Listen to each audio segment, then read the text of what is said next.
Yes. In this video, you were able to see the Supreme Pontiff of Hinduism initiating the blind in the Kailashonathashamalapita Sarvagnipitam. Now, let us be introduced to who is the Supreme Pontiff of Hinduism before we enter into today's most exciting program, and we are getting ready for the Paramdhama Vishwarupa Darshan. The Supreme Pontiff of Hinduism, Jagadguru Mahasannidhanam, His Divine Holiness, Bhagavan Nityananda Paramasivoham, is the reviver of Kailasa, a macrocosmic, ancient, enlightened Hindu civilizational nation. The Supreme Pontiff of Hinduism is the 1008th incarnation of Paramashiva, recognized by his predecessors who were among the most esteemed and respected gurus, enlightened beings of the 21st century, including Pundi Mahan, Yogi Ram Surat Kumar, Annamale Swamigal, and several others. And the Supreme Pontiff of Hinduism has today made the science of paramanifestation and yoga and temple-based universities available for humanity. The Supreme Pontiff of Hinduism is the present 293rd Jagadguru Mahasannidhanam of the Kailashonathashamalapita Sarvagnipitam, and the Supreme Pontiff of Hinduism has revived the socio-spiritual activities as well as the religious activities of the Kailashonathashamalapita Sarvagnipitam in the Madurai Adinam as well as surrounding temples.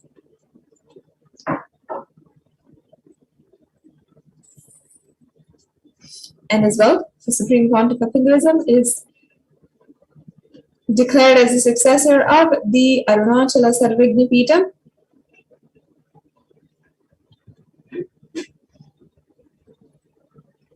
by the Guru Parampara. His Guru Parampara, which you can see here, Mata Vibhudanandapuri, Isaki Swamigal, and Yogi Yoganandapuri, at the age of 16. And as well, the Supreme Pontiff of Hinduism founded the Nityananda Sangha in order to revive Kailasa internationally at age 21.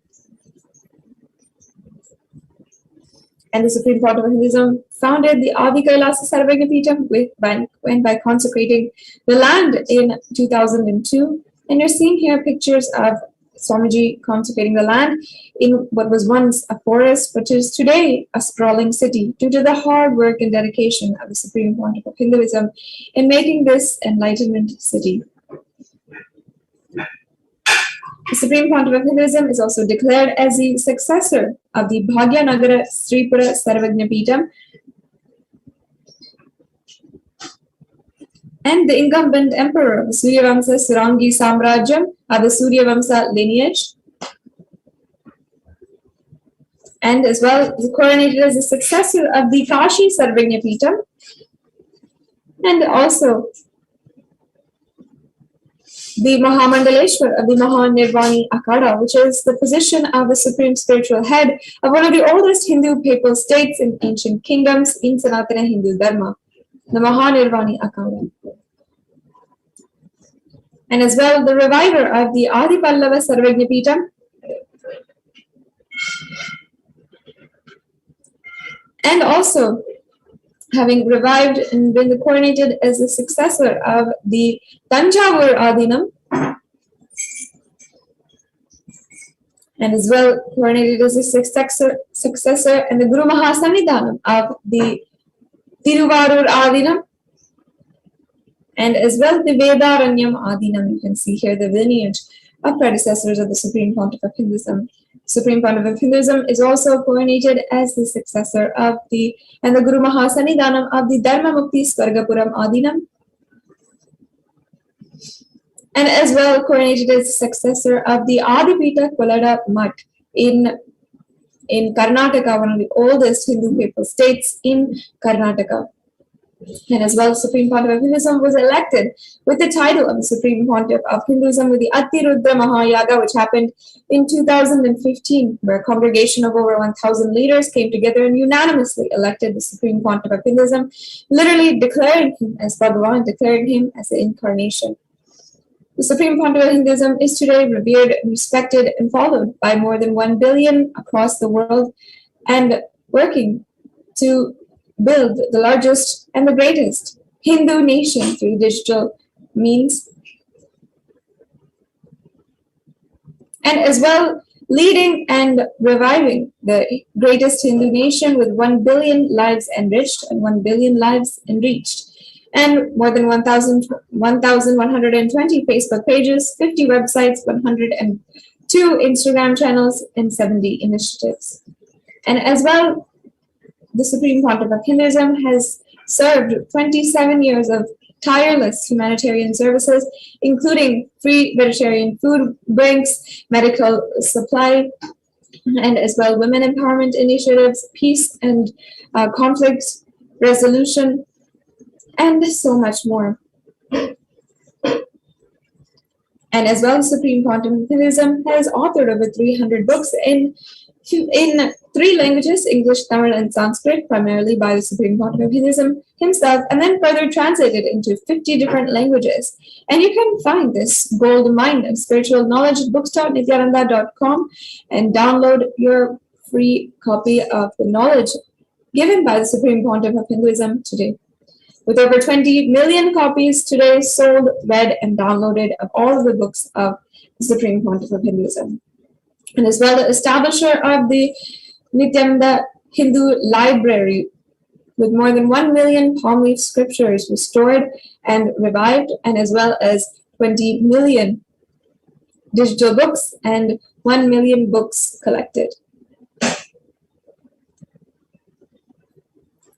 And with over 10,000 hours of discourses and over 1 billion views on social media.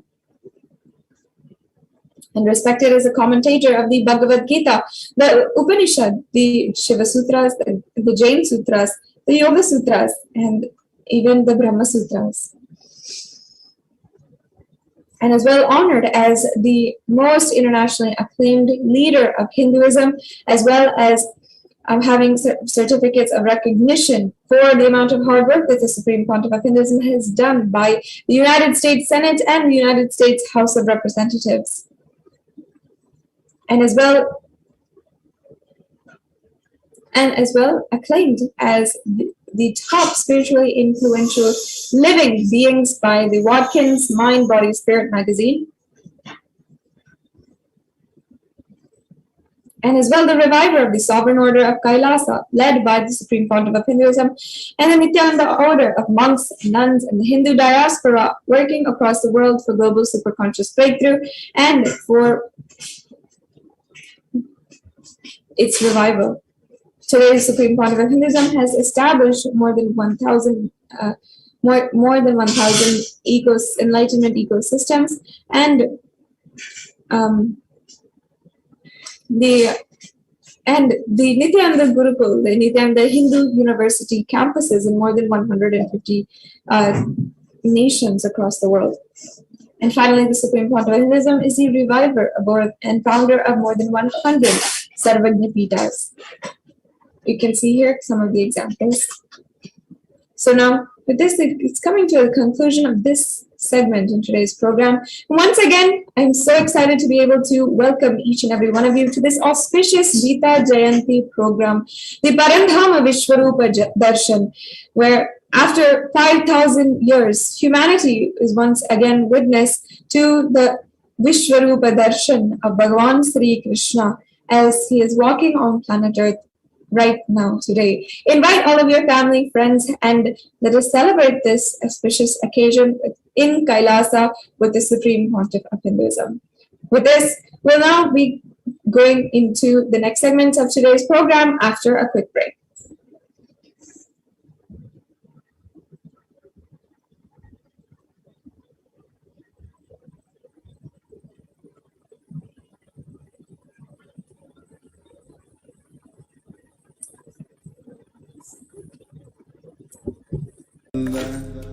Paramasivoham Om Nityananda Paramasivoham Om Nityananda Paramasivoham Om Nityananda Paramasivoham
Paramasivoham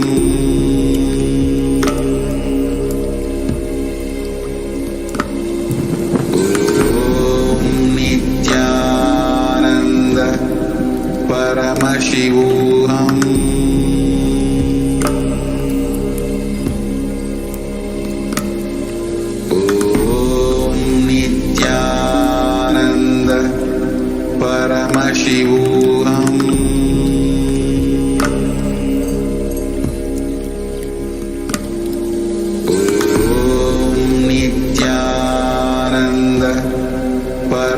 Paramasivoham.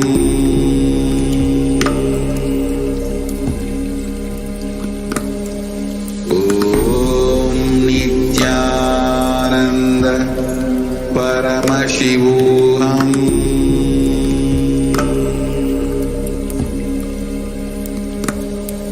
Om Nityananda Paramasivoham.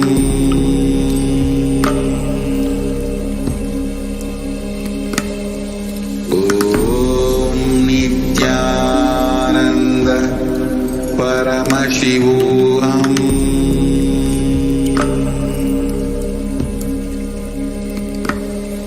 Om Nityananda Paramasivoham.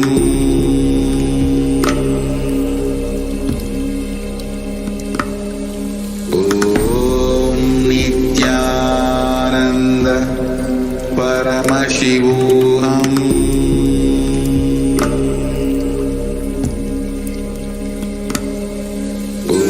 Om Nityananda Paramasivoham.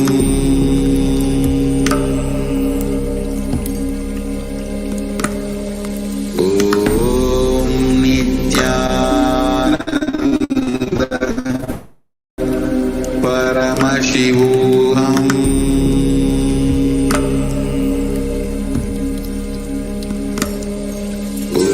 Om Nityananda Paramasivoham.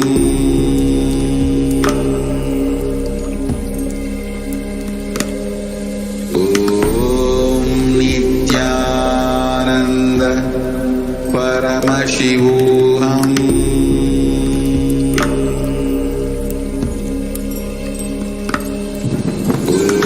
Om Nityananda Paramasivoham.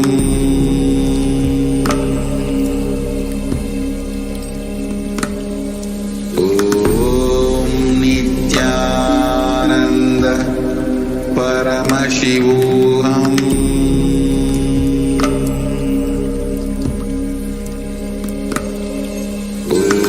Om Nityananda Paramasivoham.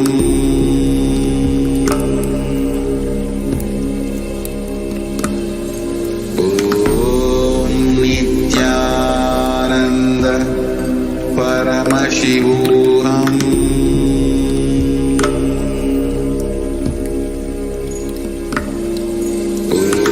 Om Nityananda Paramasivoham.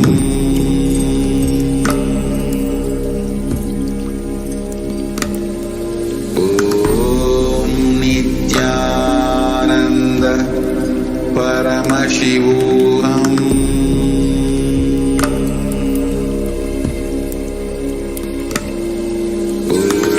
Om Nityananda Paramasivoham.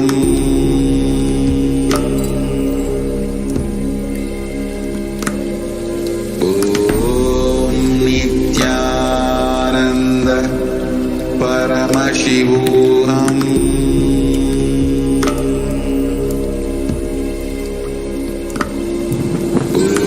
Om Nityananda Paramasivoham.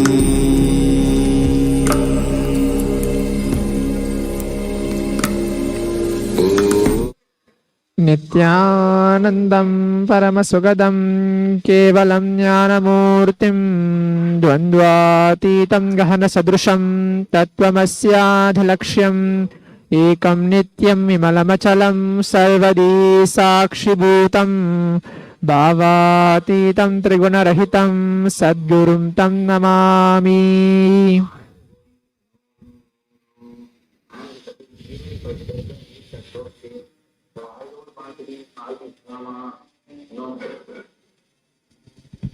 Nityanandam, welcome to today's Manifesting the Extraordinary Shaktis of Paramashiva and Parashakti. Today, As part of the Kailasa's Bhagavad Gita celebrations, we are going to be looking into manifesting the extraordinary Shaktis of Paramasiva himself, who is the embodiment for all the gods and goddesses. Today, special initiation, third eye initiation, the Divya Chaksu initiation from Swamiji, our beloved Guru, His Divine Holiness Bhagavan Nityananda Paramasivam, is going to be initiating all of us into the science of third eye awakening, initiating all of us to manifest the powers of Paramasiva. Today, we're going to witness the live Sakshi Pramana, to manifest the power of third eye. When you manifest the power of third eye, what happens to your being? You awaken your superconscious energy in all of you. So now, let us all get ready to witness the demonstration of the powers.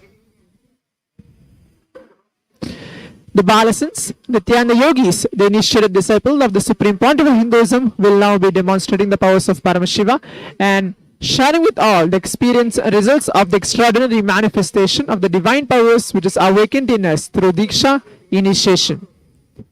In today's Bhavasmaya Darshan, all of us will be receiving the initiation into third eye awakening and various other powers and blessings of the grace of the Supreme Pontiff of Hinduism. We will be manifesting the following powers, which is the third eye, seeing with your eyes blindfolded. Third eye is a cosmic browsing center which is located between your brows, which upon initiation, one can effortlessly express powers in see through the third eye, just as you do with your two eyes. So what are basically Shaktis? In the Vedagamas, we show the source scriptures of Hinduism. Paramasiva reveals in elaborate detail that every human being is hardwired to be able to manifest 463 plus extraordinary Shaktis, the divine powers. Shaktis are described as a system, method, and science for human beings to explore the various possibilities and powers and have access to various states of consciousness. Shaktis manifest from the fundamental cognition that you are divine. You need to manifest divine, and not you are man, you need to reach divine. So, what are the difference between Shaktis and Siddhis? The Shaktis expressed from the space of enlightenment as a side effect of feeling connection with the divine and high integrity with the Guru. The Shaktis are the source of enlightenment, whereas Siddhis are powers that manifest from tapas or penance for enlightenment. Siddhis are the path of enlightenment. The Shaktis of Paramasiva manifest through ordinary human beings in an extraordinary way after the initiation from the avatar. The Shaktis are permanent, whereas Siddhis are not permanent. Siddhis may divert you from the space of enlightenment. Paramasiva is the primordial divinity in Hinduism, the ultimate reality and cause which is self-effulgent, Swayam Prakasha, all-pervading, unchanging beyond time, space, form, and causality. As the fundamental base of Avyakta, the unmanifest, and Vyakta, the manifest existence, he performs the Panchakritya, the five cosmic acts of Shristi, creation, Sthiti, sovereign leadership and maintenance, Samhara, rejuvenation, Prabhava, Anugraha, which is liberating grace for all living entities.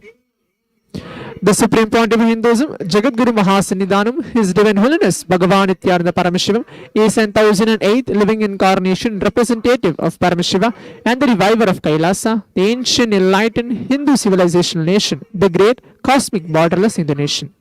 Ever since the beginning of the civilization, the Sanatana Hindu Dharma has been the cradle of enlightened beings in highly advanced science.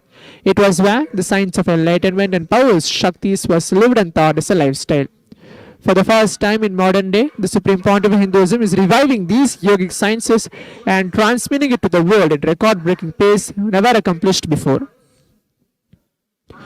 The knowledge and science of manifesting these Shaktis are passed on from one generation to the next through Diksha, initiation by the enlightened Gurus.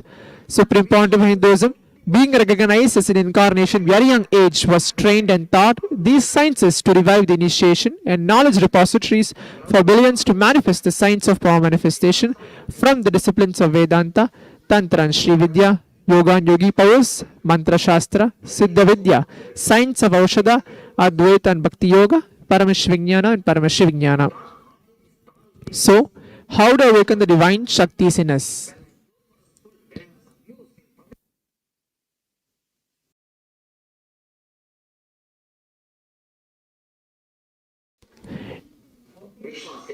Every ultimate truth, which is a jnana, mapped into your consciousness, prajna, manifests as a possibility and power of every being, prajnana. Now, Let us watch this short video. What is Diksha? The initiation getting transmitted from the avatar to the disciple, of how Swamiji very beautifully transmits either through a look, word, or a touch. Transfer of spiritual energy by an enlightened being through look, word, or touch. The traditional Vedic book Navaratneshwara states, Sarvasamapi dikshanam muktihi phalamakhanditam avirodhat bhavantyeva prasangyastu bhuktayah. The main benefit of all initiations is moksha, enlightenment. As a side effect, health, wealth, leadership, and well-being happen. And in Rudrayamala Tantra, Shiva says, Devi Diksha Vihinasya na siddhihi na cha sadgatihi tasmat sarva prayatnena guruna dikshito bhavet.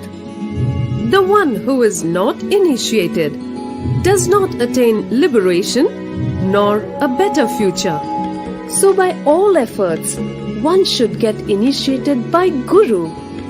What is the science of initiation? Neuroscience has proved that the process of initiation floods the brain with energy. This is the superconscious energy of Kundalini, our own highest inner potential energy.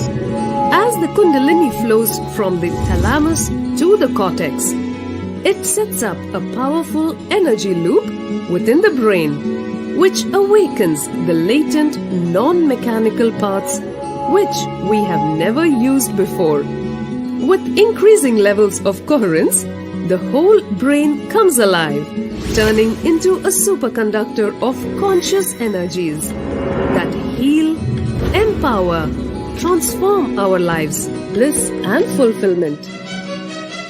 Initiation creates high awareness, visualization, creativity. It also slows the aging process and improves the immune system. Kundalini awakening, healing experience, levitation, teleportation, materialization. Experience the power of initiation through a range of exclusive programs conducted at the ashram. Nityananda Dhyanapitham, Nityananda Nagar, Birdi, Bengaluru. Contact 97422 03311 82774 90091. Visit www.nityananda.org.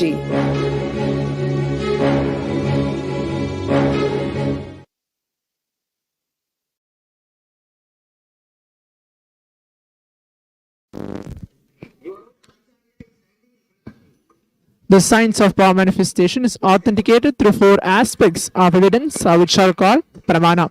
The Shastra pramana, which are the eternal unchangeable truths revealed in the source scriptures. Apta pramana, which are the experience and results of aptas or authorities of Hinduism, the Vedic rishis and scientists who have time tested and verified the science. Atma Pramana, which are the account of the Supreme Pontiff of Hinduism, Jagadguru Mahasanidhanam, His Divine Holiness Bhagavan Nityananda Paramasivoham, this millennium's avatar, personal experience of power manifestation. Praktiksha Pramana, which are called empirical evidence from observation and scientific experimentation. Vedas are the ultimate superior authorities for Hindus, where Vedas are the pure science, the ultimate truths are explained. Agamas are the scriptures where the applied technology, the applied science is expanded. Vedas and Agamas, which are called the Vedagamas, are given the status of Shruti as they are directly revealed by Paramashiva himself. They are the ultimate, eternal, unchangeable truths.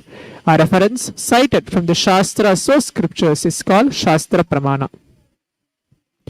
Let us now get ready to witness a very unique and exciting demonstration of the power of third eye.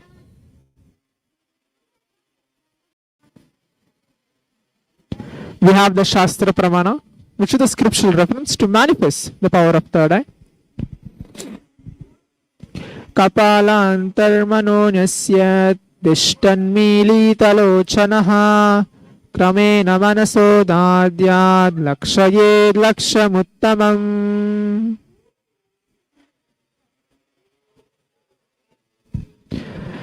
The translation goes, by fixing the mind on inner space within the crown center and sitting stably without any movement, having the eyes closed in succession, by that stability of the mind and inner space, through the power of the third eye, one directly sees the ultimate goal, Lakshyam, by having vision beyond the sight that reveals any object or place, attaining the space of oneness with the source, Paramashiva. Apta Pramana, which is in the Hindu Purana, Bhagavad Gita, Bhagavan Krishna initiates Arjuna the power of third eye to behold Krishna's Vishwarupa Darshan, the vision of his cosmic form. In the 11th chapter of Bhagavad Gita, which contains the description of Bhagavan Krishna's cosmic form, is completely narrated by Arjuna as he sees Bhagavan Krishna through his third eye. Atma Pramana, which is Swamiji's own words, the first experience that I was able to see everything around me, above me, the whole 360 degrees, 10 directions, below me, everything I realized, not only was able to see, I was able to feel, experience all of that as me. Praktiksha Pramana, which are called the study measures and comparing metabolic cell activity of the brain in conscious and meditative states. When you are doing daily activities, high activity is measured in the brain where the third eye is located.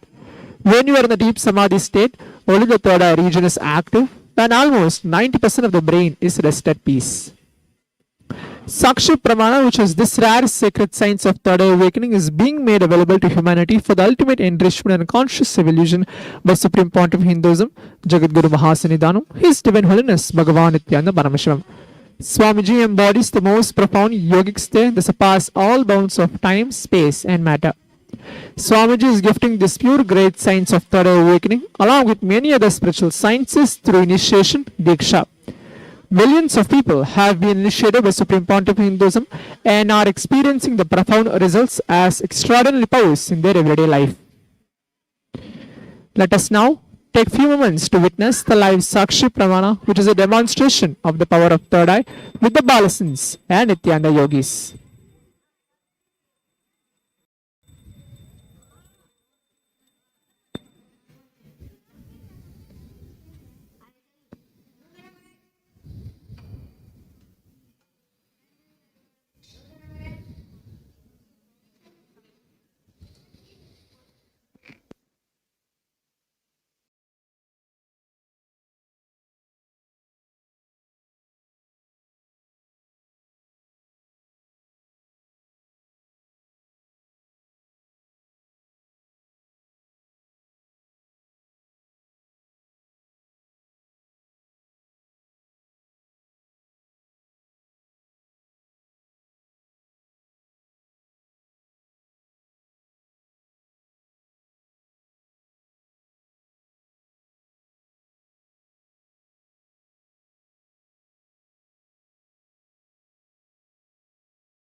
Now we'll be entering to the live Sakshi Pramana, which is a demonstration of power of third eye.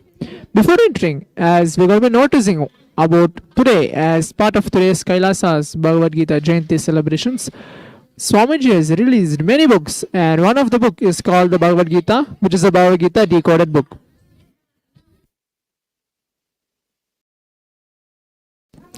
Bhagavad Gita Decoded is a single volume enriched edition containing titles of His Divine Holiness Bhagavan Nityananda Paramasivoham on the timeless Hindu scriptures. Bhagavad Gita delivered by Bhagavan Sri Krishna, the incarnation who walked on the planet several thousands of years ago in the prehistoric times. Understand, the Gita is not just for the people who worship Krishna, or who worship Shiva, or who worship Arjuna, or who worship Buddha or Mahavira. Gita is spoken by the cosmos through Krishna himself. That is why Vyasa is using the word Bhagavan for Sri Krishna throughout the Gita.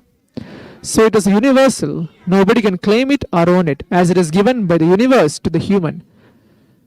It is not a personal property of anybody, not even the personal property of Hindus. Once it is delivered, it belongs to the whole world. The essence of the whole Bhagavad Gita is the master awakening a responsibility in the disciple. That is why everywhere the Gita talks only about responsibility. In Bhagavad Gita, there are many different scriptures where it's mentioned how Bhagavan Krishna enlightens each and every single disciple of him, from Arjuna to every human being, out of all the sufferings from their life to manifest extraordinary powers in their everyday life. When you study the Gita, you will find that Arjuna's logic is focused to be very intelligent. He does not want to fight, but Krishna emphasizes the intelligence one's need to center to fight from the space of Advaita, non-duality. In this point, I just want to briefly explain Advaita. Non-duality means oneness. When you are connecting yourself to Parandama, Bhagavan Krishna, in the space of oneness, you experience the powers. You experience the state, space, powers, being and super consciousness of Paramashiva. Ultimately, Bhagavan Krishna in Swamiji's form, our own beloved Guru, Bhagavan Nityananda Paramasivoham. Swamiji very beautifully tells, only to a close friend with whom you can open your heart can your struggles can be open. Only when you are able to respect somebody more and more, by knowing his struggles and conflicts, by knowing what you achieve, he becomes friend to you. For Bhagavan Krishna, Arjuna was very close friend of him, where he described the whole Bhagavad Gita to him and enlightened him from his own experience and dilemma. So Swamiji gives the third initiation to Arjuna, as we have noticed in the Atma Pramana, where Swamiji very beautifully tells in the Hindu Purana Bhagavad Gita, where Bhagavan Krishna initiates Arjuna to the power of third eye, whereas Parandama Krishna is showing his full Vishwarupa Darshan, the vision of his cosmic form, where he is standing with all the gods and goddesses, the weapons and everything in him. Swamiji, who is the embodiment of Krishna, Paramashiva and all the goddess and goddesses, today as part of the Kailasa's Gita celebrations, is going to present all of us to Parandama Vishwarupa Darshan of Bhagavan Krishna. So, now, before entering the power manifestation demonstration, manifesting through third eye, closing your eyes, remembering Swamiji and Krishna to manifest this power, let us take few moments and watch the oneness capsule of Krishna connecting ourselves in the space of oneness, Advaita, the non-dual space, to reach Krishna, our beloved Guru, in Swamiji's form, Bhagavan Nityananda Paramasivoham.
Now, let us all take few moments, connect ourselves and chant the Mahavakya as you have watched the oneness capsule of Swamiji, remembering Swamiji in the form of Krishna to ourselves.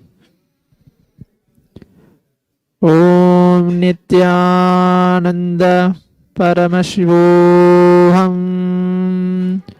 Om Nityananda Paramasivoham. Om Nityananda Paramasivoham. Om Nityananda Paramasivoham.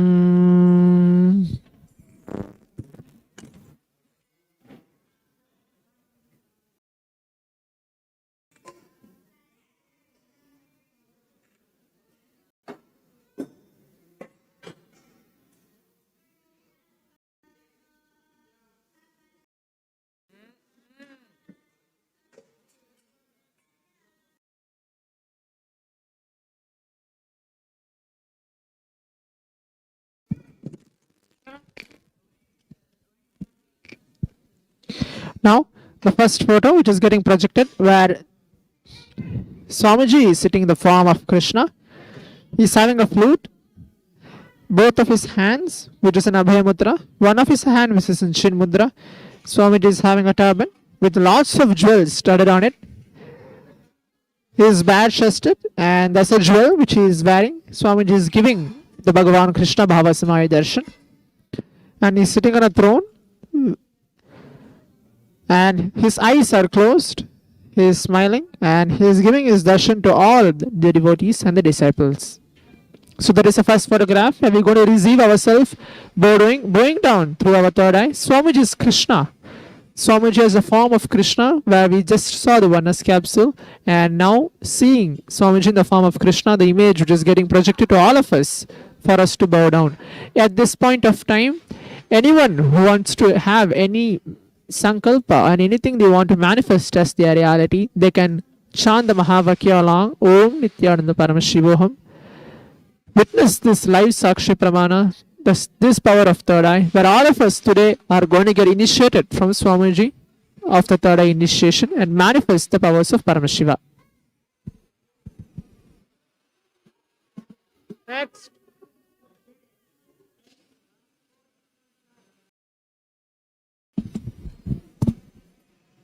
Now, the next part of the demonstration is the text of Bhagavad Gita, a random test of how Swamiji explained the essence of the whole Bhagavad Gita decoded in a short way of what Swamiji has been commented and translated. Srimad Bhagavad Gita is the ultimate sacred scriptures of yoga, Yoga Shastra, and the pristine glory of the Vedic culture, an eternal living tradition called Sanatana Dharma. It belongs to the whole universe, for it is delivered to the universe by the source and embodiment of universe. We salute and bow down to Bhagavan Shri Krishna, who spoke the Bhagavad Gita out of his infinite love and compassion for all beings. Whenever unrighteousness, adharma, comes predominant and dharma, righteous living, declines and the yoga of enlightenment is lost, Parabrahma, Krishna, the Supreme Consciousness, appears again and again to revive this sacred yoga, to protect and to enrich the devoted beings and destroy adharma and to re-establish the pure and everlasting dharma. The science of enlightenment, dharma samsthapanataya shambhavami yuge yuge. This is Sri Krishna's promise at the essence and spirit of the Gita. Krishna is the Saguna Brahman, the physical cosmos, who showed himself in this form to Arjuna in his Vishwarupa cosmic form. Krishna is Nirguna Brahman, as well the formless consciousness in both the form and the formless.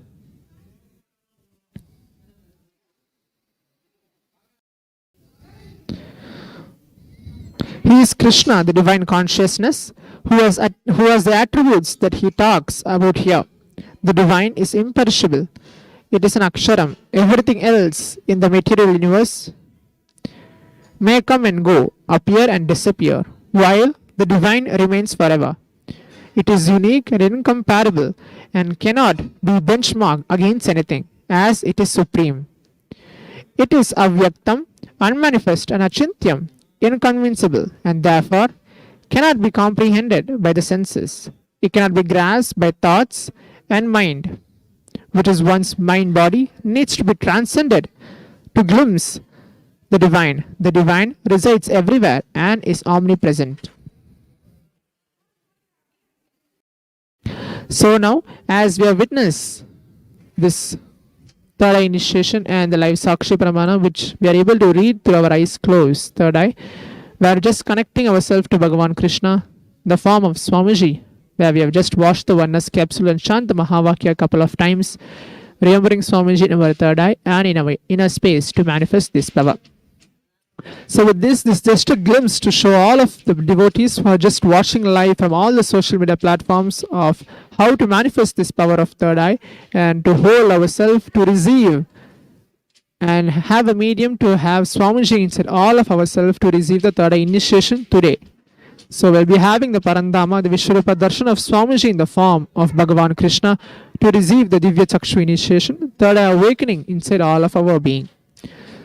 So with this, we come to the conclusion of today's power manifestation segment. Stay tuned after a short break for the next session. Thank you, Nityanandam. Paramasivoham.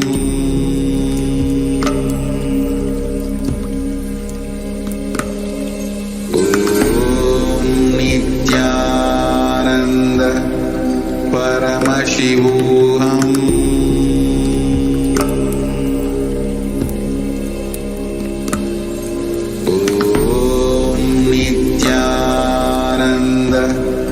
Paramasivoham. Om Nityananda Paramasivoham.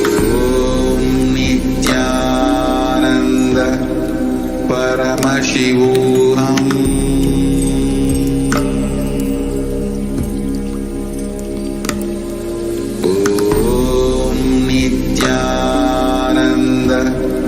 Paramasivoham.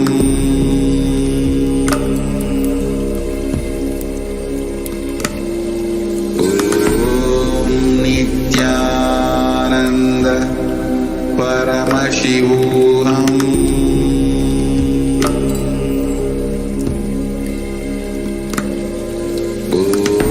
Om Nityananda Paramasivoham. Paramasivoham.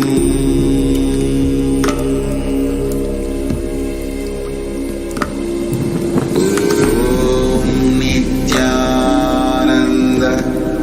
Paramasivoham. Om Nityananda Paramasivoham. Nityananda Paramasivoham. Om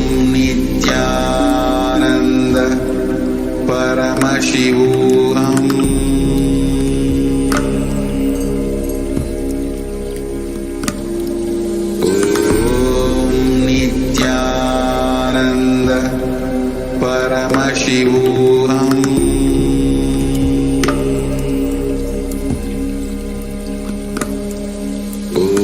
Om Nityananda Paramasivoham.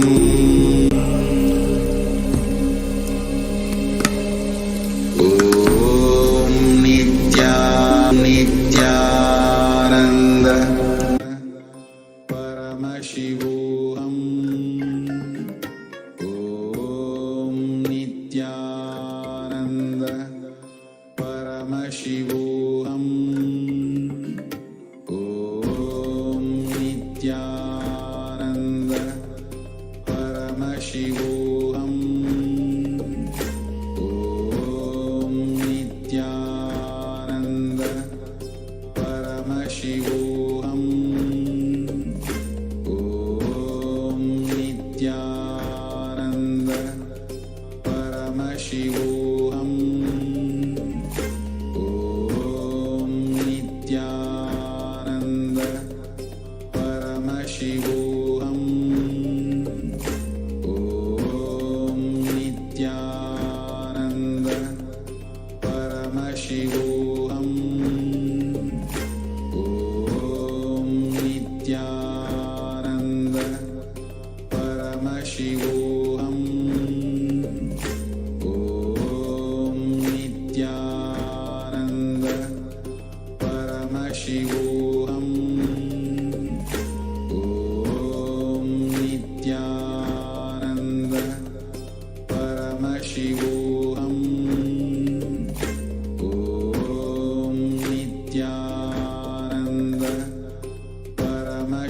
Paramasivoham. Om Nityananda Paramasivoham. Om Nityananda Paramasivoham. Om Nityananda Paramasivoham. Om Nityananda Paramasivoham. Om Nityananda Paramasivoham. Nityanandam. Welcome back to all the viewers, and I hope that each and every one of you enjoyed the manifestation of the powers of third eye. Maybe perhaps you have seen these demonstrations before, or you're seeing for the first time. I hope that you had a glimpse into the potential which is in store for you, the most highest possibility for all of mankind, of humankind. And I invite each and every one of you to interact with us, to tell how excited you are for the Parandhama Vishwarupa Darshan, which is happening in just a couple of hours. We're so close to that most gracious, most auspicious time to have the darshan, and we're now going to be entering into the preparation for the darshan, as in how we're going to be understanding the principles of Bhagavan Sri Krishna, the background of the Mahabharata, the Bhagavad Gita. We're going to be going in depth and also be able to understand for ourselves the setting, the scene, and the characters behind this great event, this happening that occurred 5,000 years back. It's always so beautiful to see so many people from all over the world joining with us for this program. And on all the different platforms, I'm seeing so many comments on YouTube right now. I'm seeing the comments. Ma Ananda Mahapurna saying, Nityananda Ma, welcome to the program. And I hope that you're staying continuously until the end. And Arkaya, I love Swamiji. Thank you for being near me and help me absolutely with all. We also have Nitya Venkateshananda and Zhen Yu Lin, all in the comments. And I'd love to read more from you and interact more with each and every one of you. So please do comment and tell me how much you are excited about today's program. Yes, Devi Karani, who is saying, thank you so much, Bhagavan and Sangha, waiting eagerly with full excitement. Yes, Ma, of course, that sentiment is very much spread across the entire Sangha, especially right now as we are awaiting the Parandhama Vishwarupa Darshan. It is such a amazing grace that Swamiji is giving to us, that on this day, 5,000 years ago, when Arjuna received this divine initiation from Bhagavan Sri Krishna, and was able to see the cosmic form, the cosmic opulence on that very day, we're having that same experience and that same deep, profound experience in all of us. Make sure that you're inviting your friends, you're telling your friends about it. It's not too late. You can invite every single one whom you know, and you can ensure that they're also enjoying this experience, this spiritual feast that we're going to be having today with this darshan. So please do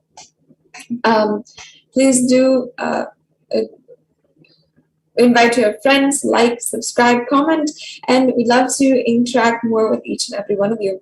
And also we have Ma Nitya Dharmadharananda joining us in the chat, Nityananda Ma. And I know that each and every one of you are extremely excited for the darshan of Parandhama Vishwarupa Darshan. And it is such an amazing opportunity, a grace that we are able to, each and every one of us, sit here today. And Ma Venkateshananda is saying, very powerful darshan and initiation to come with Krishna consciousness. Gratitude. Yes, Ma, thank you so much for commenting. And each and every one of you can comment how excited you are, what is your preparation, and what you might be planning for today. and how you are going about your day today and what you are planning for today in the darshan. And now we're going to be entering into the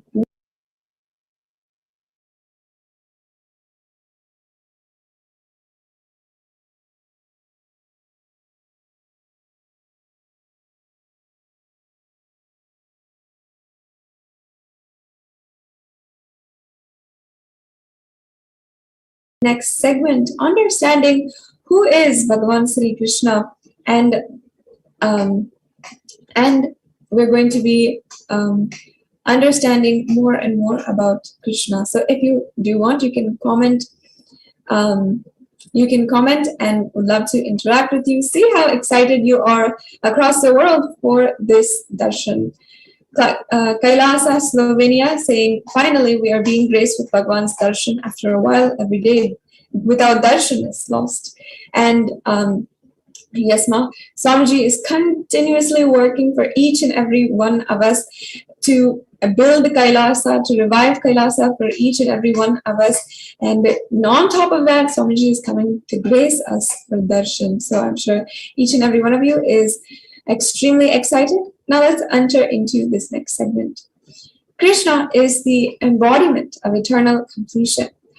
Krishna is responsible for all good things we have in our life, and he has introduced the science of completion as a path to enlightenment, showing by example that it is possible to live in completion, in joy, in livingness as it is. Krishna did everything out of completion.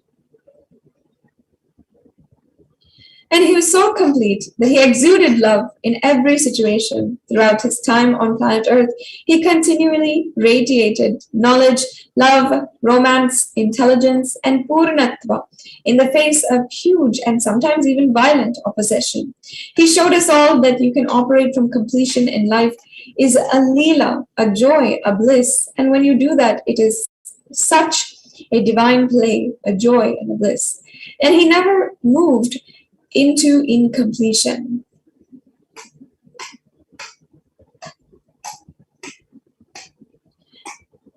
And the greatest dimension of the happening called Krishna is love, the ability to receive and give love.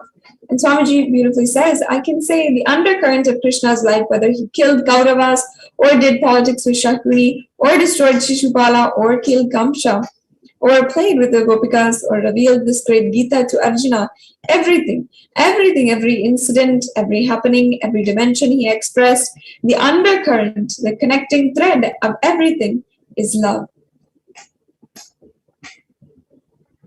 Krishna is literally the beloved of the universe in this way.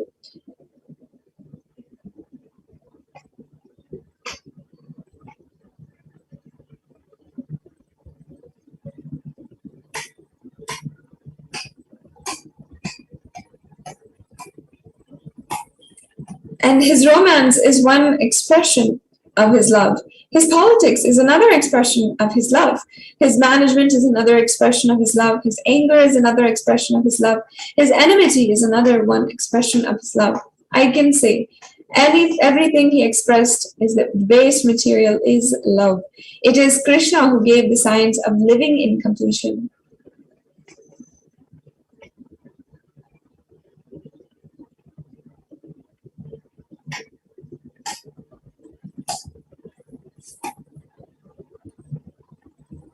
He is the love incarnate. He is the beloved of the universe.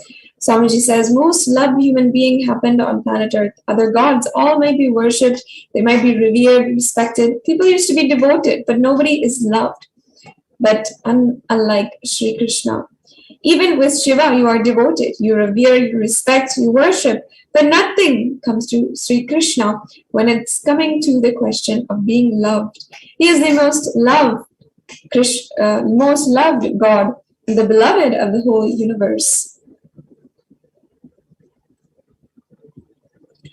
Understand, Krishna was able to infuse love even in his enemies' hearts.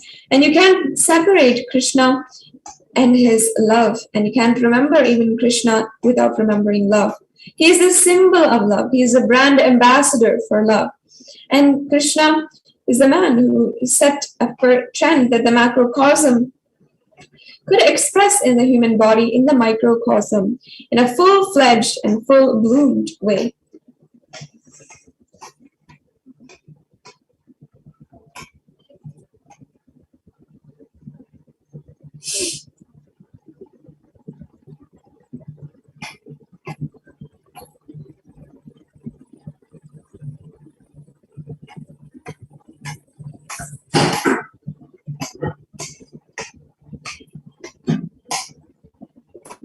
Yes, and it's so nice to continuously see everyone's comments. I'd love to see more and more people joining in. Ma Devakarani also saying, yes, Bhagavan Sri Krishna is so compassionate. His divine play is his love for humanity. Yes, Ma. And Leela after Leela, it is so inspiring and unimaginable to literally be able to see how Bhagavan Sri Krishna, his life parallels to the avatar of the Supreme Pontiff of Hinduism himself, whether it is from a young age. The way that Bhagavan Sri Krishna would playfully tumble carts and tumble wagons, in the same way Swamiji himself would have the strength and the power in order to simply roll the different carts. In this way, there are so many different parallels between the life of Sri Krishna and the life of the Supreme Pontiff of Hinduism, literally showing us that once again, the incarnation has come down once again after 5,000 years. And the greatest happening that happened, is happening, and will happen in this cosmos is Sri Krishna. It is an unwritten rule, whether it is the field of spirituality, religion, management, politics. He is still there. He is alive, happening. The world's best universities, greatest universities are using his words to teach management. What a personality. Extraordinary political capabilities. He is the hero still influencing Bollywood. I can say he's the oldest hero still influencing our modern cine field.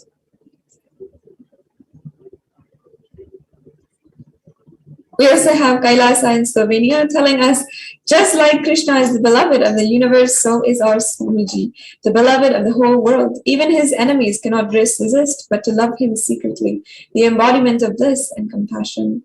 Yes, ma'am. And if you ever see, you can always understand and see that there are so many parallels between the avatar of Sri Krishna and our own Supreme Pontiff of Hinduism, our own Swamiji. Whether it is how he is the embodiment of bliss, compassion, continuously blissful, happy. It is always a beautiful way, a beautiful expression coming from Swamiji. His entire mission is in order to bring bliss to people. And if not that, then there's nothing else that Sri Krishna had done for the world other than to bring so much of happiness, bliss to every single one that he meets.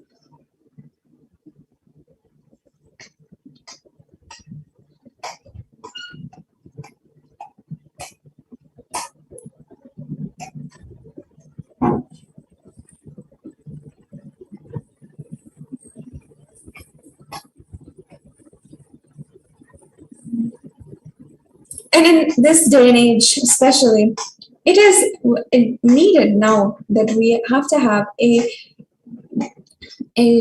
strong Purnavatar in order to lead us at this time. A being who is able to help us lift each and every one of us a part of humanity. And with the grace of the Supreme Pontiff of Hinduism, today, just as 5,000 years ago, for Arjuna, he appeared and gave the Vishwarupa Darshana and revealed the Bhagavad Gita. We are having the Parandhama Vishwarupa Darshan. Make sure you invite all of your friends, your family, and anyone whom you know will be excited to join for this darshan. Anyone who even might just be curious towards Hinduism or might not have even heard about it before. This could be their chance to connect with the divine in the way that the divine connected with us 5,000 years ago today. Now, let us understand a little bit more about Bhava Samadhi Darshan, the experience which we are going to be having today. First of all, what is samadhi? Sama is oneness, and adi means source. So samadhi means one with the source, and bhava means attitude or aspect. Bhava samadhi means being one with the source through a certain aspect.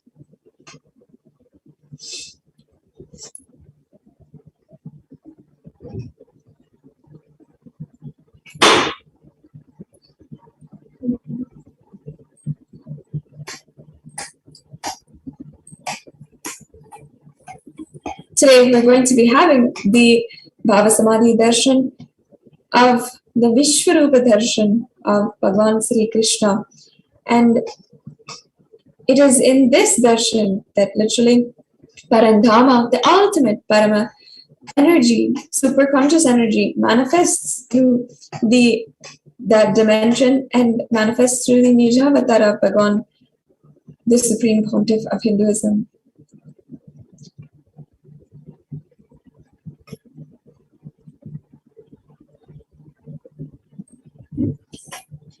Yes, I can imagine, and I am literally being able to see so many people across the world excitedly commenting and as well liking and subscribing, joining as members of the YouTube channel. And we're also seeing so many people who are excitedly getting ready for the darshan. And across the Kailasas, across the world, in temples across the world, whether it is you are preparing the Naivedyam right now, or you are preparing for the rituals, or preparing the event and preparing all the places here in the temples and Kailasas located across the world. It's at this time that we are excitedly getting ready for the Bhava Samadhi Darshan of Bhagavan Sri Krishna, and literally waiting excitedly with probably our hair standing on end with excitement in our hearts, waiting for the darshan of the Supreme Pontiff of Hinduism.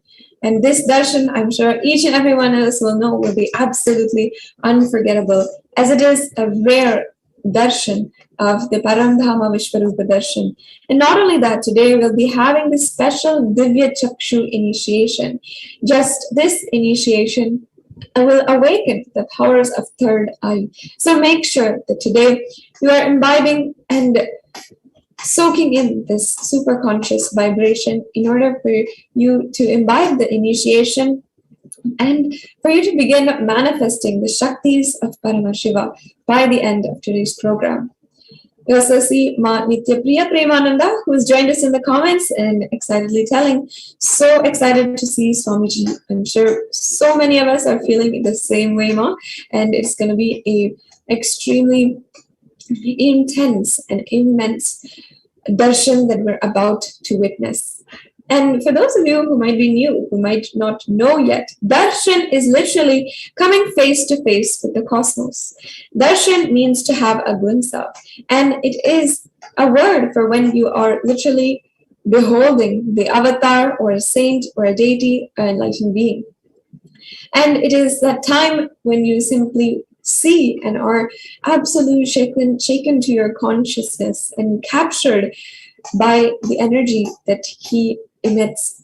And this energy is so powerful, it can literally wipe out karmas of lifetimes. And it's like hitting a reset button on your being.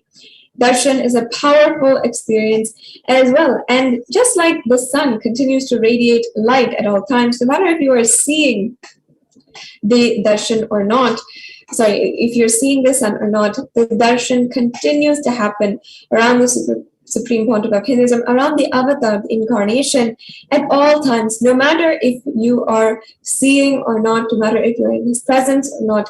It is a continuous radiation of super conscious energy.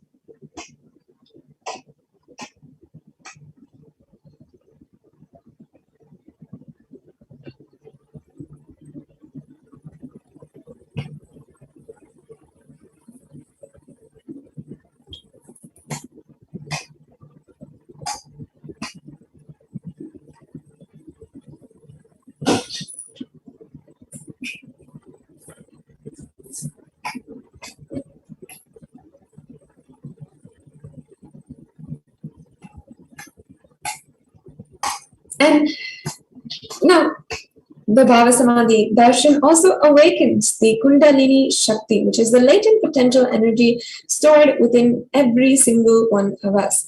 This potential energy has the power to visibly slow down the aging process, as well as improve immunity to disease. So it has such a power in order for us to be able to experience the ultimate.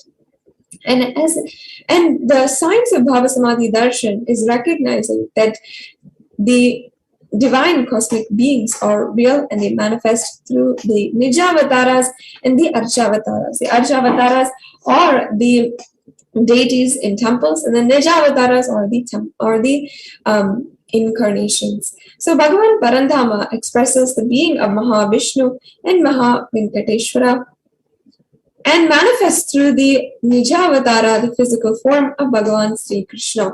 You're seeing a deity here of Bhagavan Sri Venkateshwara, and of course the Supreme Pontiff of Hinduism in his most glorious form is Bhagavan Sri Krishna. And in the Bhavasamadhi darshan, it is a science of the mirror neurons. During the Bhavasamadhi darshan, our neurons are literally mirroring that of the avatar. In fact, mirror neurons are a unique process, a unique physiological phenomenon inside of each and every one of us that is able to process all of the observed movements of the avatar just through the act of seeing. And that is that the entire body can silently and without moving receive what is happening elsewhere through a process of direct observation, experiencing the superconscious energy radiated by the avatar.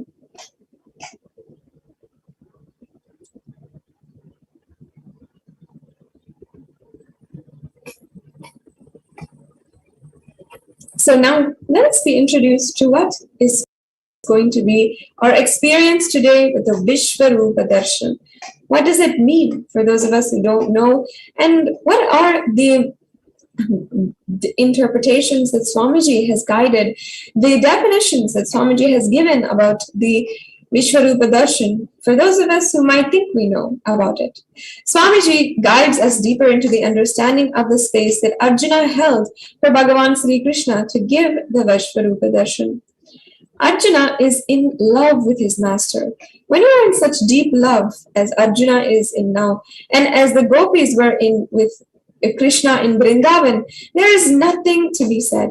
There's nothing even to be heard. Whatever Arjuna says is merely to keep his end of the dialogue going. Arjuna knows that there is no need for Krishna to say anything now. Yes, he would be delighted if Krishna were to speak of his glories and his leelas.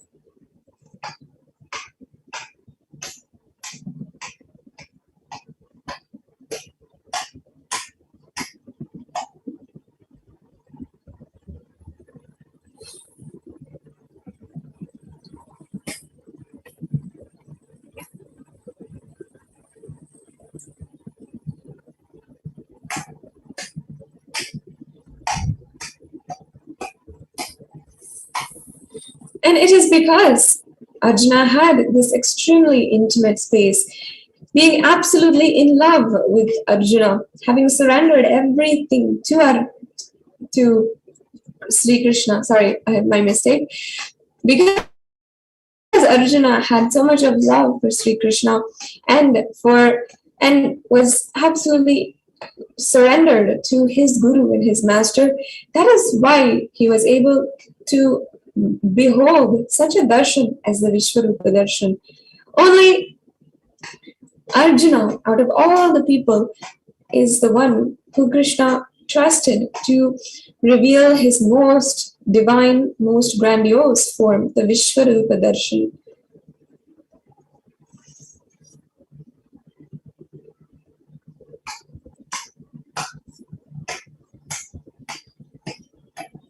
And today, each and every one of us, the whole humanity itself, will be able to have that experience itself, where we'll be beholding the Vishwarupa darshan. What Arjuna received so many years back, today we'll each be able to have And Swamiji is making that available for all of us across the world. We'll be continuing on in today's program, understanding more and more about Bhagavad Gita, Vishwarupa Darshan, Krishna, and Arjuna, and the conversation that happened between Nara, the best of men, and Narayana, the ultimate divine being. And throughout today's program, and preparing ourselves for the darshan, and we'll be right back with you after a quick break. What I mean by the word e-Kailasa, listen intensely. Enlightenment ecosystem, literally enlightenment itself, in your own home, wherever you are. If you cannot come to Kailasa, it's okay. Kailasa can come to you. Kailasa coming to you is e-Kailasa.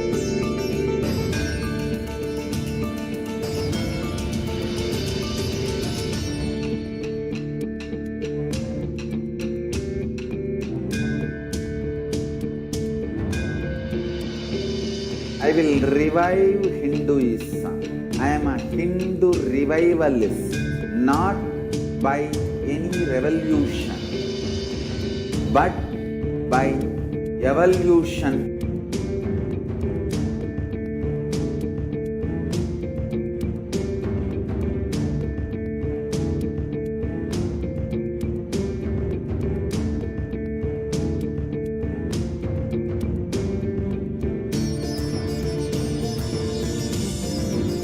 And setting model communities.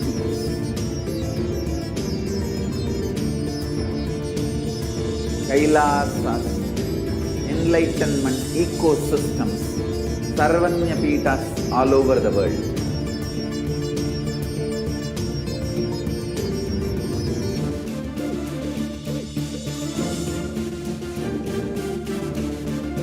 All powerful cognition, knowledge, only when you live, power manifestation and possibilities manifestation happens. This is a fundamental truth.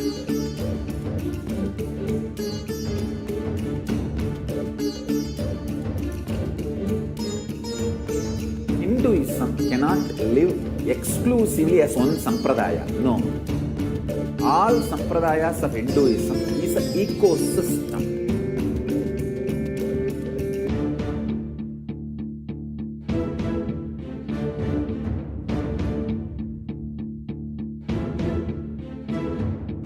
So don't keep quiet thinking that if one sampradaya is attacked, only that sampradaya is going to be affected. All of us are ecosystem.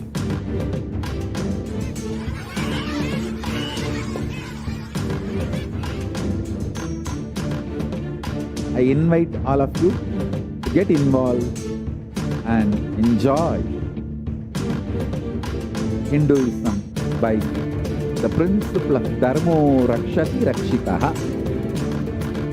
When you protect Dharma, Dharma protects you. You will make the whole planet flourish spiritually. The spiritual prosperity will happen to the whole planet. We all have to coexist together.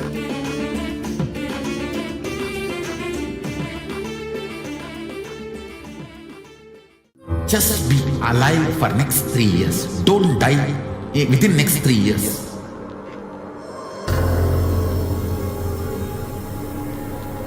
Just don't die within next 3 years. Be alive. Somehow be alive. I'm working sincerely. I will reach you somehow. Somehow I will reach you. It's my commitment to humanity.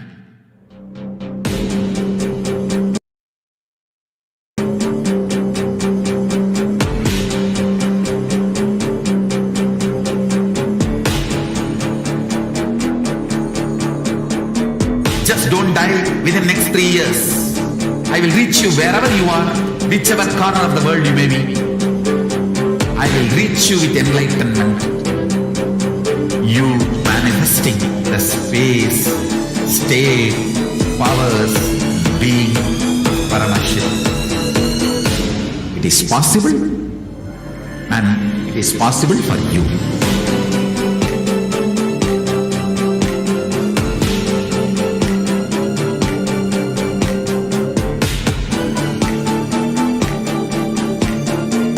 Paramasiva will reach you with enlightenment science.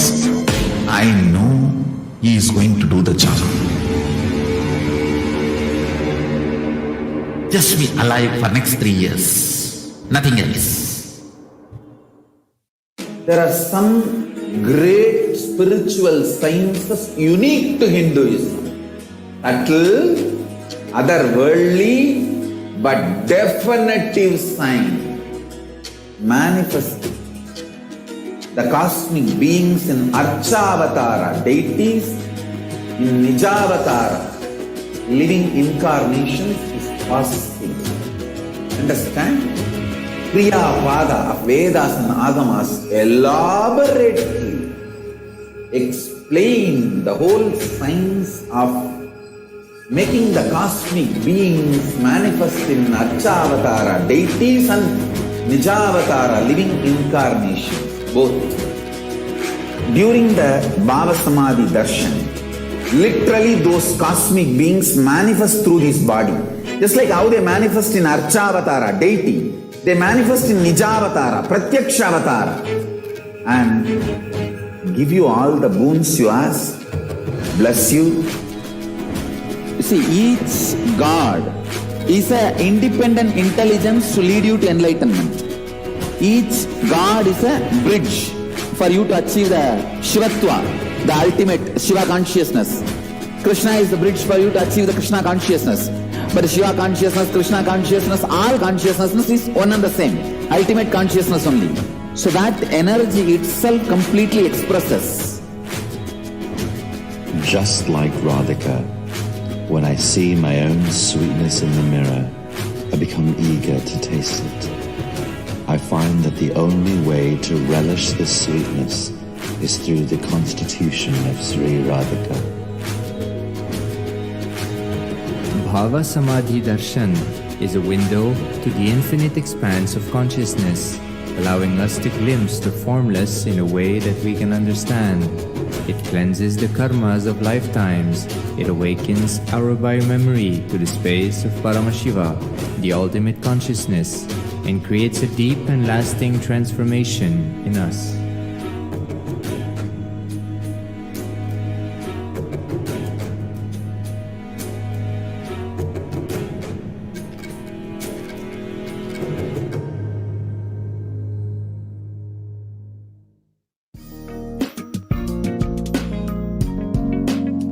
We get you health. We get you ability to build beautiful relationships in your life. We get you direct spiritual support, and we make sure you become wealthy.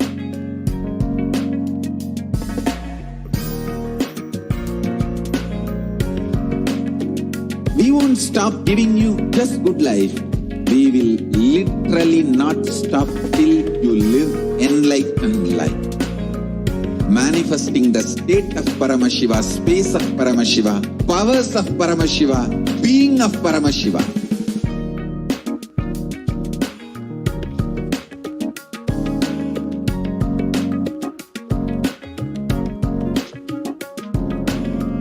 Whole world should become llKAILASians.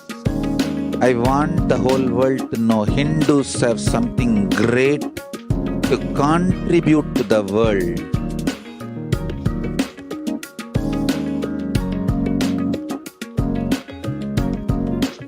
We have something great to contribute to the world. Let us do that.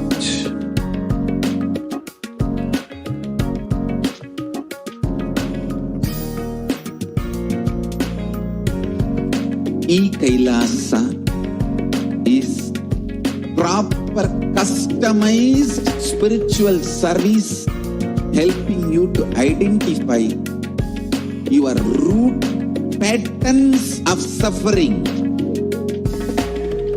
We have perfected the science of helping every individual from every cultural, religious, nationality background.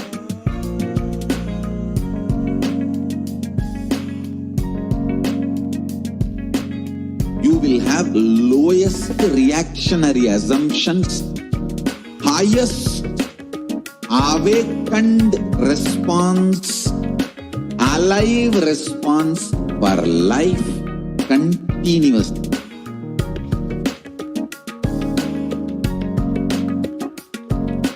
llKAILASA is enlightenment ecosystem, literally enlightenment itself in your own home, wherever you are. Proper customized spiritual service helping you to complete with your life negativity, withdrawal from life, self-hatred, self-denial, self-doubt, so much of tiredness, laziness. We can support you aligning your diet, your attitude, your aptitude, your understanding about life. We can help you with everything.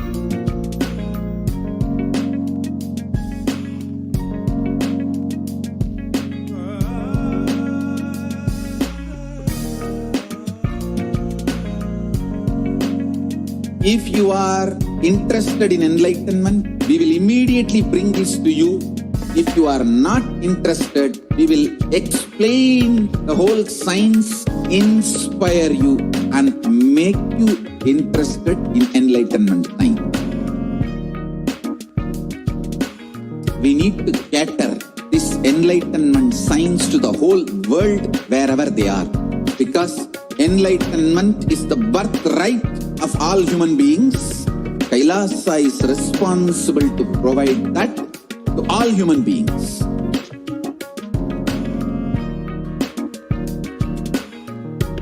Kailasa is the totality of the knowledge I received from my gurus and practice manifested in my life, perfected by teaching millions of people from all cultures, time zones, backgrounds, genders, nationality, race, from every creed.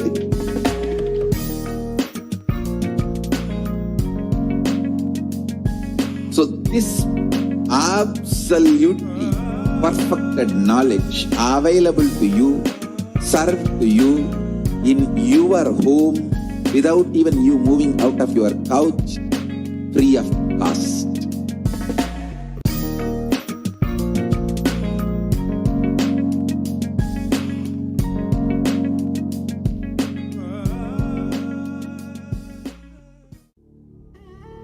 What I mean by the word llKAILASA, listen intensely.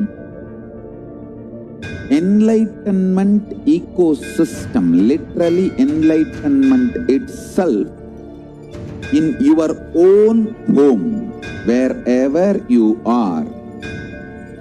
If you cannot come to Kailasa, it's okay. Kailasa can come to you. Kailasa coming to you is llKAILASA.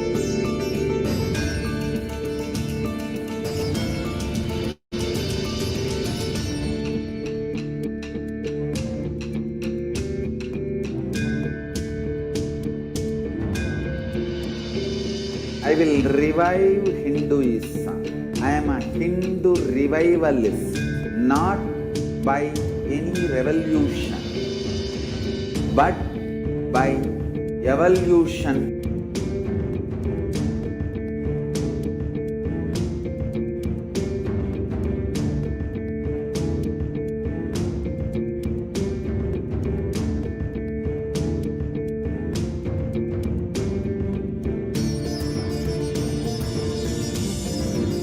And setting model communities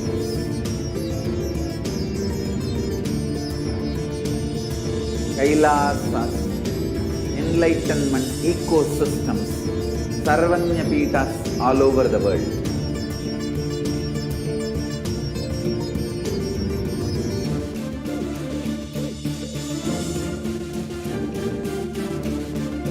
All powerful cognition, knowledge, only when you live, power manifestation and possibilities manifestation happens.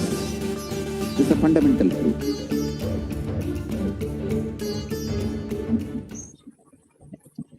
Nityanandam, welcome back to all of the viewers, and I'm sure that each and every one of you are so excited, just yearning to have the darshan of Bhagavan Parandhama, the Vishwarupa darshan. And 5,000 years ago, Arjuna was the soul that was able to have, that was blessed to have this darshan solely for himself, only exclusively for himself. And no one other than him and another person was having the darshan, the Vishwarupa darshan of Bhagavan Sri Krishna. But today, Swamiji is making it available for every one of us, available online for all of us, for all of humanity, for every single one of us who identify with Arjuna, who see his plights and his worries as our own, and who are seeking the intervention of Bhagavan Sri Krishna in our lives today.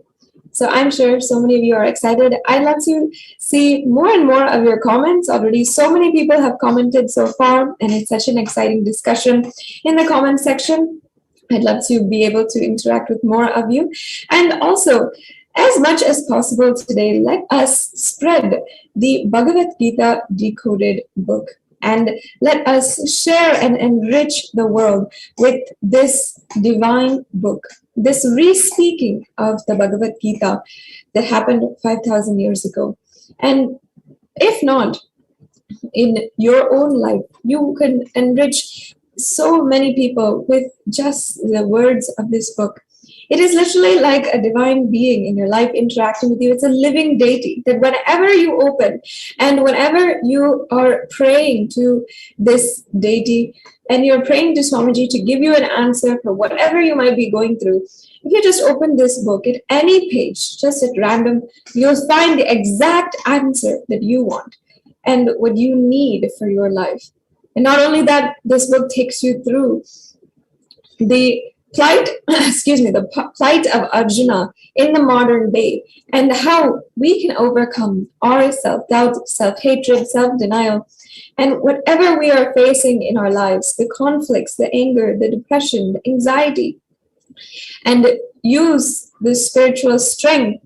Not only that, have the shoulder of Bhagavan Sri Krishna, who has happened in the form of the Supreme Pontiff of Hinduism, again, as our Guru and our beloved guide, who is guiding us in this time through whatever we might be going through.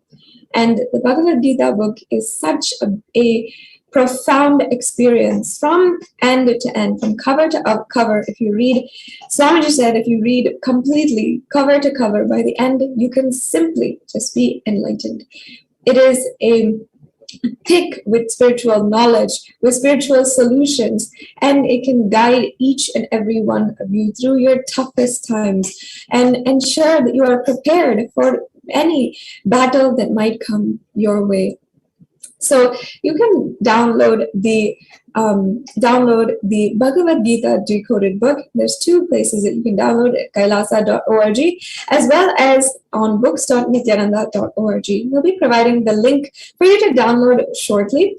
And it is such a blessing to be able to have and be able to read this book whenever you want to read. Just on your phone, you can pull it out. You can scroll to a random page and requests Swamiji to give you the message for today, the solution, and guide you wherever you are.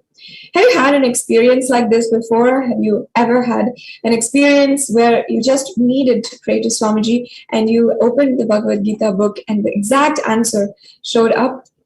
Or do you have a favorite verse of Bhagavad Gita, and a favorite verse that Bhagavan Sri Krishna tells to Arjuna? Many of us would have liked the verse that raise yourself by yourself. You are your greatest enemy and you are your greatest friend. Uddaret atmanatmanam, Krishna says to Arjuna.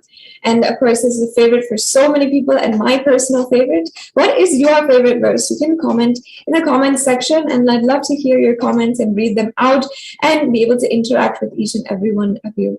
Once again, please do, if you have not already, download the Bhagavad Gita book, have a copy for yourself, and keep it with you in your own most precious belongings.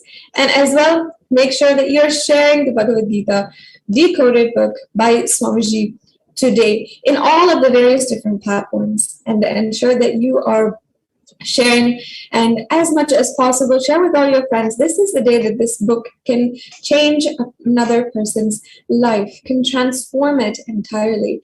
And as they read the first few chapters, where they are reading about Arjuna's sudden dilemma and his reluctancy to go about a war and a promise that he was meant to keep, they might relate to it in whatever they are going through at the moment right now.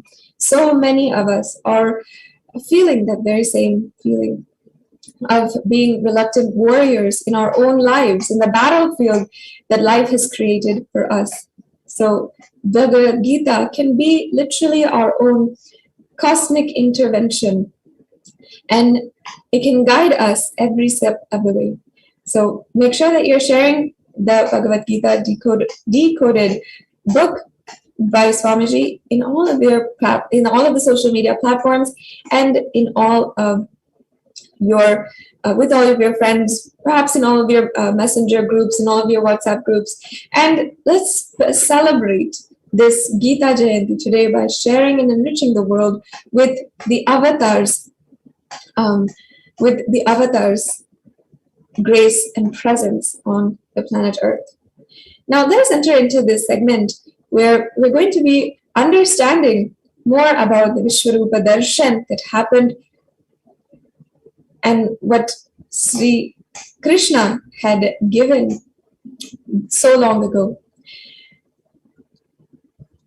There's a verse from the Bhagavad Gita where Bhagavan Sri Krishna tells Arjuna that he cannot see his divine form with his normal biological eyes. He must have his third eye open in order to see the Vishwarupa Darshan. And this is just a verse prior to when Bhagavan Sri Krishna unveils his most opulent form. So we'll be now chanting that verse.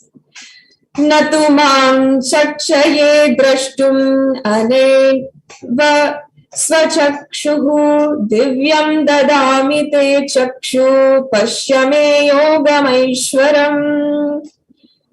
And Bhagavan Sri Krishna and Arjuna gives power to see. Gives Arjuna the power to see what is happening in the whole universe, not only in the present, but in the past and the future also. In this verse, Bhagavan Sri Krishna explains his vision of the whole darshan in just one verse. And now Krishna gives Arjuna the power to see what is happening in the whole universe, not only in the present, but in the past and the future also. By giving this experience to Arjuna, Bhagavan Sri Krishna proves that there is no need for any qualification, because Arjuna himself has no qualification. And whatever that last qualification that you might need for having the Vishwarupa Darshan, Krishna himself gives that to Arjuna, and he ensures that he is able to see and he's able to have that darshan. So as you can see, it is a darshan that needs no qualification. And Arjuna neither took responsibility nor understood fully the teachings of Sri Krishna. He was simply fortunate to be in the presence of Krishna. That's all. Likewise, you too, each and every one of you, each and every one of us, all over the world, wherever we might be, even if we might not speak English language, wherever we are, you are absolutely blessed to be here. There are thousands of possibilities for you to be elsewhere right now, but you are here and you are about to have the darshan of Bhagavan Sri Krishna, his most cosmic, opulent form. So many options were available for you. Perhaps you could have decided that tonight you want to go out for dinner with your family, or tonight, maybe you didn't even know that GITA Jayanthi was today, or you perhaps were not even scrolling through and you happen to come upon this video. If you were not scrolling through, you would never have found this divine blessing of this darshan. But out of all of the options that could have happened tonight on this auspicious evening, you chose to be here. And somehow existence chose that you should be here as well. And that is the only qualification that is needed.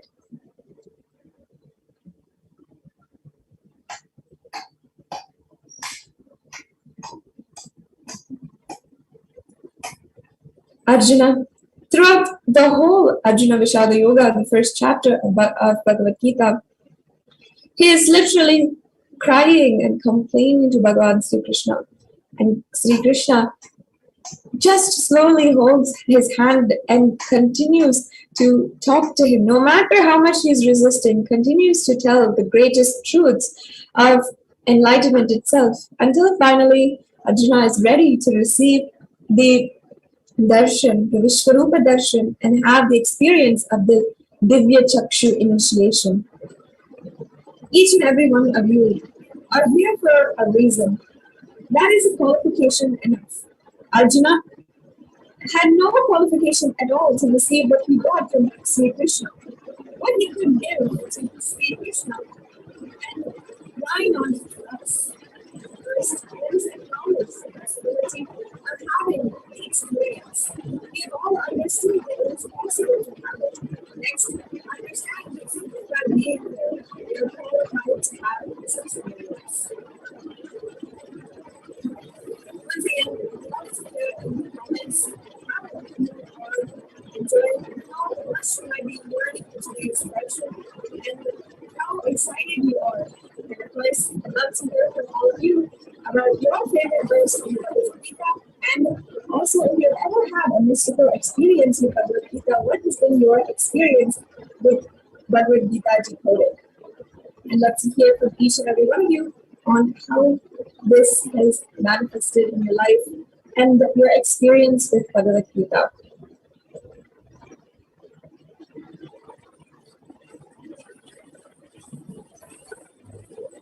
Yes, we have Andreas Kalpinis asking what time will Swamiji be joining us. I'm sure every one of us is wondering the same thing.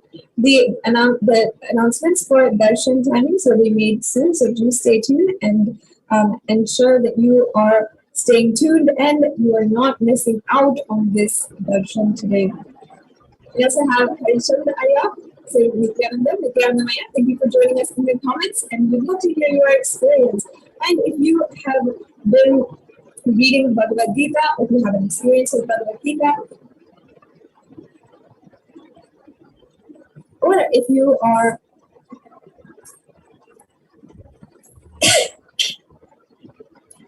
sorry, there seems to be some audio issues. We'll just be right back in trying to get that fixed for you.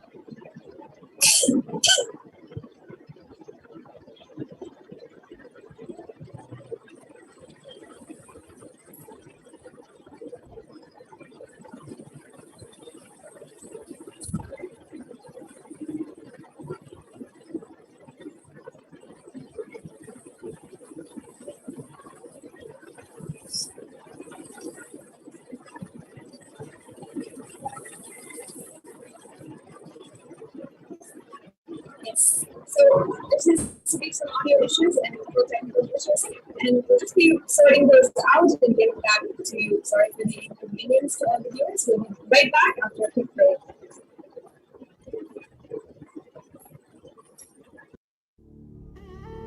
What I mean by the word llKAILASA, listen intensely. Enlightenment ecosystem, literally enlightenment itself, in your own home, wherever you are. If you cannot come to Kailasa, it's okay. Kailasa can come to you. Kailasa coming to you is llKAILASA.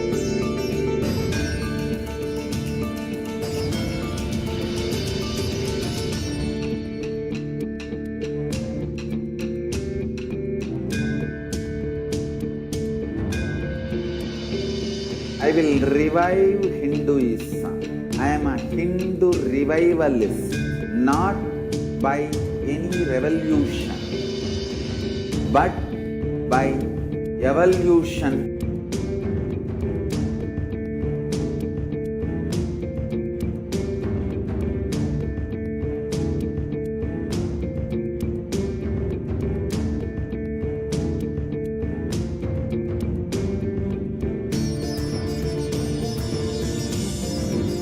And setting model communities.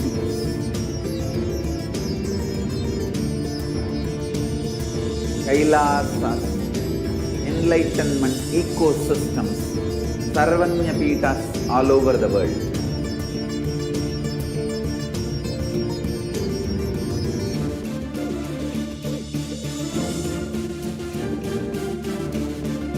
All powerful cognition, knowledge, only when you live, power manifestation and possibilities manifestation happens.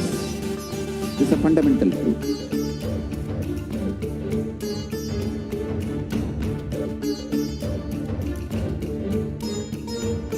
Hinduism cannot live exclusively as one sampradaya. No.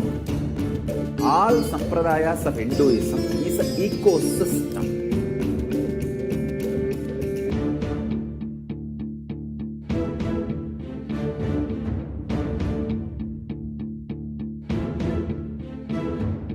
So don't keep quiet thinking that if one sampradaya is attacked, only that sampradaya is going to be affected. All of us are ecosystem.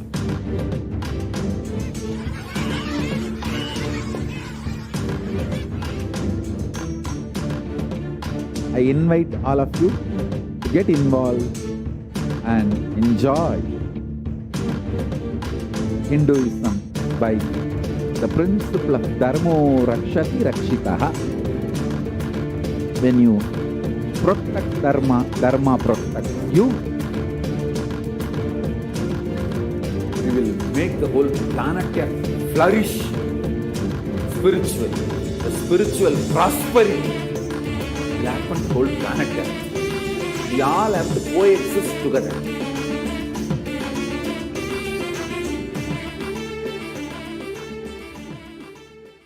Just be alive for next 3 years. Don't die within next 3 years.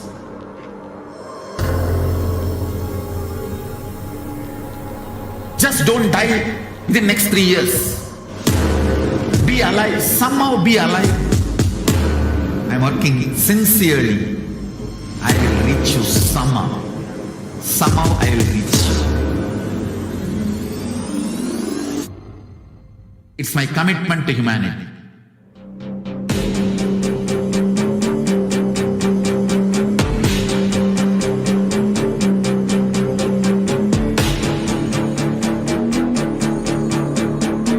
Just don't die within next 3 years.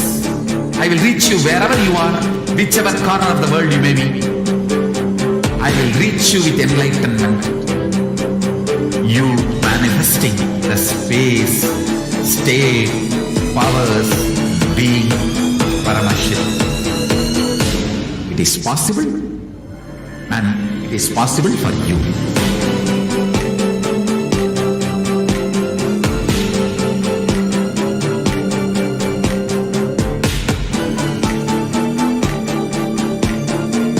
Paramashiva will reach you with enlightenment signs. I know he is going to do the job. Just be alive for next 3 years. Nothing else. There are some great spiritual sciences unique to Hinduism. Subtle, otherworldly, but definitive sign. Manifesting the cosmic beings in Archavatara, deities in Nijavatara, living incarnations is possible. Understand? Kriya Pada of Vedas and Agamas elaborately explain the whole science of making the cosmic beings manifest in Archavatara, deities and Nijavatara, living incarnations, both. During the Bhava Samadhi Darshan, literally those cosmic beings manifest through this body. Just like how they manifest in Archavatara, deity, they manifest in Nijavatara, Pratyakshavatara, and give you all the boons you ask, bless you. You see, each God is an independent intelligence to lead you to enlightenment. Each God is a bridge for you to achieve the Shivatva, the ultimate Shiva consciousness. Krishna is the bridge for you to achieve the Krishna consciousness. But Shiva consciousness, Krishna consciousness, all consciousness is one and the same. Ultimate consciousness only. So that energy itself completely expresses.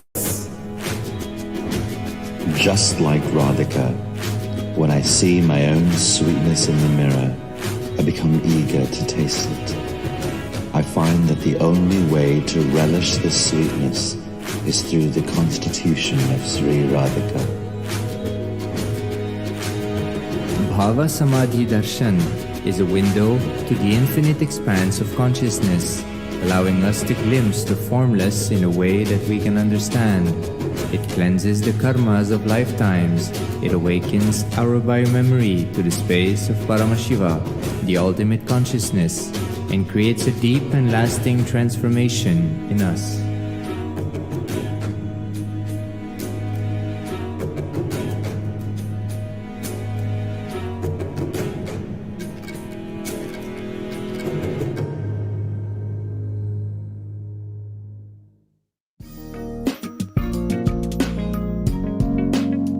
We get you health.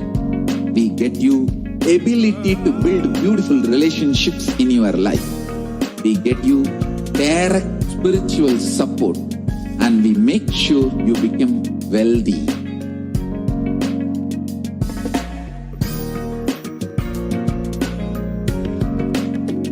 We won't stop giving you just good life. We will literally not stop till you live enlightened life. Manifesting the state of Paramashiva, space of Paramashiva, powers of Paramashiva, being of Paramashiva.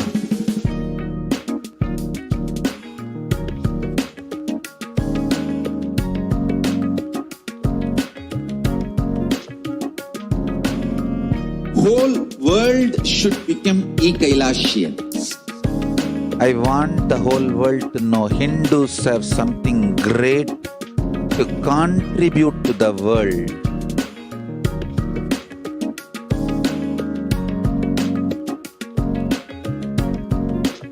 We have something great to contribute to the world. Let us do that.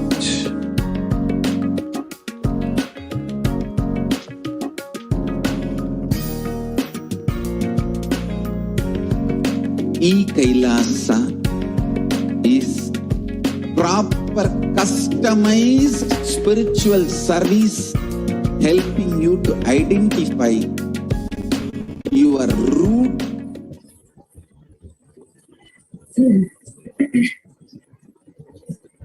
Yes, Nityanandam, welcome back, and sorry for the technical glitches and the audio issues. Thank you, those of you in the comments who let me know that there was an audio issue, so that we can fix that right away. And we also have many other comments, many people who have joined us. Sorry. Andreas Kalpini is asking, what time will Swamiji be joining us? I'm sure every one of us is wondering this exact thing right now. The darshan timings will be announced shortly, so please do stay tuned and ensure that you are joining with us for the program. And as much as possible, understanding and sharing this with all of your friends, your family, and sharing it and ensuring that anyone who at this time is able to sit and be part of this divine experience, a cosmic intervention in your life, then ensure that they have the opportunity, they have the chance to do that. And you will be the one who was the one who just facilitated that happen in their life. And we also have Jnana Pradayini and Alexandra, who is joining us in the comments also. Alexandra is saying, grateful for our beloved Swamiji, eternal love, and forever in every lifetime. It's so sweet, Ma. It's always so beautiful to be able to relate with each and every one of you who is outpouring your love for Swamiji, gratitude for Swamiji, especially giving us darshans time and time again, and ensuring that we are being guided in our spiritual path.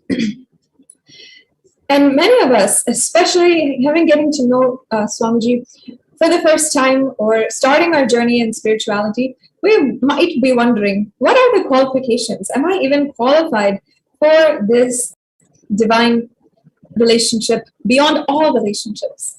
So first, let us acknowledge the possibility of the experience. We all have understood that it is possible to have it. So next, let us understand that simply by being here, we are qualified for the experience. We just understood also that Arjuna also did not have any kind of qualifications. In fact, the only qualification that he needed was to be able to see physically the Vishwarupa darshan that Bhagavan Sri Krishna was giving. And even that, when he was not able to see with his biological eyes, Sri Krishna gave him the third eye, opened his third eye, and gave him the Divya Chakshu, the power of divine sight. And he was able to see the Vishwarupa darshan. So anything, as long as you are here, and as long as you are dedicated and you're sincere, as long as you are absolutely devoted in love with Bhagavan Sri Krishna, and absolutely devoted to the Supreme Pontiff of Hinduism, then as the incarnation, they will take care of the rest of the qualifications that might be needed for our enlightenment and for our awakening. All we have to do is simply be here. And that is the most precious gift that an incarnation gives to each and every one of us. That we don't have to do anything, we just simply have to come along for the ride, and simply, without us knowing at all, we'll be enlightened, living an enlightened lifestyle. And each and every one of you could experience this today with this darshan. Somebody once asked Bhagavan Ramana Maharshi, an enlightened master from India, from Tiruvannamalai, the same place that Swamiji happened on planet Earth. And he asked Ramana Maharshi, what was the qualification for enlightenment? And Bhagavan Ramana Maharshi had replied that merely being alive, simply existing, was the only qualification required. If you are alive, then you have that qualification for becoming enlightened. And Swamiji has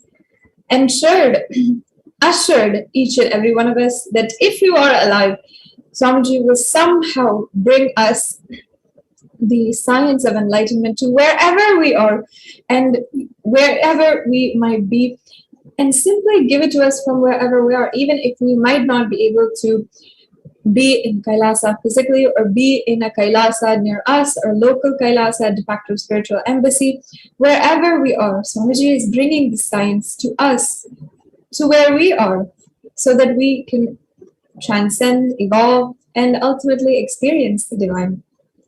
At the most, the only qualification can be said to be openness. If you did not have it, you would not come here every day. And we never allow the belief that we have the qualification to enter into our being. So I tell you, drop everything. You are qualified by your very presence here. This is such a beautiful assurance given by Swamiji that wipes away all of our self-doubts that we may have as we are entering into a beautiful divine spiritual process. We don't need anything or any prior qualifications. We don't need to deserve to be here. And we'll soon find that the amount of love that is showered, the amount of wealth that is showered, the amount of health and beautiful relationships that is showered just by the blessings, the grace of the incarnation of Paramashiva in our life, we'll perhaps even wonder, what did I do ever to deserve this? Now this question, it does not even need to be complicated. It does not even need to be contemplated, because each and every one of us, we did not do anything to be here. It is simply the grace of the divine that is allowing us to be here and that is orchestrating a turn of events in order to ensure that we are here somehow at this moment.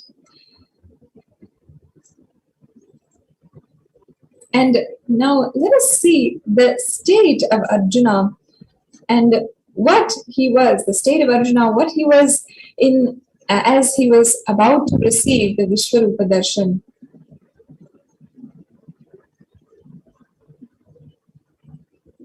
Here Arjuna says, if you think I can behold your cosmic form, my Lord, show me your unmasked, manifested universal self. Please understand, before entering into the experience, you must have the courage to take whatever comes. So Arjuna is giving us an example to live by, that when we are seeing the divine, we know that our master is divine. We should have the courage to stay and be surrendered to the divine, to our Guru, no matter what comes. Arjuna says, please give me your cosmic vision if it may please you. I am keen to have it, but the decision is yours. Let what happens be decided by you, he says to Krishna. What he implies is, I have listened all that you have said. My questions have disappeared and my delusions have evaporated. I truly understand your greatness. May I see you in your true form. A request from Sri Arjuna. And then Sri Krishna reveals himself as not just an incarnation, but as the very source from which everything flows. He is the source of all sources, the cause of all causes, the source of all the worlds and universes. And it is not as if Arjuna felt that he was qualified either to have that Vishwarupa Darshan, to have that ultimate experience. And already Arjuna has understood whom he is dealing with, whom his Guru really is. Arjuna had understood, had already had his questions, his doubts, everything evaporated. He was already satisfied completely with what Sri Krishna has given. And at that point he said, if it might please you, if you think it is right, please do give me your vision, the vision of your highest form. It is out of deep faith in Krishna that Arjuna chose to have the master assist him, unarmed as his charioteer, while Duryodhana chose Krishna's vast Yadava, the Narayani Sena. Not that Arjuna is not aware of the greatness of Krishna and his divinity.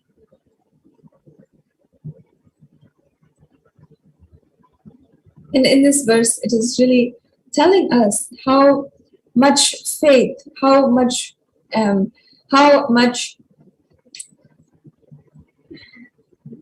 faith, trust, and surrender that Arjuna had on Bhagavan Sri Krishna. Upon saying this, Sri Krishna responds that he will give his vision, the vision of his most opulent form to Arjuna, but he does not have the power to see it. He says, Arjuna, you cannot see me with these ordinary eyes. You need the divine eye, the third eye, Divya Chakshu, to see my cosmic form. I give you the divine eye. So now let us understand, what is the divine eye? What is Krishna talking about here? The 360-degree vision experienced by the Supreme Pontiff of Hinduism is what Krishna means by the Divya Chakshu, the Trinetra, the divine eye or the third eye, also called the Agnya Chakra. When this eye opens, you will see 360 degrees, not only in the horizontal, but in the vertical dimension too. You will see the whole existence as you and experience it as you. And at the mere age of 12 years old, the Supreme Pontiff of Hinduism had the experience of the opening of the third eye and the manifestation of Paramasiva through the border of the Supreme Pontiff of Hinduism in the next breakthrough level, such that this opening of the third eye is not just an experience which he has with himself, but he is able to initiate the whole world into as well. And all of this started just at the mere age of 12. We can now watch a brief video where the experience of the Supreme Pontiff of Hinduism is narrated by none other than himself.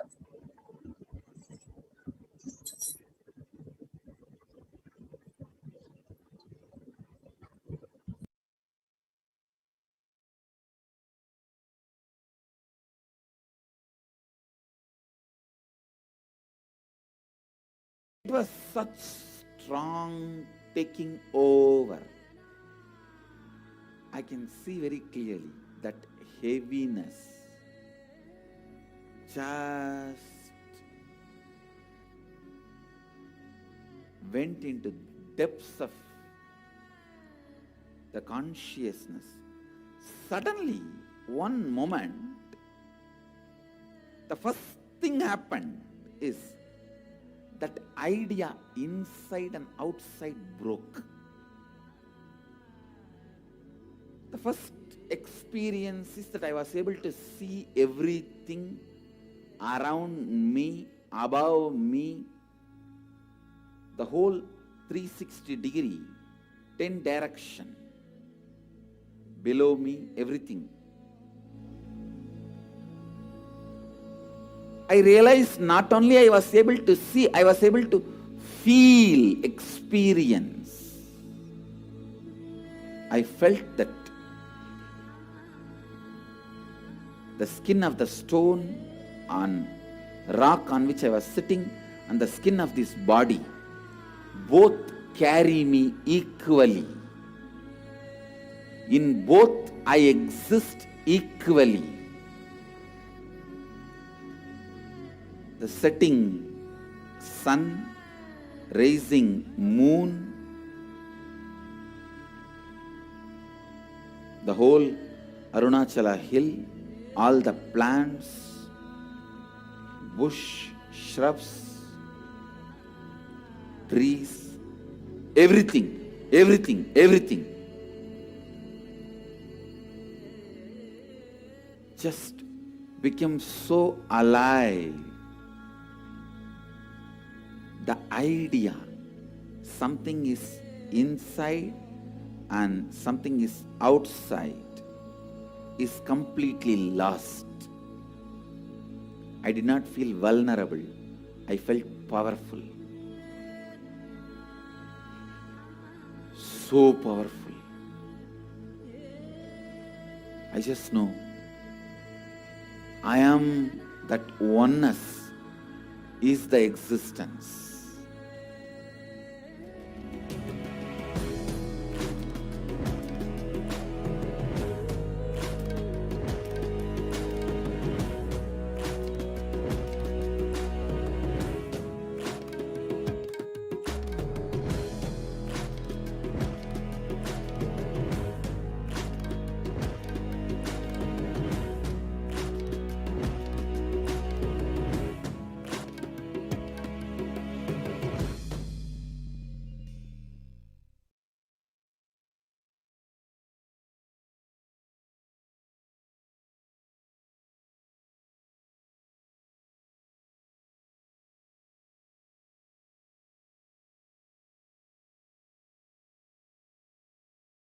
Hinduism.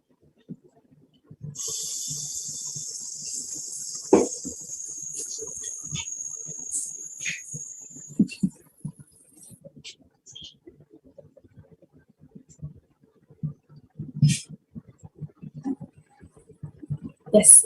So now that we have experienced the Atma Pramana, the experience in the life of the Supreme Pontiff of Hinduism himself, we now understand that this is a science that is verified, time-tested by the incarnation of the modern day himself. And Swamiji beautifully tells us that all the extraordinary spiritual mystical traditions continuously work on awakening the third eye. It is the easiest, most powerful way of awakening yourself to higher dimensions. Third eye is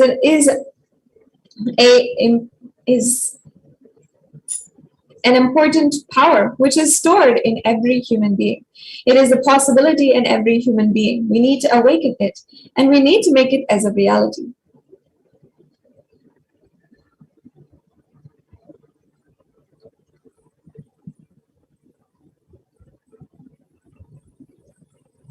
Third eye is not just an eye.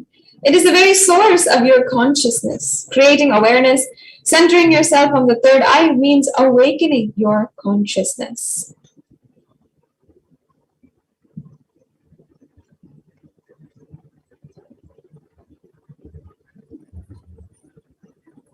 In the Sanskrit, the third eye is named with many words like Trinetra, Chakshu, Agnya Chakra, Mahanadi, Bhrumadhya, Tapaloka, Shivaloka. Third eye is an intra-organ, a subtle or non-physical organ that human beings possess. And it is called the third eye because the moment it is activated, you will be able to see without and beyond your two physical eyes. Blindfold reading or reading without the need of physical eyes is a visible side effect of the initiation into the third eye.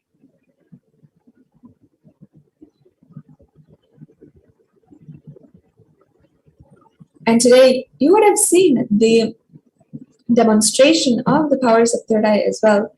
The third eye, called the Agnya Chakra or the command center, is the most powerful energy center located between the two eyebrows. And Agnya means command, and Chakra means wheel or disc.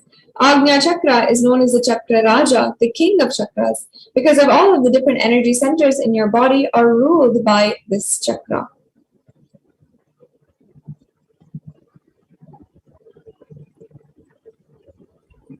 Agnya is the seat of will power, controlling mystical powers like clairvoyance, telepathy, and command over natural forces, and ultimately experiencing oneness.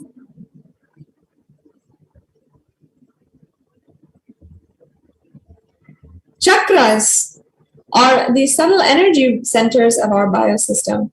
They represent the spheres of different levels of consciousness, visualized as spinning wheels or lotuses, with different counts of petals. Chakras are not physical entities. They exist in our subtle body along with the length of our spine. We have 7 major energy centers or chakras, and each of these chakras have different emotions and connected to them as well. And the Shastra Pramana, or the scriptural reference of the third eye, the translation goes, by fixing the mind on the inner space within the crown center, sitting stably without any movement, having the eyes closed in succession.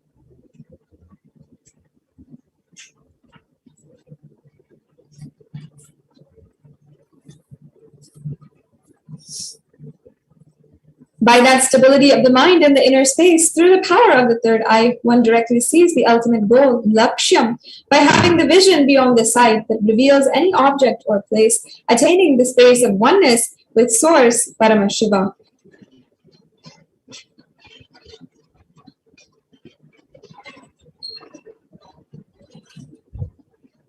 Yes, in Shastra Pramana. Now I'll chant the Sanskrit verse. Kapalantarmanonyasya tishtannmilitalochana kramena manaso dhadhyad lakshaye lakshamuttamam. And The Apta Pramana is exactly the time when Krishna initiates Arjuna into the third eye. We also just went over this verse where Bhagavan Krishna says to Arjuna, but you cannot see my cosmic form with the physical eyes of yours. Therefore, I grant you the third eye vision. Behold my cosmic opulence. In the Hindu Purana, the Bhagavad Gita, which we have just been discussing about, of course, this is the moment where Krishna gives the third eye awakening to Arjuna. And Swamiji himself has ensured that we have the empirical evidence from observation and scientific experimentation, the Pratyaksha Pramana. And we'll be understanding the Pratyaksha Pramana, the scientific evidence of the powers of third eye and the third eye awakening after a very quick break.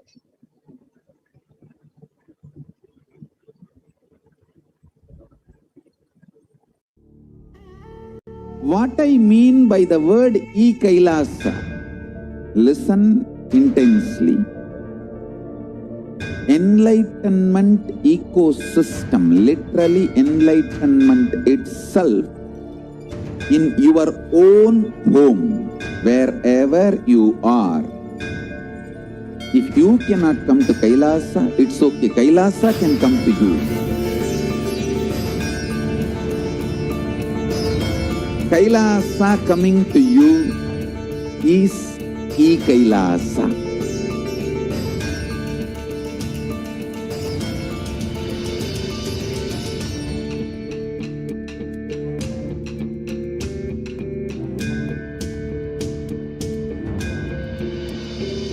I will revive Hinduism.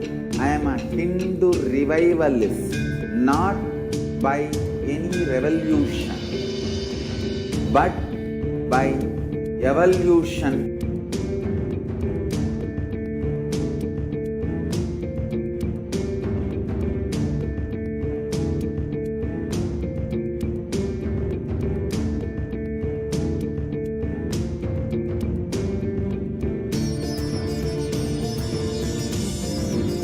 And setting model communities.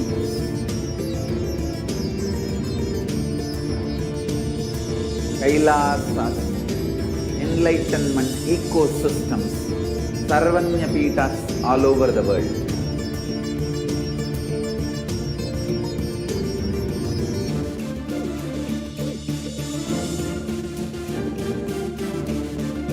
All powerful cognition, knowledge, only when you live, power manifestation and possibilities manifestation happens. This is a fundamental truth.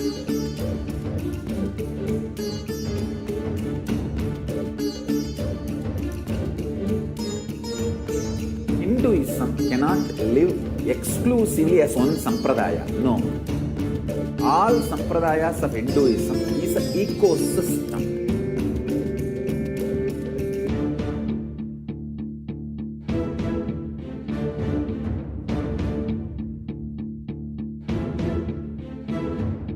So don't keep quiet thinking that if one sampradaya is attacked, only that sampradaya is going to be affected.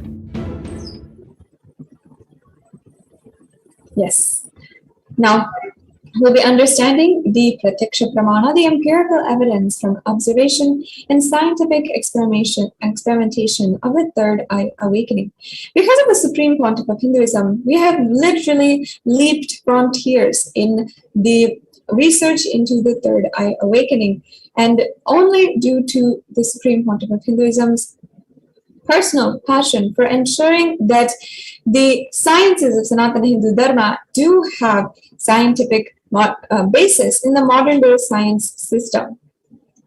And an experiment Swamiji himself ensured to conduct and to volunteered himself to be a subject for was conducted on April 26, 2006. Dr. Juan Acosta Urquidy made observations of brain waves and other vital metabolic activity, sleep and meditating and healing states of the Supreme Pontiff of Hinduism.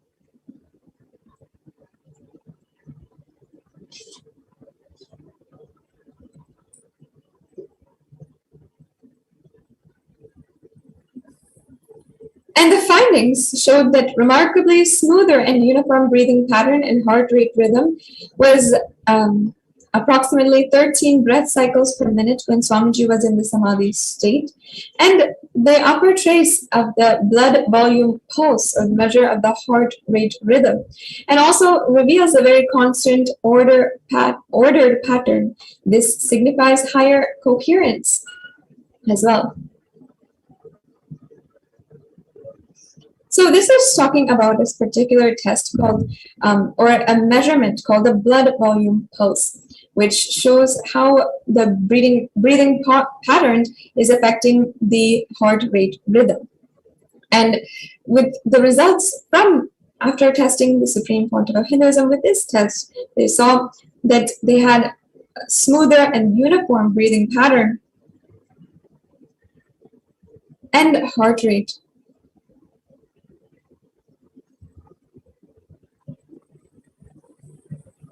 And the Supreme Pontiff of Hinduism gives mass initiation and training to the students of Nityananda Gurukul into the third eye awakening. Mass awakening has seen a spectacular rate of 100% of children below 14, with all children successfully identifying colors, shapes, and words while blindfolded. Within just 12 hours of the initiation, the children are encouraged to practice the third eye meditation for 21 days after the initiation to anchor the power permanently in their biomemories.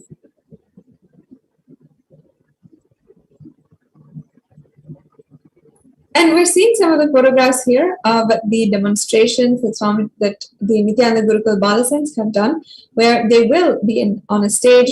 They were in front of thousands of people and able to demonstrate the power of third eye. Literally, not using blindfolds, being completely blindfolded and being able to read anything which is put in front of them. And the science of the third eye awakening is not a miracle. If only one person does it, then that would be called a miracle. If everyone starts doing it, it is a science. Third eye is not just used for seeing alone. It can be used to hear, to touch, to feel, to do anything. So third eye is powerful new possibility. This is what the Supreme Pontiff of Hinduism has revealed.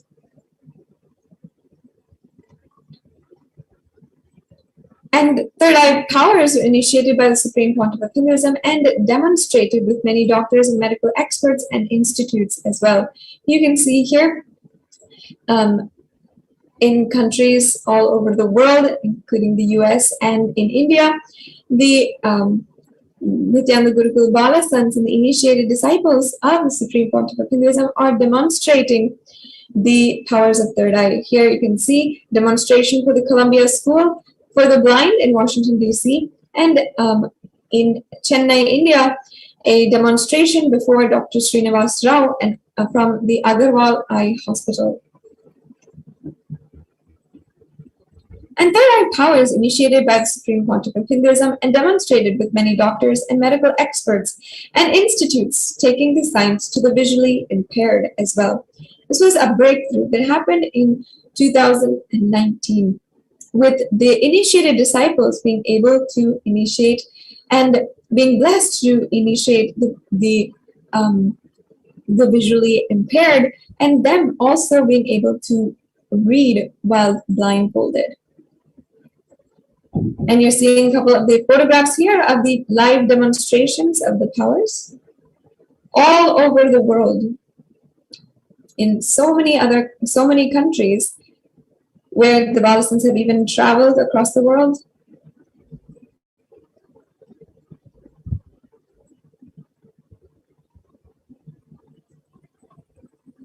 Yes. And now let us watch a breakthrough video on how the initiation by Swamiji had literally been able to have this third eye powers be demonstrable in even the people who are born blind. We're going to be seeing this video now and then understand a new realm of possibility with the powers of third eye.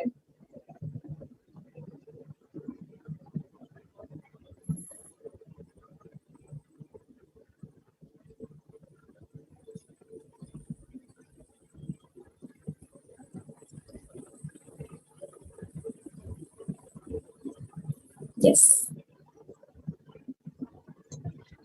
So we also have many people joining us in the comments before we watch that video. We get it ready on our side. I'd love to interact with a couple of you. Ma Priya Premananda is asking for a two-way link. And just now, the social media manager has posted the registration for the Parandhama Vishwarupa Darshan. So please do follow that link. It's an events.kailasa.org link, and you'll be able to register and be able to have a two-way link.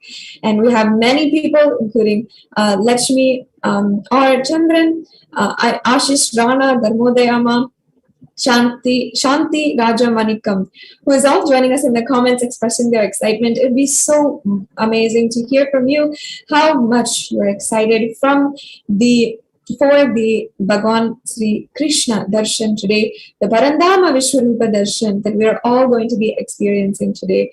How much are you yearning for it? How excited are you right now? Please do comment, and I'd love to interact with you. Love to hear from each and every one of you about how excited you are. What are the preparations you're doing?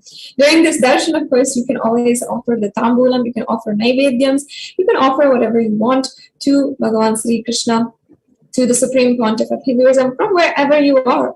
And we have just enough time in order to gather, in order to make, if you'd like to, any kind of naivedyams, or in order to make an offering. And we'll be shortly also understanding what kind of ways you can offer your gratitude to Parandhama and to the Supreme Pontiff of Hinduism for manifesting in our lives.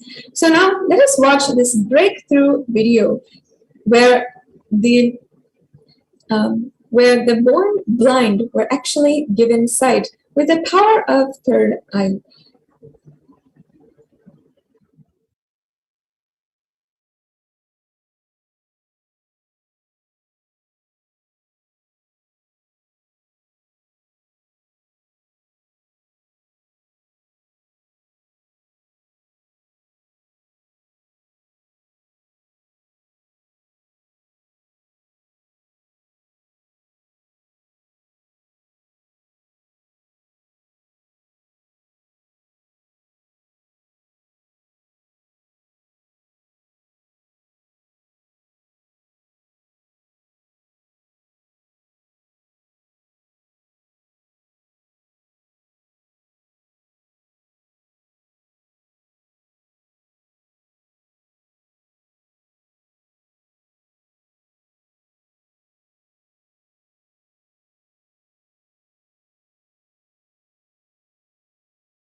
मैं मंत्र बोले तो પછી મારા ગુરુજીને યાદ કરીને પછી બોલ્યો. क्या देखाયું આ શબ્દ क्या દેખાયું? થર્ડ આઈ મને દેખાય. કઈ જગ્યાએ? થર્ડ આઈલા આંખોની બંને ઉપર કપાળમાં વચ્ચે. અને અહીંયા આ દીકરી આંખમાંથી એક વાળી દેખાયું. નિત્યાનંદમ, I am Nityandita. I am part of the thousands of people whom Swamiji has initiated to be able to manifest extraordinary powers. One of the extraordinary breakthroughs that I had in the past 5 years was very recently when I visited the Blind People's Association here in Ahmedabad. It was for the first time I saw the blind children, the visually impaired children. With his one blessing, Swamiji just told that through me, he blessed me to be able to be one of his Divya Shariras, to be able to carry and radiate him through my body. And he told me that I will be able to initiate all of those children for them to see.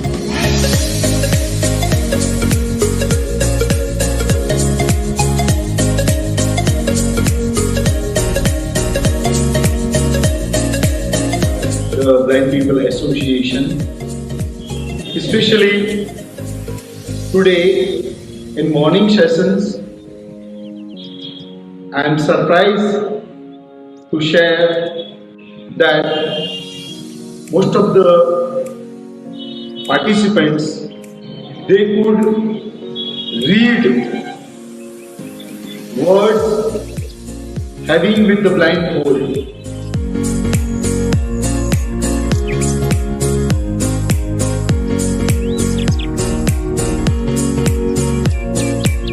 P-O-W-E-K. So P-O-W-E-R, and we see R as K. Wow, beautiful. Beautiful. Excellent. Very nice. Yes, Very so nice. I want to just show this piece of paper, and that's exactly what is written.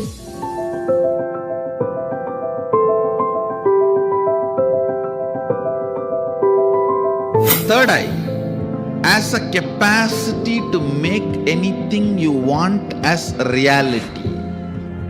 Taste the first breakthrough, conscious breakthrough guaranteed. It is all about opening your third eye, giving you first conscious breakthrough. Any human being can go through these initiations and have this superconscious breakthrough, manifest these possibilities and powers.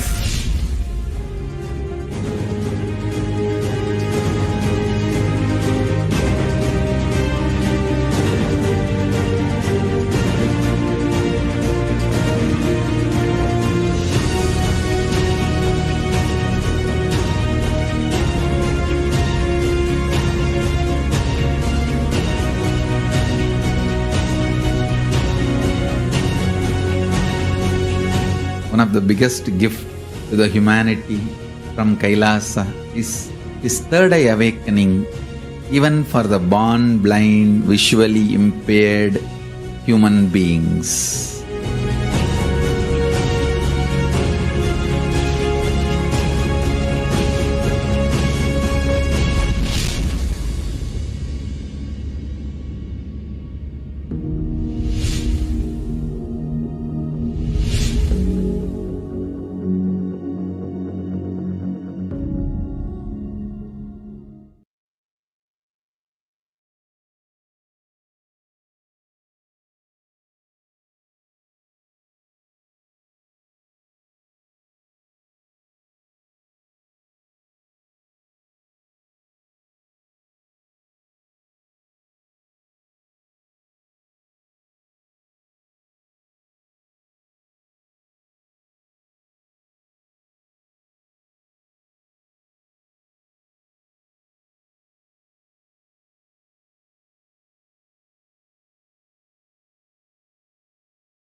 And welcome back everyone for the next segment of today's program.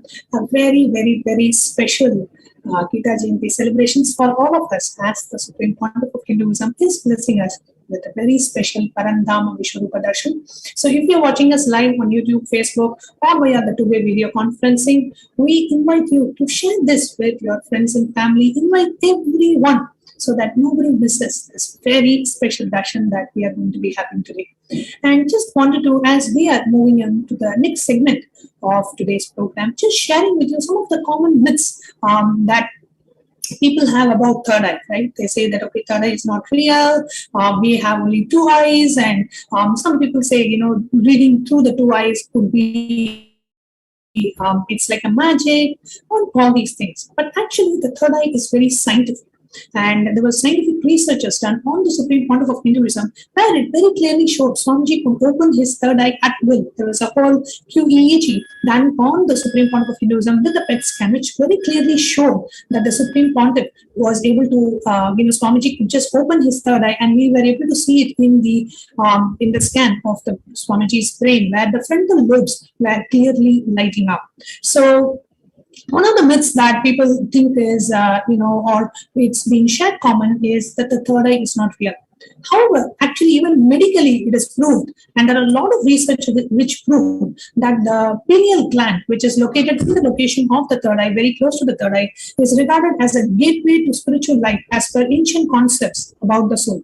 Recently, modern neuroscience has proven that the pineal gland is not only a mechanism, is not only a melatonin secreting neuroendocrine organ which controls the circadian rhythm, but it is also a mystical and energy associations with spirituality. It acts as a tremendous coordinator between molecular, hormonal, psychological, physiological, and chemical rhythmic orchestra.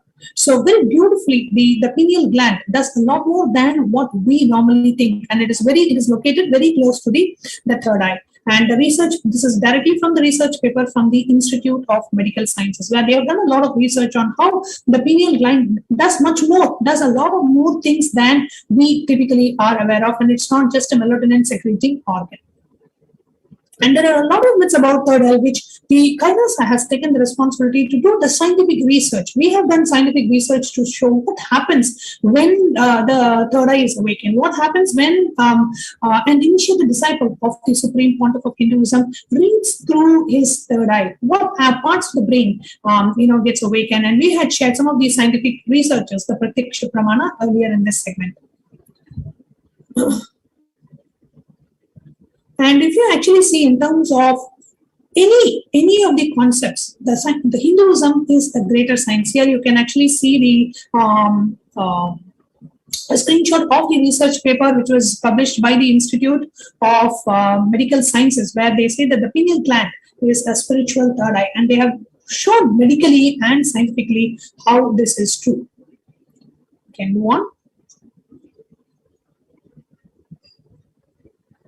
And now we would like to share with you about some of the common issues, right?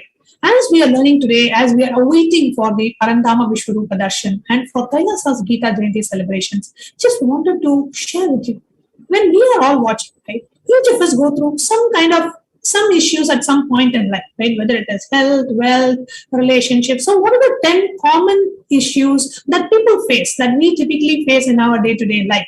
And if you're watching us on YouTube, you can comment in the YouTube chat. What are the things that you relate with? What are the problems that we as human beings typically face? One is a health crisis. There comes a time in our lives where when we are not healthy, or it could be something minor or major, right? But some aspect of your health disturbs us, bothers us. The second could be workplace issues, where you have some kind of a conflict in the workplace, and where you question, am I really a team player? Am I really, can I manage these professional relationships better? You start questioning your own ability when things don't go the way you want. We can move on. And next, if you actually see in terms of relationships, in terms of friendship issues, right? We have some conflicts with our friends, it affects us. There are times where we have, in terms of some financial crisis. And in terms of, financial crisis, in terms of, friendship issues, and in terms of a lot of other emotional issues that we go through, in terms of mental health issues that we go through. These are some of the various problems that we typically face on a day-to-day basis. Now the question is, where is the solution? What is the solution for these kind of problems? Oh, I'm so sorry. I'm getting a message that the audio is really bad. So we'll just take a very quick break and we'll be right back. Yes, I'm extremely sorry that the audio is very bad. We'll be fixing it and we'll be right back with you after a very short break. Really sorry for the technical glitch. We'll be right back with you for a short break after fixing the audio glitch.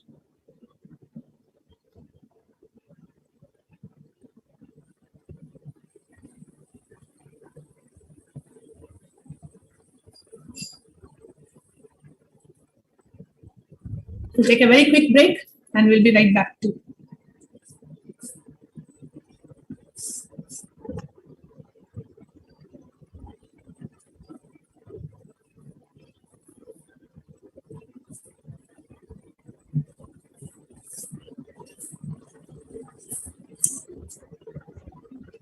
Okay, Ken. What I mean by the word llKAILASA, listen intensely. Enlightenment ecosystem, literally enlightenment itself, in your own home, wherever you are. If you cannot come to Kailasa, it's okay. Kailasa can come to you. Kailasa coming to you is llKAILASA.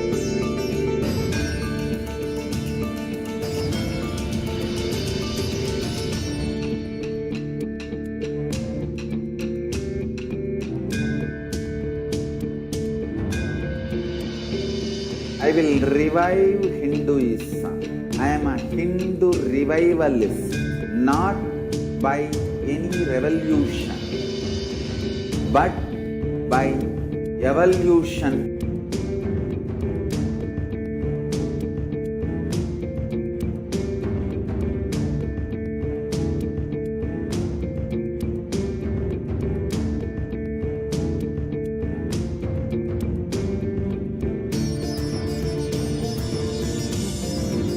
And setting model communities.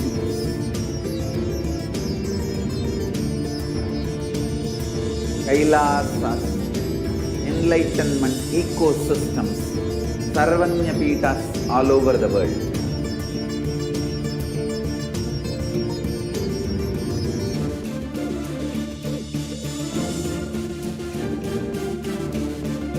All powerful cognition, knowledge, only when you live, power manifestation and possibilities manifestation happens. It's a fundamental truth.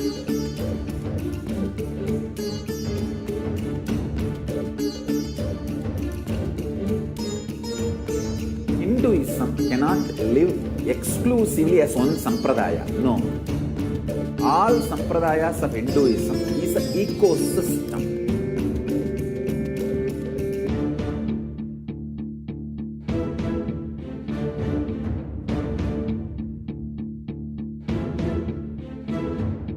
So don't keep quiet thinking that if one sampradaya is attacked, only that sampradaya is going to be affected.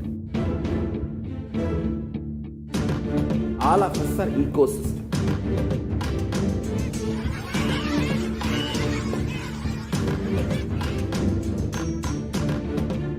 I invite all of you to get involved and enjoy Hinduism by the principle of Dharmo Rakshati Rakshitaha. When you protect Dharma, Dharma protects you. We will make the whole planet flourish spiritually. The spiritual prosperity will happen to the whole planet. We all have to coexist together.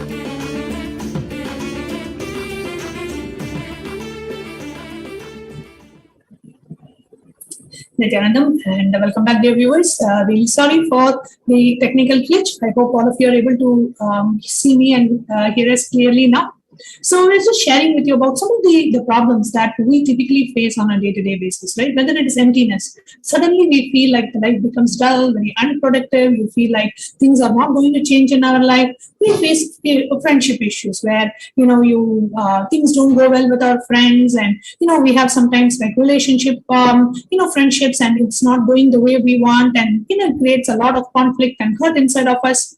The other problems that we face are sometimes we go through a financial crisis, right? Where suddenly out of the blue things are, not going the way you want financially, and things are very tight, and you'll have to really think in terms of how am I going to manage my finances, and also the career pressure, where when you are on a path to being successful, you may face challenges like, you're not getting the promotion at work, and things are not conducive for you at workplace. How much ever hard you work, it is not getting translated into a promotion or a career growth for you, and you feel frustrated, you feel irritated. These are some of the problems that we face in our day-to-day life. And also in terms of mental health issues, right? We may have some, suddenly we go through depression or anxiety or fear or some kind of an insecurity. And sometimes we may not even aware where these issues are coming from in our lives. So if you really look at life, right, the problems that typically we as human beings face on a day-to-day basis, kind of covers or falls under one of these categories. We may be able to relate with one or more of these problems and the issues that we are facing in our day-to-day life.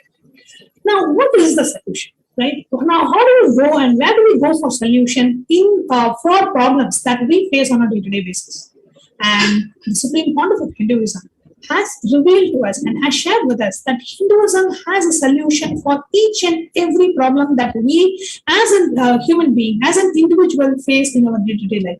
Hinduism has solutions for every aspect, whether it is financial crisis, career pressure, or friendship issues, or anything, any problems that we as an individual face, that Hinduism has a solution for this.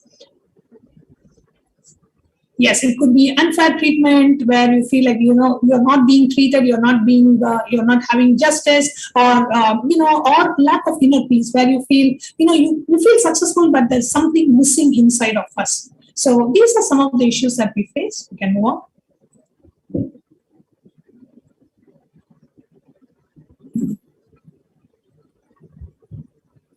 Now, as revealed by the Supreme Pontiff of Hinduism, Hinduism has a solution for each and every issue that we face on a day-to-day basis.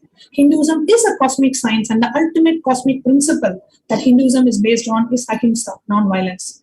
So not just in Canada or US or London or Germany or Australia, anywhere in the world, the Hindu locality, wherever Hindus live, that place that is prominently live and that is always considered a crime-free zone. Wherever Hindus are, they're very successful. They are the richest ethnic community. As the Supreme Pontiff has revealed and done a detailed research on all the Hindu community settlements all over the world and pretty much all the major developed countries. And Hindus are there in more than 150 countries worldwide. Hindus are present, and wherever they are extremely highly educated, very highly responsible. They don't have any kind of these they prepay the loan in time, the crime rates are low, they have stable family, children do really good at school. So there is a very stable culture and a very stable ecosystem that the Hindus bring wherever they settle and anywhere in the world.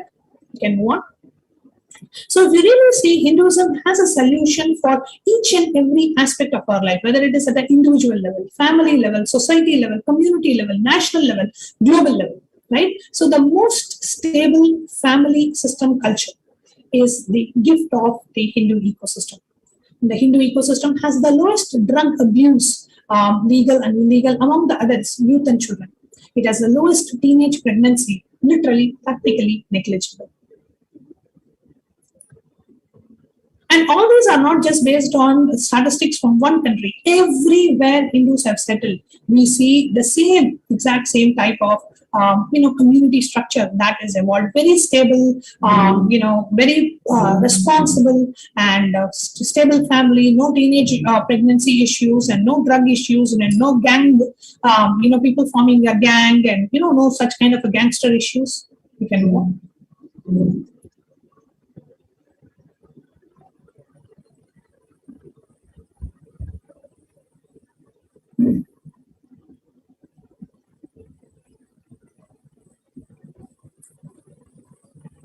Hinduism has a solution for all these issues, not just individual, societal, or country level, but Hinduism has a solution for even for global issues such as climate change, global warming, violence, terrorism, every issue, whether at a global level, which affects every country, every human being, national level, societal level, family level, individual level, Hinduism has a solution for each of these. And all these solutions are embedded in the sacred scriptures of Hinduism.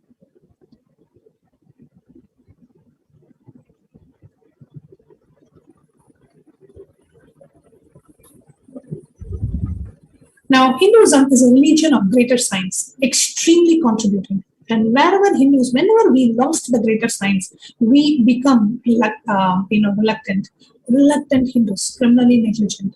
And wherever we do not lose the greater science, there we won the life. Wherever we are successful, we continue to see, even in places where the Hindus have settled abroad, it is because of our Hindu lifestyle and the Hindu concepts and the truths that have been put into us from the childhood that today we are successful.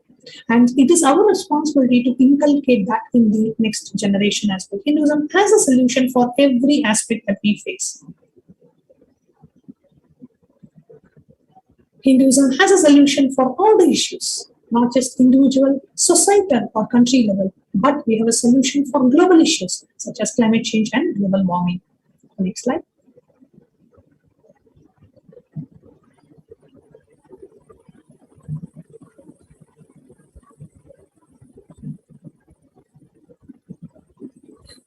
Today we are going to present to you, we can move on to the next one.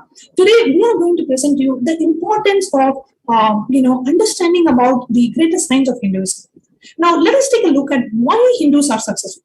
Number one, a greater visualization capacity raises our involvement in life. It reduces fears about life and the reluctance about the unknown aspect of it. Second, when you have more involvement in life, it naturally manifests as greater health, greater wealth, greater mental quality, our greater ability to visualize, greater ability to involve in relationships, greater ability to build your career, greater ability to build our possibilities, greater abilities to manifest powers and experience enlightenment. In every level, the greater science manifests in our lives, the greater possibilities or powers manifest in our life. So if you look at the Hinduism, how it impacts us in every level, and it leads to success in all dimensions of our life.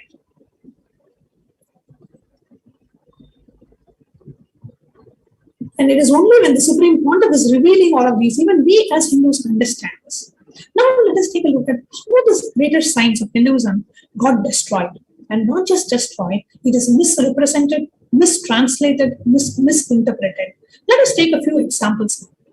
Now, today we are celebrating and observing the GITA JAYANThi celebrations and celebrating the day when one of the most sacred scriptures of Hinduism, Bhagavad Gita, was delivered to the world by the Purnavatara, Bhagavan Shri Krishna, to his intimate friend and disciple Arjuna. Now, this sacred text, as we know, and as revealed by the Supreme Pontiff of Hinduism and as decoded by the Supreme Pontiff of Hinduism, is literally a manual for life. If you just read and imbibe the Bhagavad Gita, every moment in your life, we can live lives of powerful cognition. We can literally live radiate Jivan Mukti, living enlightenment. Now, however, this very same book is today being abused and misinterpreted and mistranslated by the anti-Hindu elements that are out there. And it is important for us as Hindus to understand what is happening and how Hindu scriptures and Hindu books are being misrepresented and mistranslated to demean and to denigrate this greater science of Hinduism. Let us take a look. I invite each and every one of us to be complete and give you a pure, authentic listening to this segment so we understand the importance of protecting this greater science today. Can we move on to the next?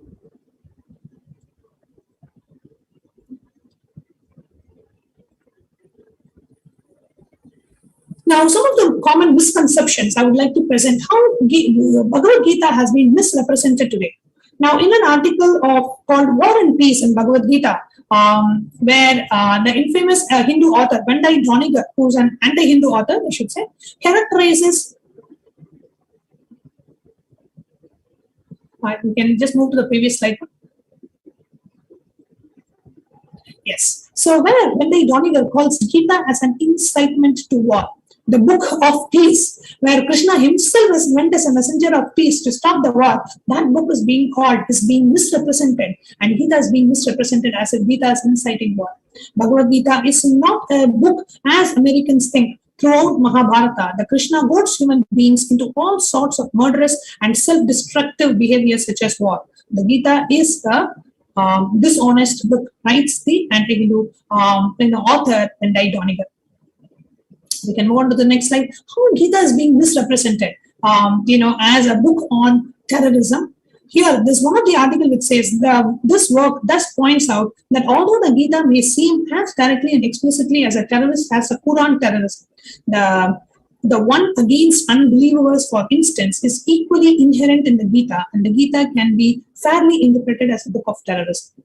So such, abusive and hate literatures are being spread about Hinduism that are out there in the world, where even Hindus sometimes becomes victims of such abusive representations and abusive translations of our own scriptures. The next slide.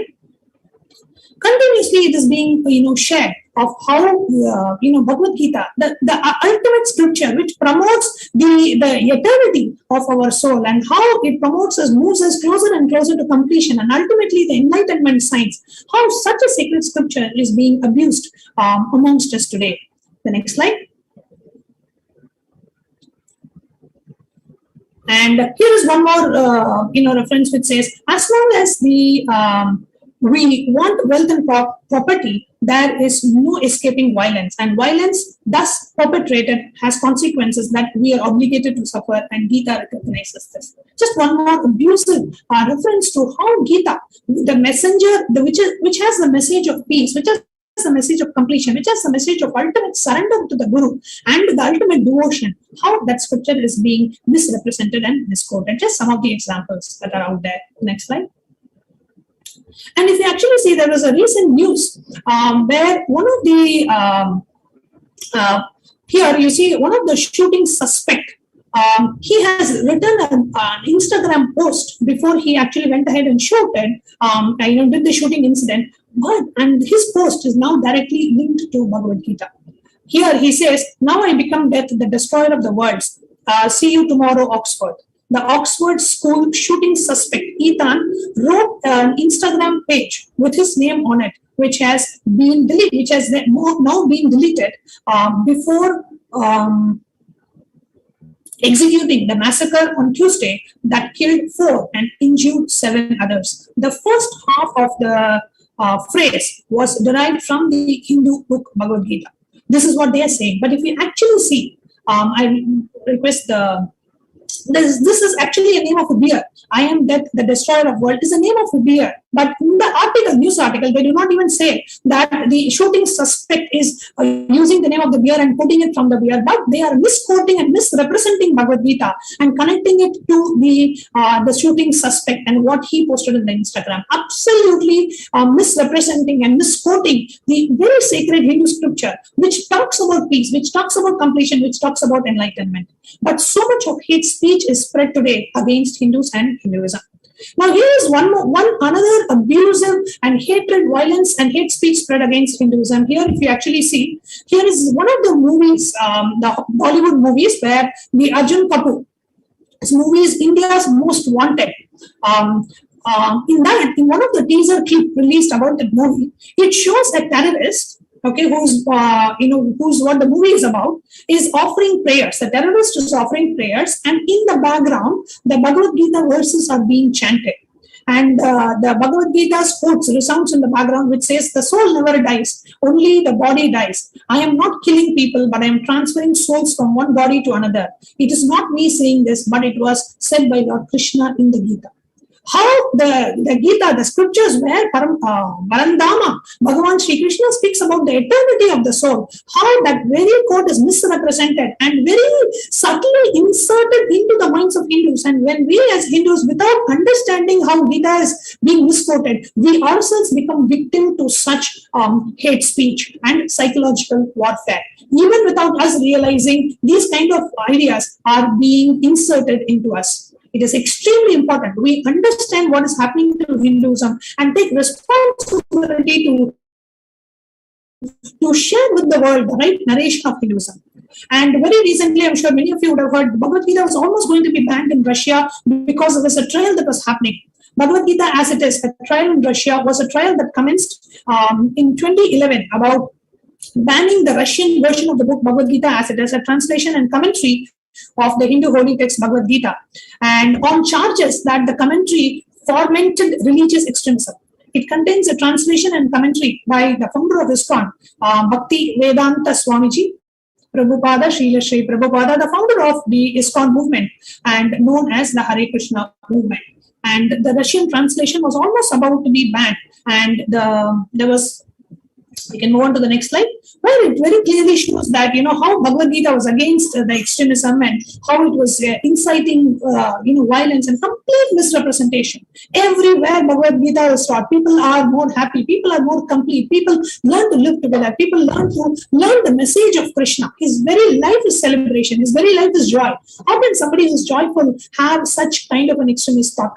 Which is absolutely untrue. But this is how Hindu scriptures today are being misrepresented amidst us.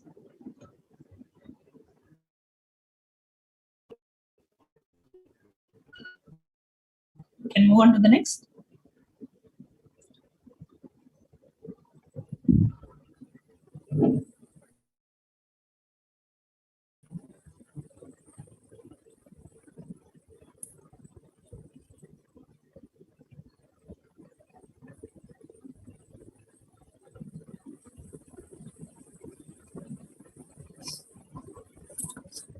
The Russian edition of Bhagavad Gita, as it is, which was put on trial in Russia. The trial was initiated in June based on an assessment of the book by the scholars of the Tomsk State University, which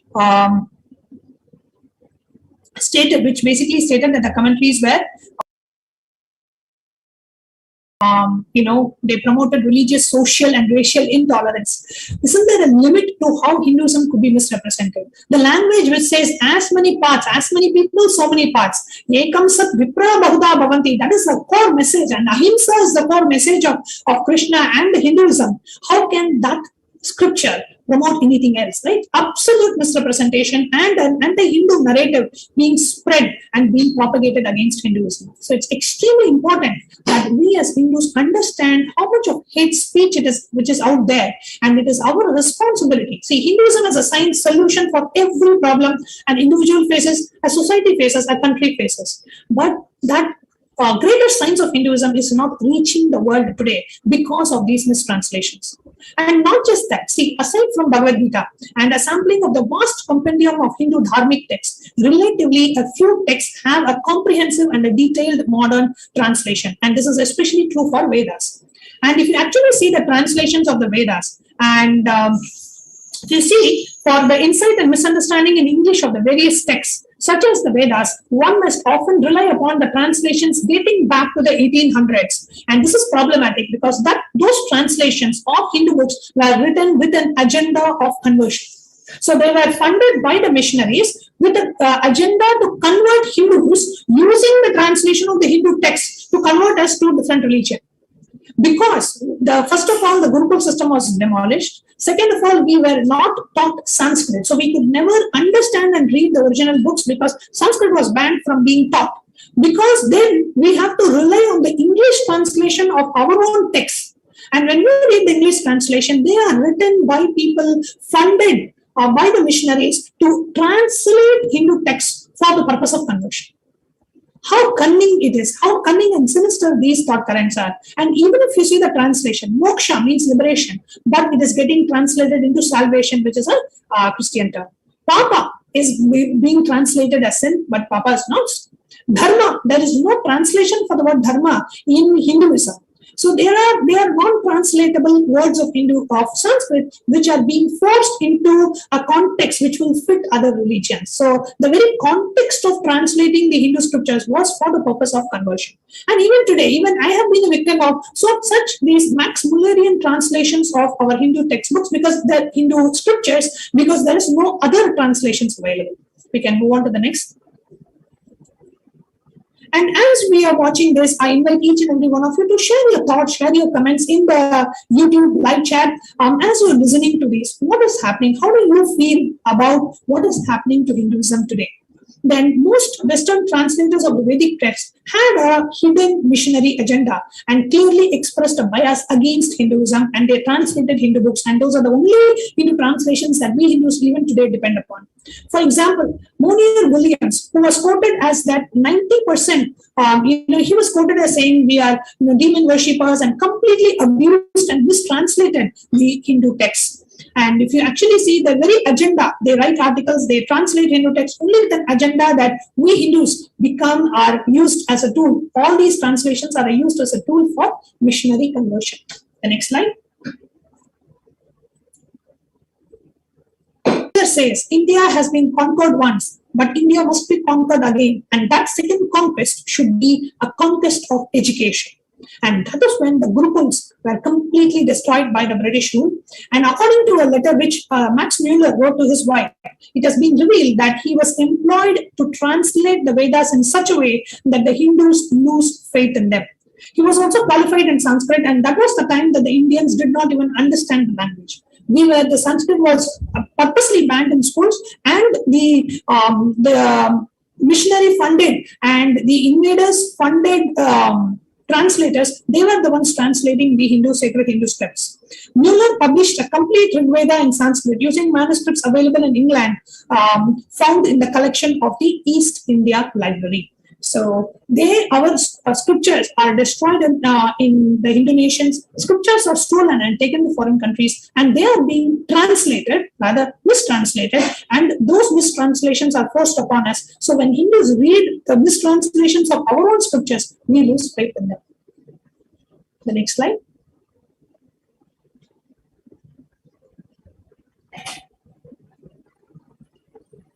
Now, a very popular American textbook, where probably if you grew up in America or if you studied in a school in America, this textbook is something that you would probably encounter. Now, the textbook is called Tradition and Encounters, a Global Perspective of the Past, written by Jerry and Herbert. Is the source of hateful mythology against all Eastern religions, especially Hinduism. Now, this book is taught to standard 10 students and many other college students in the USA. This is where most Americans read in schools, and they form their opinion about Hinduism and Buddhism by reading this book. Now, this imaginary hateful concept against Hinduism that was preached by the Max Muller is the basis of this book. So Max Muller translates it with an agenda that Hindus should hate Hinduism, and that Max Mullerian translation is the source for this book, which is now being taught in the schools in the US. So if you have children who are going to the school in the US, what they are learning about the greatest science of Hinduism is all these completely abusive representations of Hinduism. And this book, Hinduism is the world's third largest religion, and it has only 3 pages, and those 3 pages are abusive material and abusive narrative of this greater science of Hinduism. Can move on to the next. So the world's third largest religion has only 3 pages dedicated to the mostly fake narrations of Hinduism. Next slide.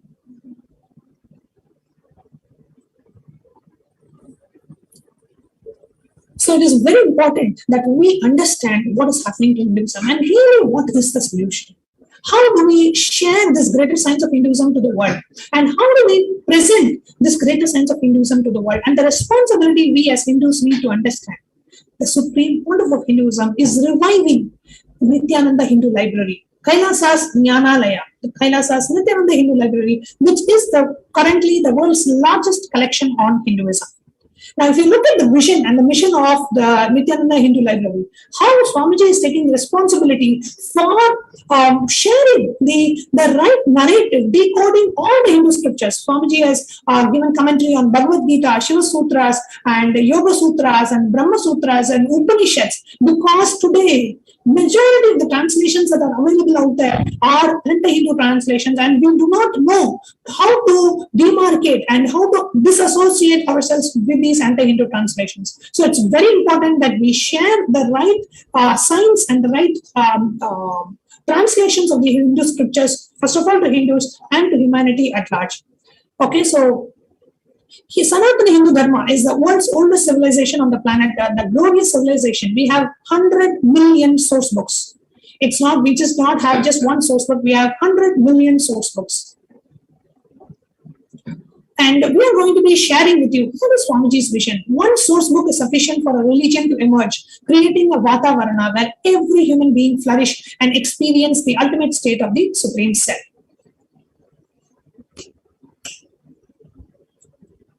Now, if you see for any civilization, for any religion, the scriptures are the root. And based on the source scriptures, the legitimacy of the source scriptures, the tree of that religion grows. And here you see whether it is historical legitimacy, political legitimacy, cultural legitimacy, spiritual, religious legitimacy, social, economical legitimacy is rooted in the legitimacy of the Hindu scriptures. So it's very important we preserve and protect these Hindu scriptures.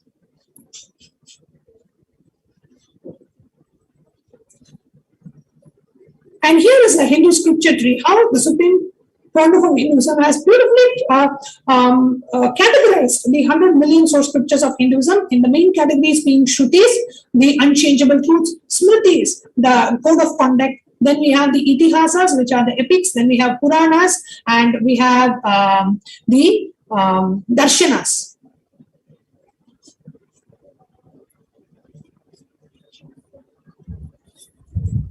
Now, the vastness of the Hindu scriptures, just to give you an idea, the Vedas have 10,600 verses. The Kamika Agama alone has 100 crores of verses.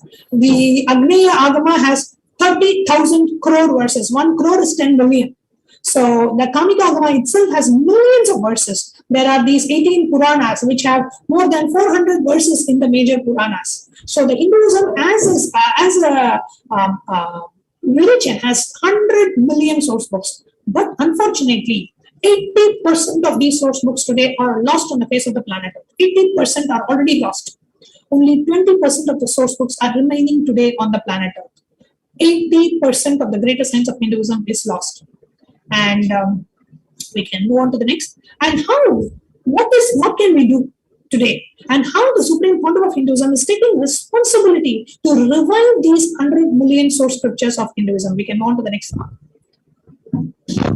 The various references that we have about, the various source scriptures, the sciences, the science of astrology, astronomy, mathematics, whether it is the science of cooking, everything is there rooted in the source scriptures of Hinduism. And the Hindu scriptures have a solution to every problem an individual, a society, a country, or globally that we are facing today, even including the most critical crisis that the world facing today, that of climate change, that of global warming. Hinduism has a solution for these, and all these solutions are embedded in the source scriptures of Hinduism. And through the Kailasa's Nityananda Hindu Library, we can move on to the next. And through the Kailasa's Nityananda Hindu Library, the Supreme Pontiff of Hinduism is reviving all the 100 million source scriptures of Hinduism.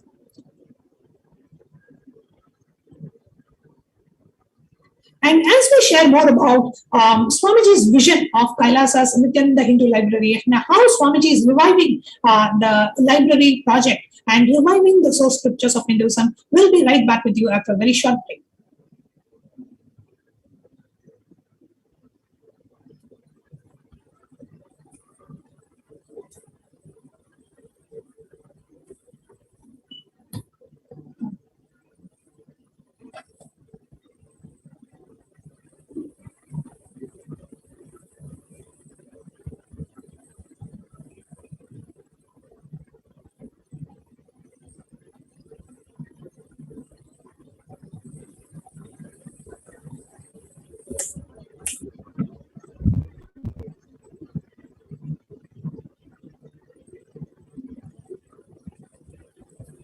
We'll take a very quick break and we'll be right back with you.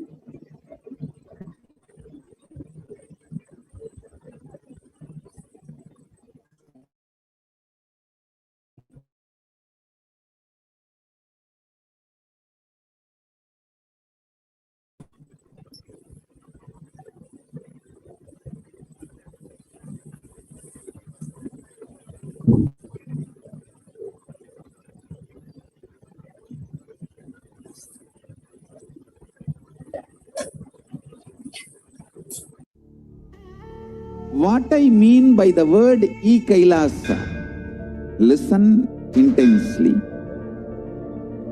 Enlightenment ecosystem, literally enlightenment itself. In your own home, wherever you are. If you cannot come to Kailasa, it's okay. Kailasa can come to you.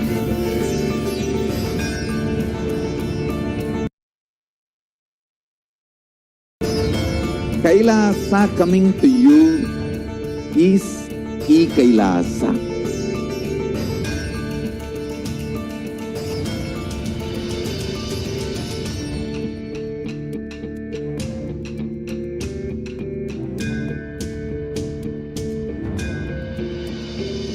I will revive Hinduism. I am a Hindu revivalist, not by any revolution, but by evolution.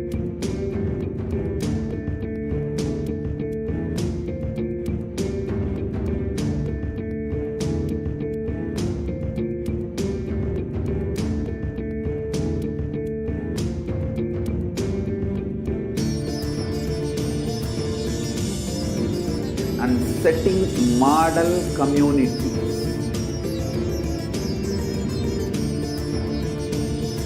Kailasa's enlightenment ecosystems, Sarvanya Pitas all over the world.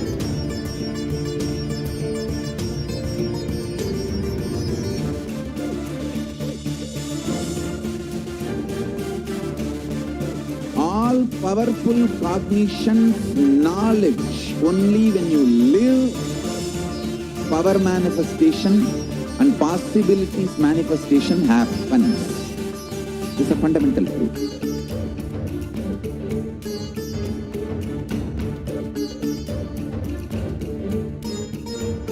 Hinduism cannot live exclusively as one sampradaya. No. All sampradayas of Hinduism is an ecosystem.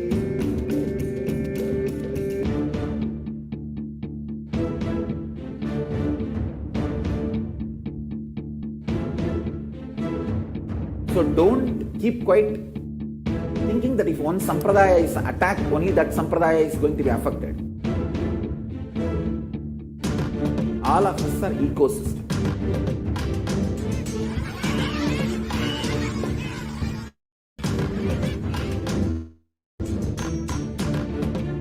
I invite all of you to get involved and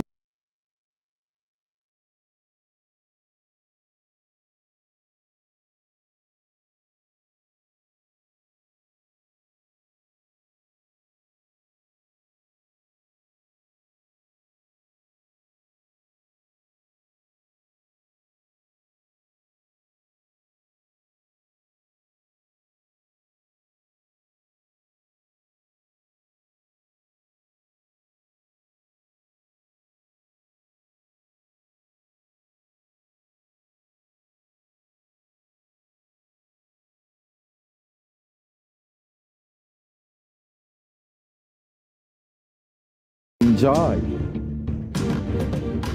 Hinduism by the principle of Dharmo Rakshati Rakshitaha. When you protect Dharma, you will make the whole planet flourish.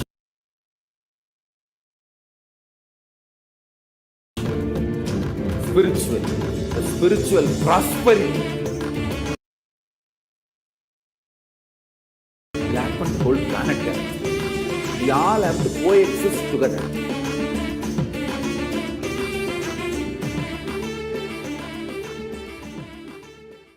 Just be alive for next 3 years. Don't die within next 3 years.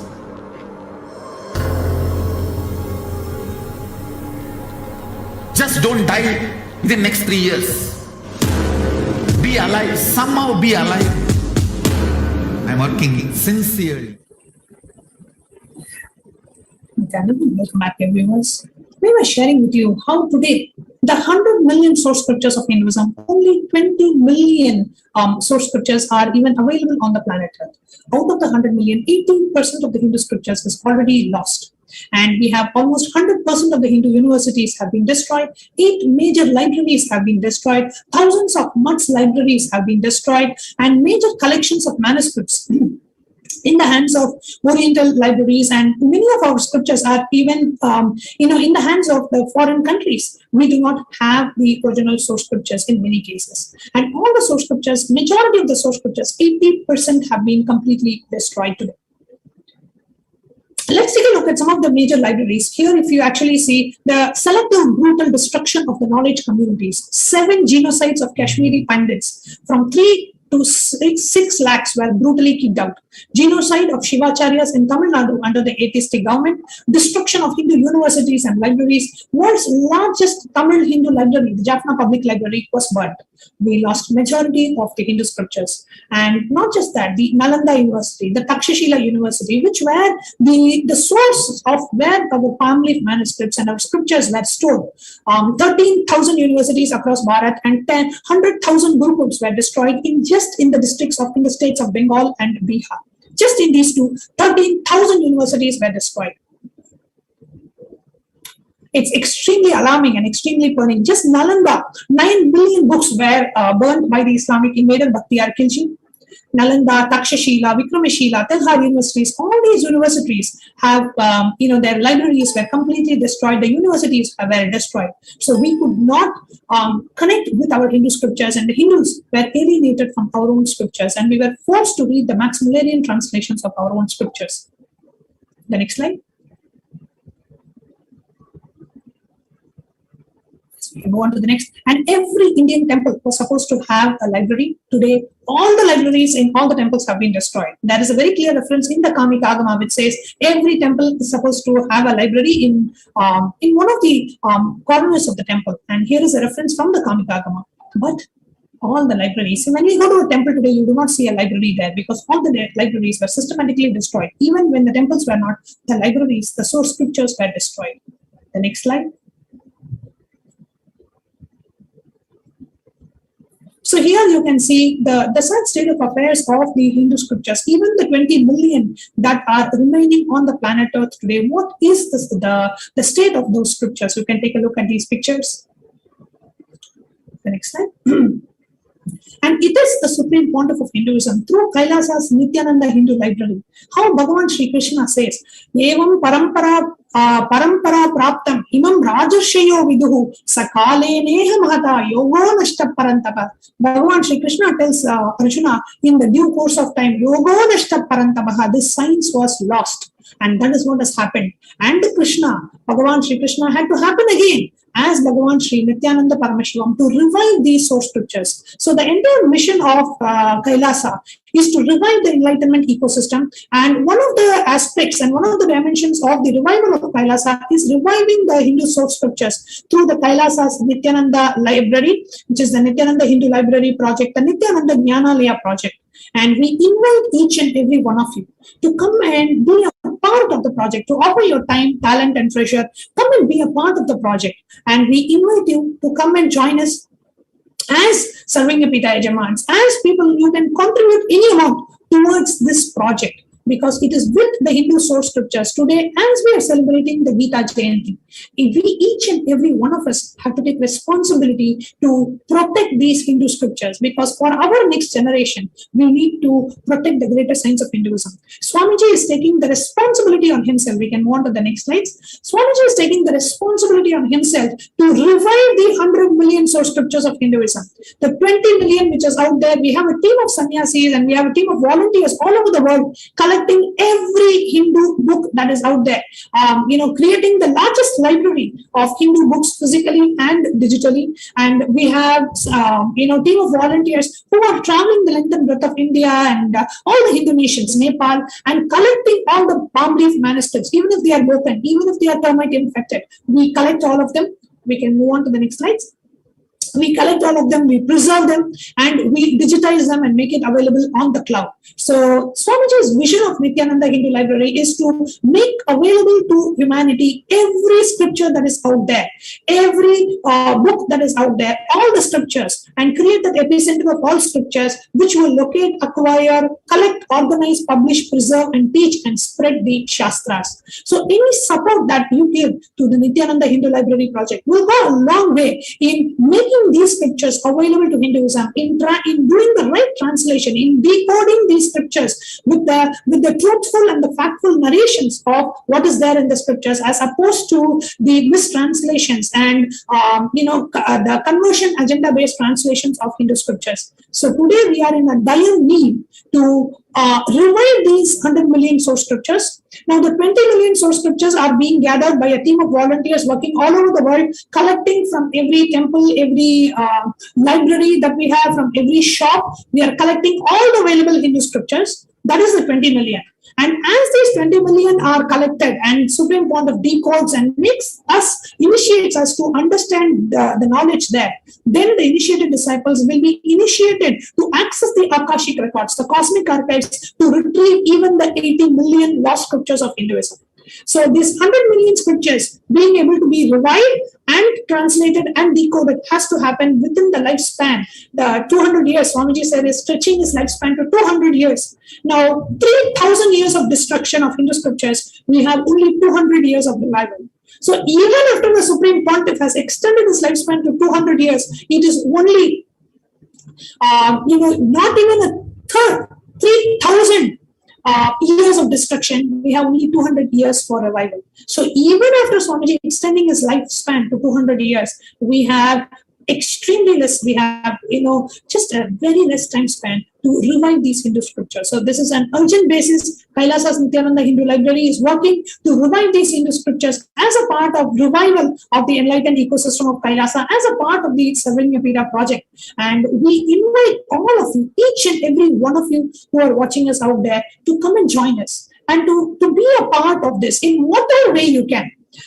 By contributing to the Kailasa's Nityananda Hindu Library project, which is a part of the Sarvanyapita project, a part of the larger vision of reviving Sanatana Hindu Dharma. Now, how can you be a part of the project? We invite you to contribute in whatever way you can, contributing your treasure to be a part of the project. Swamiji's vision is to share the Bhagavad Gita books in every hotel, in every business place, giving a free copy of the Bhagavad Gita decoded book. 1 million copies is to be distributed to all the hotels, wherever they are open to receiving these Bhagavad Gita scriptures, keeping it in every hotel room. And do we know that 79% of the hotel rooms carry a Bible in their hotel rooms? And we have not taken the step to ensure every hotel room in every part of the world has also the Hindu scripture, Bhagavad Gita, available for people to read. So Kailasa is taking the responsibility and sharing the Bhagavad Gita book. Any hotel which wants in any part of the world, free copies are being distributed to be kept in the hotels, businesses, offices, hospitals, wherever they are ready to keep the Bhagavad Gita decoded copy. We are sharing the free copy of the Bhagavad Gita, physical copy, to be kept in all these places. That's number one. Number two is having a team which is collecting these Hindu scriptures and digitizing them and making it available in the cloud for each and every one of us to read and each and every one of us to utilize. So it's extremely important that each and every one of us become a part of this project and support the project in any which way. Now, what are the ways you can support this project? Now, you can support this project by becoming a Sarvanyapita Ejaman. And, especially now, as we are moving towards the 45th Avatar Day celebrations of the Supreme Pontiff of Hinduism, you can take that step towards becoming a Sarvanyapita Ejaman. And Sarvanyapita Ejaman, as we are all aware, are people who contribute towards Kailasa, who contribute towards the mission of Swami Swamiji in reviving Sanatana Hindu Dharma. And you can take the first step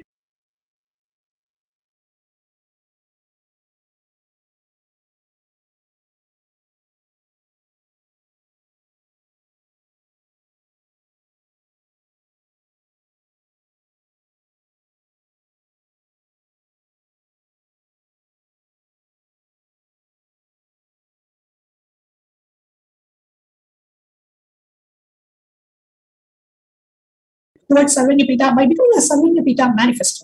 So Sarvanyapita manifestor is when manifest their path to become Sarvanyapita.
If you have not yet become an Yajaman, it says, Swamiji says, even if you have the intention to become a Sarvanyapita Yajaman, that is only after Swamiji has decided to shower on you, you will even have that intention. So on this auspicious day, the day when Bhagavad Gita was delivered to the world, you have an opportunity to sign up to become a Sarvanyapita Yajaman and just submit your intention. You can submit your intention to become a Sarvanyapita Yajaman. The link will be projecting on the screen, which is tiny.cc/offering details. You can go ahead and sign up and just put your name, just put your intention out there, and you can share how much you would like to contribute towards the Sarvanyapita project, and we will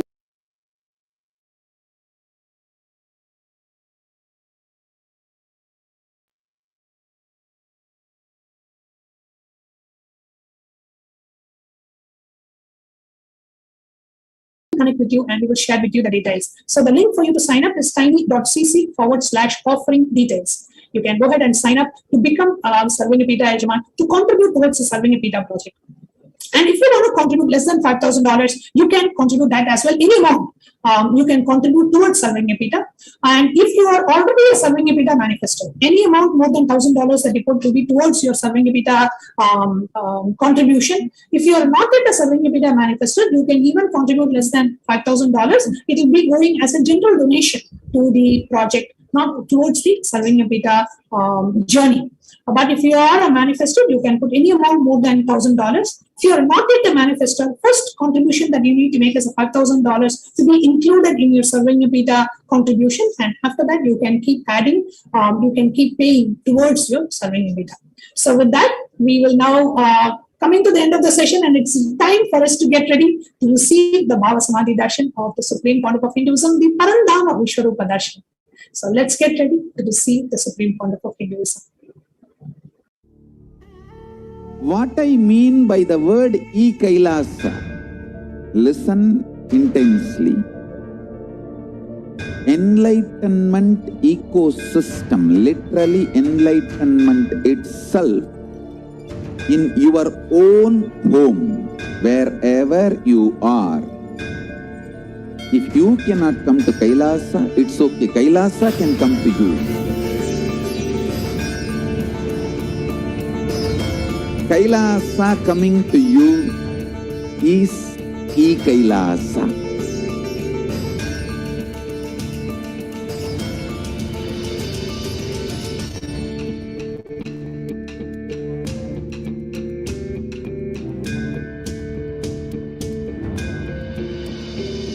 I will revive Hinduism. I am a Hindu revivalist, not by any revolution, but by evolution.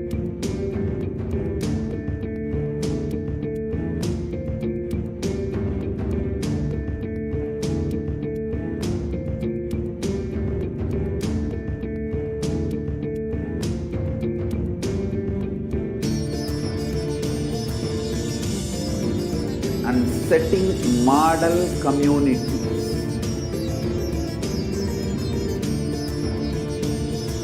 Kailasa's, enlightenment ecosystems, Sarvanya Pitas all over the world.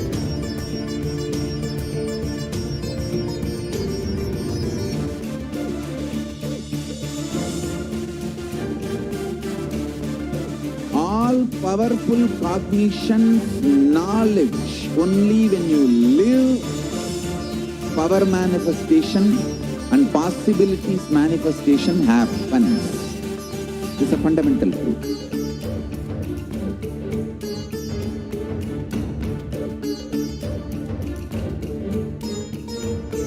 Hinduism cannot live exclusively as one sampradaya. No.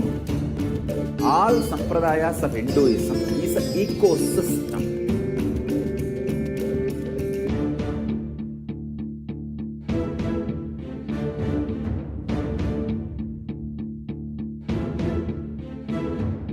So don't keep quiet thinking that if one sampradaya is attacked, only that sampradaya is going to be affected. All of us are ecosystem.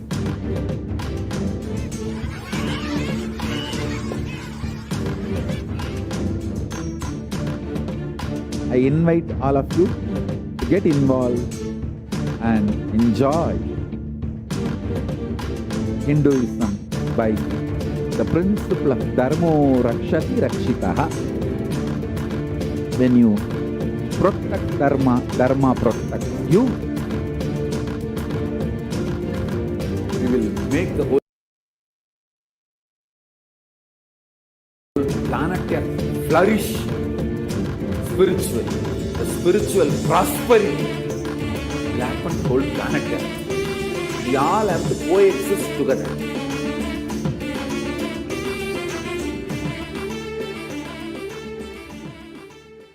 Just be alive for next 3 years. Don't die within next 3 years.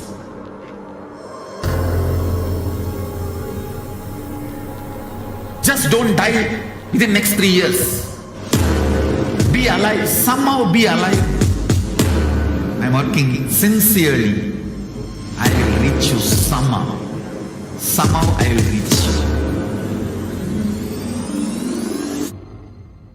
It's my commitment to humanity.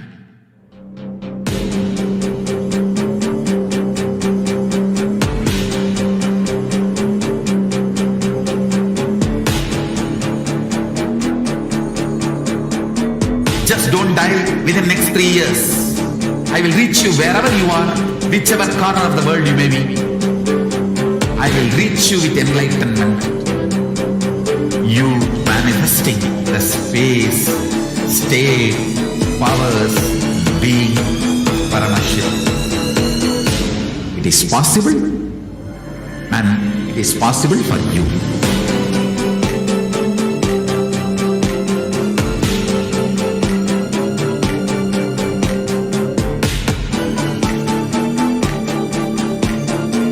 Paramasivoham will reach you with enlightenment science.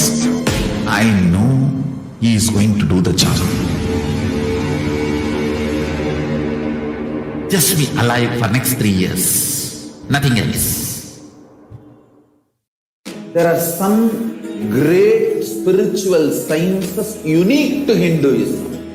Subtle, otherworldly, but definitive sign. Manifesting the cosmic beings in Avatara, deities in Nijavatara, living incarnations is possible. Understand? Kriya Pada of Vedas and Agamas elaborately explain the whole science of making the cosmic beings manifest in Archavatara, deities and Nijavatara, living incarnation, both. During the Bhava Samadhi Darshan, literally those cosmic beings manifest through his body. Just like how they manifest in Archavatara, deity, they manifest in Nijavatara, Pratyakshavatara, and give you all the boons you ask, bless you. You see, each God is an independent intelligence to lead you to enlightenment. Each God is a bridge for you to achieve the Shivatva, the ultimate Shiva consciousness. Krishna is the bridge for you to achieve the Krishna consciousness. But Shiva consciousness, Krishna consciousness, all consciousness is one and the same. Ultimate consciousness only. So that energy itself completely expresses. Just like Radhika, when I see my own sweetness in the mirror, I become eager to taste it. I find that the only way to relish this sweetness is through the constitution of Sri Radhika. Bhava Samadhi Darshan is a window to the infinite expanse of consciousness, allowing us to glimpse the formless in a way that we can understand. It cleanses the karmas of lifetimes. It awakens our biomemory to the space of Paramasivoham, the ultimate consciousness, and creates a deep and lasting transformation in us.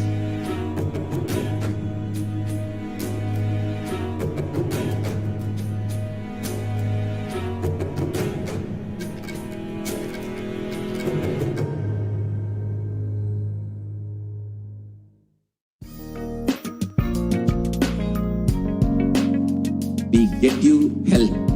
We get you ability to build beautiful relationships in your life. We get you direct spiritual support, and we make sure you become wealthy.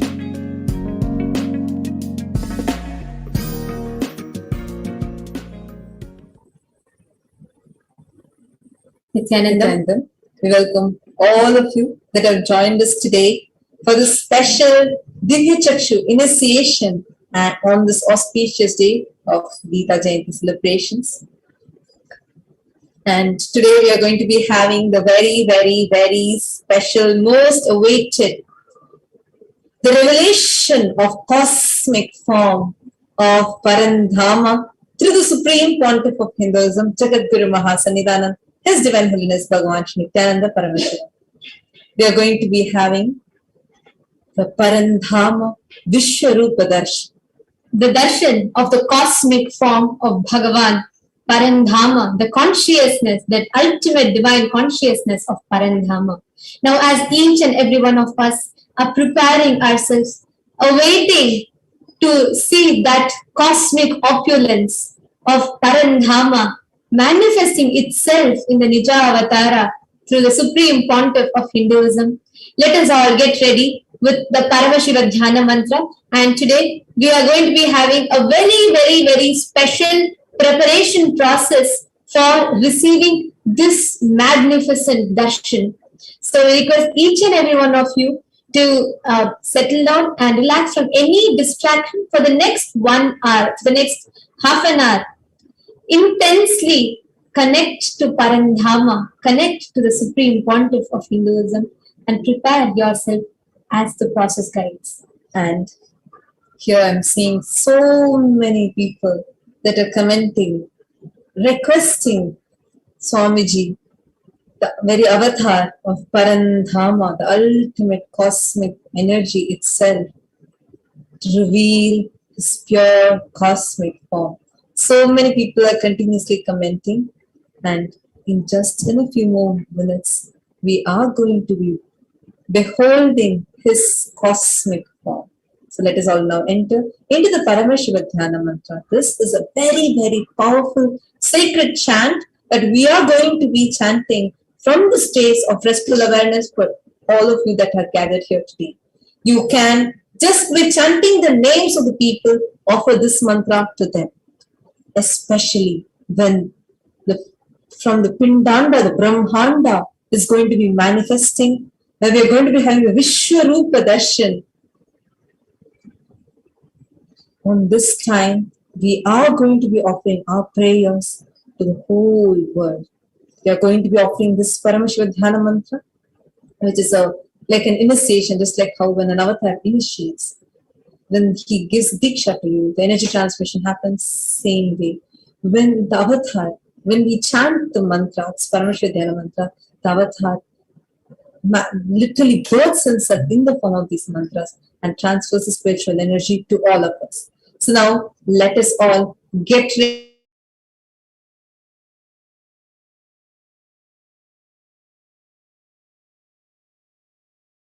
ready and let's enter into the Paramashiva Dhyana mantra. Om Nityananda Paramashivoham. Om Nityananda Paramashivoham. Om Nityananda Paramashivoham. Om Hrim Nityanandaya Namaha. Om Ham Om Shivaya Namaha. Om Nityanandam Paramasukadam Kevalam Jnanamurtim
Lakshmi success be showered upon. Pariksha Sunnatasthane Jayapratyatam Sarvavidya Parangata Siddhyatam Medha Shakti Grahana Shakti Abhivriddhatam. Let the top rank be obtained in examinations. Let all the excellence be acquired in all the fields of knowledge. Let the memory, power, understanding, ability be increased. इत्यादि सकल with सन्मंगलानि गुरु कृपा कटाक्षेण प्राप्त्यर्थम. By the grace of the Guru, let all the above auspiciousness be showered upon. Shri Kailasonagar Dvadashanta Shyamala Pita Sundare Swarupa Parishashutra Ratna Kumara Gurumanya Tulyavatara Shri Parvati Sanyapada Pradipyajnana Vishwata Sakanika Padavasara Bhuta Dravida Veda Pravatve Jammo Guru Sayani Kulavata, the one who received enlightenment by taking the breast milk of Devi Parvati, author of the famous Dravida Veda, which is the essence of all the Vedas in Agama, Srimad Paramashvakarna Samadika Mukta Mechatra Shrayana Giyamana Chatra Chamara Shri Nakala Samasta Birada Valyalamrita Jnana Vijnana Chakravarti. The one adorned by the quadrangular palanquin made of pearl, besieged by the grace of Paramashiva, adorned by musical instruments, umbrella, chamber, and the sacred symbols of worship, etc., adorned by the hands of praises, the one who has won the whole world by his enlightenment, and the science of enlightenment has been accepted by all the kings and supreme ruler. Sarvajana Sangha Sadhyo Nirvana Diksha Vyapa Varga Varsha Vishana Jimota Paramata Kalava Kesari. The showerer of Videha Mukti, an immutable state of enlightenment immediately by Nirvana Diksha to all people, the one who creates bliss, protecting leader, the roaring lion and trumpeting elephant fatherly. Siddhanta Sthapanacharya Shidhaja Raja Pandi Maharaj Guru Shapanashakyadi Mahandakara Nivarana Jnana Bhana Vikshana Narhara Tajo Chedana Purvaka Srimad Rishabhadvaja Sthapaka Shaiva Samaya Kartre. The Acharya who established Shaiva Siddhanta, the Guru of Pandya, king who is the supreme king of all kings, Raja Guru of Pandya, king who is the supreme king of all kings. The Guru is also the Pandya king, the supreme king of all kings, enlightening sun that removes utter darkness of delusion, the creator and reviver of Shaivism. Savajñapita Ruda Shri Jagat Guru Shri Jnana Sambandha Deshika Swami Vagi Sundra Manikya Vachaka Swami Nama Avatara Bhuta Shri Jnana Sambandha Swami Punarudutta Shyamala Pita Sarvajñapita Trinavadutta Distama Guru Mahasannidhana. The one who is the ruler of Sarvajñapita, the seat of omniscience, O the avatar such with above mentioned attributes, the Guru of the whole world, Shri Jnana Sambandha Deshika Swami, Aptar Sundara and Manikya Vachaka Swami, O the ruler of the kingdom of enlightenment, the Shyamala Pita Mahasamasthana, which was revived by Jnana Sambandha Swami, O the one who has ascended the seat of omniscience, the 293rd Guru Mahasannidhana. The one who has ascended the seat of Arunachala Sarvajñapita in the lineage of Aranagiri Yogi. Kailasa Paramparagata Kanchi Kailasa Sarvajñapita Trayastam Chadutrajistama Guru Mahasannidhana. The one who has ascended the seat of Kanchi Kailasa Sarvajñapita as the 233rd point of Guru Mahasannidhana in the lineage of Kailasa. Nitya Kailasa Paramparagata Adi Kailasa Nityananda Pitha Mahasamasthana Mahasamhasana Pitha Kartre. The creator of Nityananda Pita Mahasamastana Mahasimhasana Pita, which is eternally celebrating auspicious festival and having the attractive energy of enriching. Sacha Shri Paramashiva Samudbhuta Kailasa Paramparagata Vaivasutamaksha Karichandra Bhagirata Shri Ramachandra Shri Senitya Janavachinna Sarabhama Chakrati Paramparagata Chatushashti Yogini Mandita Chatushashti Sampradaya Pravartaka Manudharma Shasana Suryavamsha Prapta Sarvajñapita Surangi Samraja Murdha Vishikta Chudamani Sacha Shri Paramashiva Samudbhuta Kapila Mahaguru Punarudhrita Mahanirvani Pita Ashtotra Sahasra Shri Mahamandeleshwara. 1018 Shri Mahamandeleshwara of Mahanirvani Pita established by Bhagavan Paramashiva himself and revived by sage Kapila. Saksha Shri Paramashiva Samhasana Abhishekta Samasta Gananayaka Shri Mahaganapati Samaram Dhanavachinna Pitadishwara Guru Parampara Praptatla Pita Ashtotra Sahasra Shri Ashtotra Sahasratam Ashtotra Sahasra Shatla Pitadishwara. 1008 Shatla Pitadishwara Patla Pita, which is an unbroken lineage of quantum starting from Bhagavan Mahaganapati, who is the leader of all the Ganas, who is coronated by Bhagavan Paramashiva himself. Dharma Mukti Swarga Praswarana Pita Trayovamsha Guru Mahasannidhana. The 23rd Guru Mahasannidhana of Dharma Mukti Swarga Praswarana Pita. Kailasa Paramparagata Adipita Sarvajñapita Jagat Guru Shri Kailasa Punarudharaka Shri Kailasa Paramacharya Srimad Paramahamsa Pariviradrakacharya Bhagya Satchidananda Pranava Swarupa Shrotriya Brahmanishta Srimad Jagat Guru Shri Shri Bhagar Shri Nityananda Parameshwar Shri Jnana Sambandha Deshika Paramacharya Swami Nakulityatam Tesham Padaravidayo Bhakti Siddhatam Guru Kripa Rakasha Siddhatam Kshema Stairya Virya Vijaya Arogya Aishwarya फलपुरुषार्थ सिद्ध्यर्थम मम सर्वसद्वितोपशान्त्यर्थम समस्त मंगलावाप्त्यर्थम भगवत् श्री नित्यानंद परमेश्वर प्रसादेन ब्रह्मस्य ज्ञानवैराग्य जीवन मुक्ति प्राप्त्यर्थम च नित्यानंदेश्वरी पराशक्ति समेत श्री नित्यानंदेश्वर परमशिवस्य श्री नित्यानंदेश्वरी पराशक्ति समेत श्री नित्यानंदेश्वर परमशिव अवतार भूत सर्वदेव देवी स्वरूपस्य भगवतः श्री नित्यानंद परमशिवस्य च ध्यान षोडशोपचार सर्वोपचार अर्चनाराधन पूजा प्रार्थना करिष्ये। ओम आनंद गंध निलयाय नमः, ओम भवरोग भेषजाय नमः, ओम कल्पतरवे नमः, ओम पशुपतये नमः, ओम पाशविमोचकाय नमः, ओम ईप्सित फलदायकाय नमः, ओम भाग्यवृत्ति परिवर्तकाय नमः, ओम आदिव्याधि विनाशकाय नमः, समस्त कल्याण गुणान्विताय नमः, ओम विड़ति पुरुषाय नमः, ओम श्री कैलासपतये नमः, ओम शिवशक्त्यैक्य स्वरूपाय नमः। ओम ह्रीं नित्यानंदाय नमः, ओम हां हौं शिवाय नमः, ओम श्री नित्यानंदेश्वरी पराशक्ति समेत श्री नित्यानंदेश्वर परमशिवाय नमः, ओम श्री नित्यानंदेश्वरी पराशक्ति समेत श्री नित्यानंदेश्वर परमशिव अवतार भूत सर्वदेव देवी स्वरूपाय श्री श्री भगवत् श्री नित्यानंद परमशिव श्री ज्ञान संबंध देशिक परमाचार्य स्वामिने नमः। Om Nityanandam. Now, you all are going to be entering into a very, very, very special preparation for receiving the Vishwarupa Darshan. We request everyone to immediately gather all your family, friends, everybody that are waiting to receive the darshan today. Actually, we can see how each and every one of you are filled with that seeking, just the same way how Arjuna was filled with the quest, was filled with the deep thirst to experience that cosmic form of Sri Krishna, the Parandhama, the Parabrahma Krishna. Same way, each and every one of us, the millions and millions of Arjunas, all of us that are waiting to behold the cosmic opulence of Bhagavan Parandhama manifesting himself through the Nija Avatara of the Supreme Pontiff of Hinduism. Each and every one of you that are in that same yearning as Arjuna, each and every one of you that are amidst the battlefield of your life and waiting and eager to have the darshan of Krishna, the guidance of the cosmos himself, to steer and chariot your life into the path of bliss. To each and every one of you, we will all be entering into a very, very, very special process now. Let us all go down to that ultimate Parandhama Krishna, the sacred chant. Vasudeva Sutam Devam Kamsa Chanooramardhanam Devaki Paramanandam Krishnam Vande Jagadgurum. And let us all go down to our Guru by chanting the Sadguru Vandana. Nityanandam Paramasukadam Kevalam Jnanamurtim Dvandvatītam gagana sadrisham tattvamasyadhilaksham ekam nityam vimalamachalam sarvadhi sakshi bhutam bhavatītam trigunarahitam sadgurum tam namami.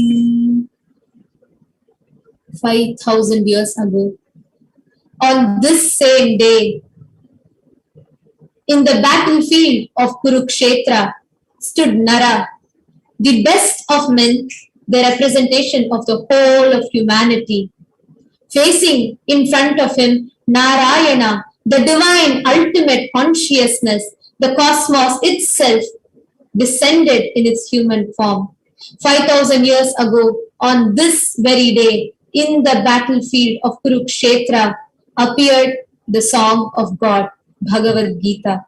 And today, 5,000 years later, just as he promised in the battlefield of Kurukshetra, when he said, Yada yada hi dharmasya dhyanir bhavati bharata.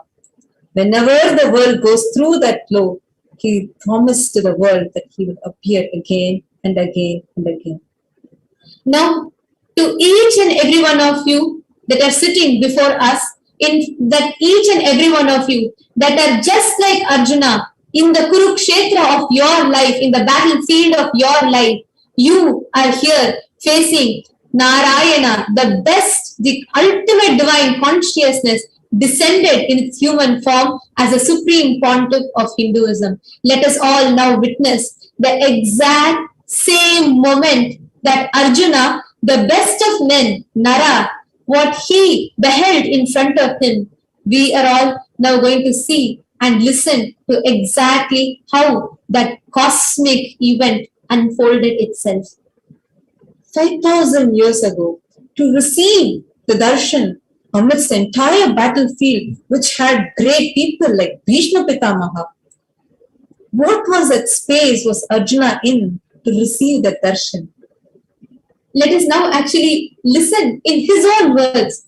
In what state of mind was he in? How he requested Krishna for having the darshan which even the greatest of rishis, the greatest of men could not receive. But a mortal Arjuna, who was of course Nara, the representative of whole humanity, how he requested Bhagavan Krishna. Today, all of us are in the same state. So we request everyone to sit with your head, neck and spine in a straight line. Just be in a complete space of listening. Understand? When you are completely open, Ganga is flowing continuously. Whether you are taking her water in a spoon or a mug or a bucket, it's up to you. Like that, open your inner space as vast as possible, because what we are going to witness in a few more minutes is something extraordinary. The whole cosmos is manifesting itself in its purest form as Parandhama Vishwarupa Darshan. And what state we are supposed to be in and how to receive the darshan is what we are going to be guiding you step by step. Let us now see how this cosmic event unfolded itself as Arjuna was waiting to see Bhagavan Krishna. So are each of us waiting to behold that cosmic opulence. Let us now listen how these events unfolded. Arjuna Vacha Madanograhaya Paramam Guhyam Adhyatma Sanghitam Yattavyoktam Vajastena Mohohyam Vigato Mama. Arjuna says, O Lord, by listening to your wisdom on the supreme secret of existence and your glory, I feel that my delusion has disappeared. Bhavavyayo hi bhutanam shratau vistarasho maya tvatta kamala patraksha mahatmyam api chavyayam. Arjuna continues, O lotus-eyed Krishna, I have listened from you in detail about the creation and destruction of all living beings and also your inexhaustible greatness. Evame tadyatatha tamatmanam parameshwara drashtum ichchami te rupam aishwaram purushottama. Arjuna then asked Bhagavan Krishna, O Parameshwara, Lord Supreme, though you are here before me as you have declared yourself, I wish to see the divine cosmic form of yours, Purushottama, the Supreme Being. Understand, at this point, Arjuna, who represents the entire humanity, drops everything else and is in that ultimate seeking, requesting Parandhama, requesting Bhagavan Shri Krishna to reveal his cosmic form. All that Arjuna has in him is just that seeking. Just reveal to me your great cosmic form. You have showered me with all this great enlightenment and knowledge. Oh Lord, please reveal your cosmic form. Understand, by now, Arjuna's delusions all have disappeared. Nothing else mattered to him. He's just filled with that seeking, that intense prayer to just see Krishna, to receive his cosmic, the supreme form of Bhagavan Krishna as Parandhama. Arjuna continues. Manyase yadi tachakyam maya drashtum iti prabho yogeshwara tato me tvam darshayatmanam avyayam. Arjuna then asks Sri Krishna, "O Prabhu, my Lord, if you think it is possible for me to see your cosmic form, then please, O Yogeshwara, Lord of Yoga and all mystic power, kindly show me that imperishable universal self." Having said thus, Arjuna bowed in front of Sri Krishna, waiting to behold the cosmic form. Understand, all of us right now that have gathered here, it is this moment that all of us have been waiting for. Pour your seeking in the comment section, you can, in whichever form that you want. Let us all get into that space of what Arjuna was in to receive, waiting to receive the darshan. Understand, 5,000 years ago, what Arjuna asked Krishna stands till today as a question and quest of humanity. Today, each of us, me, you, every one of us are all standing amidst the battlefield of our life, looking towards the Supreme, towards Parandhama as he has manifested in his, the universal form has manifested in the physical human form as the Supreme Pontiff of Hinduism. And Bhagavan continues. Shri Bhagavan Uvacha Pashyadityan Vasun Rudran Ashwino Marutastatha Bahunya Drishta Purvani Pashyascharyaani Bharata. Bhagavan Shri Krishna then resounds. He says, "Oh my dear Partha, behold now my hundreds and thousands of forms, of infinite divine sorts, of infinite colors and shapes. Ihaikastham jagat kritsnam pashyayatya sacharacharam mama dehe gudakesha yachanya drashtumichhasi."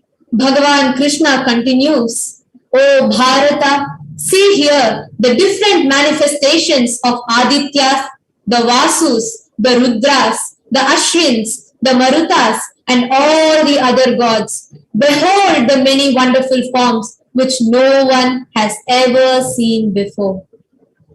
Sanjaya Uvacha Evam Uktva Tatha Rajan Mahayogeshwaro Harihi Darshayamasa Parthaya Paramam Rupamaishwaram.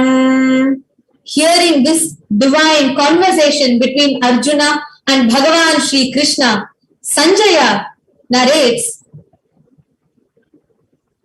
"O Arjuna, see at once now in this body of mine the whole universe completely.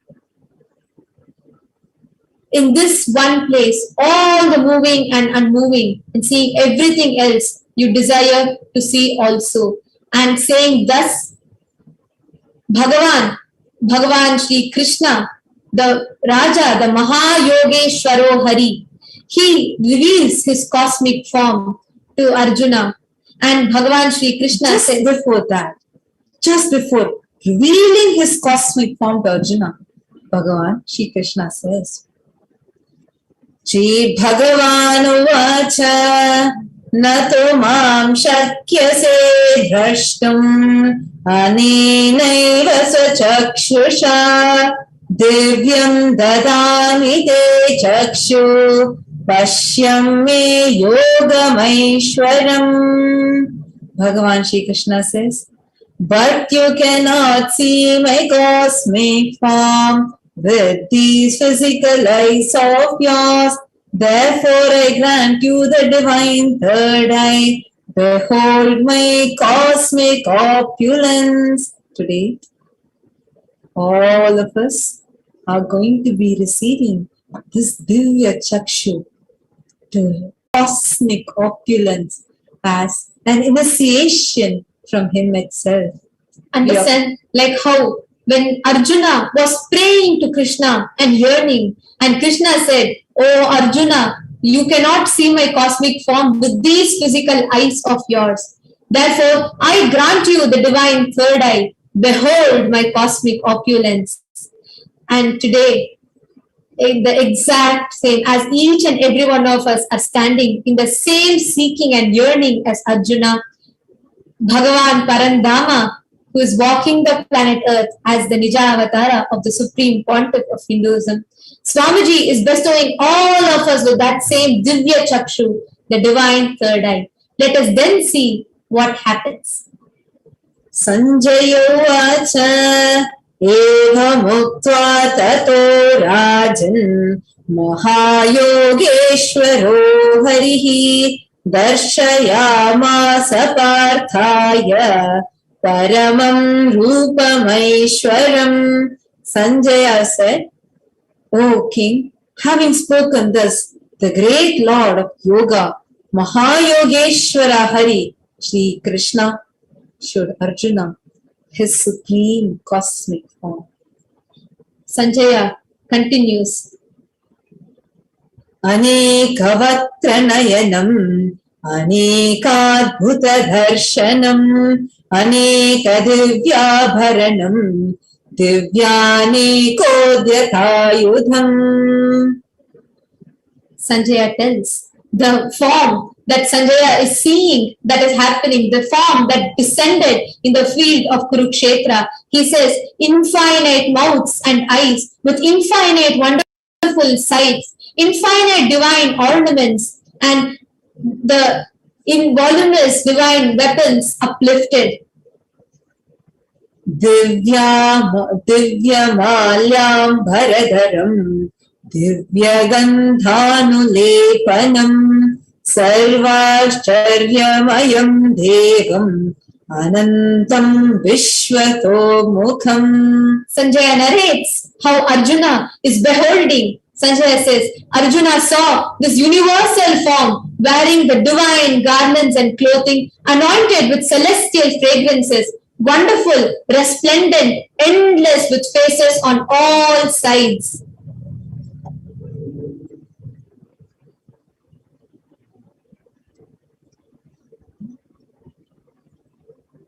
Yadi bhasadrishi sa syad bhastasya mahatmanaha. Sanjaya describes the intense, the resplendence of that form. He says, if the splendor of 1,000 suns were to blaze all together in the sky, it will be the splendor of that mighty being, of that Parandhama. Understand, this whole verses is a narration of the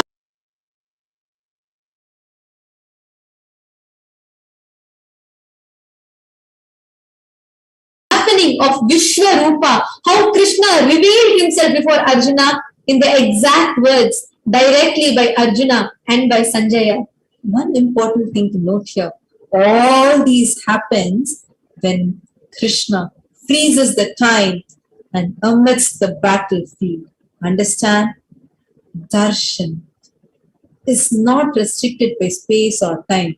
Rather, darshan happens the moment you're lifted out of space and time. Bhava Samadhi Darshan. Bhava means the attitude. Samadhi, Sama means oneness. Adi means source. The attitude or aspect through which we feel oneness with the source itself is this Bhava Samadhi Darshan. Today, on this auspicious day of Gita Jayanthi celebrations, we all are too blessed to receive the Vishwarupa Darshan of Parandama himself. When this happens, literally we enter into that very space that the avatar is radiating in front of us. Here, actually in the further verses, when Arjuna starts describing Bhagavan, so beautifully Swamiji quotes saying, Arjuna was literally in the very space of Bhagavan Parandama himself, because that is the very space that all of us will be entering when we experience that mirroring of neurons happening during the darshan. Then Sanjaya continues to narrate. He says, Tatraikastham jagat kritsnam pravibhaktamanekadha apashya deva devasya sharire pandavastada. He says that in the body of the God of gods, the Pandava then saw the whole universe resting in one, with all its infinite parts, all its infinite glory.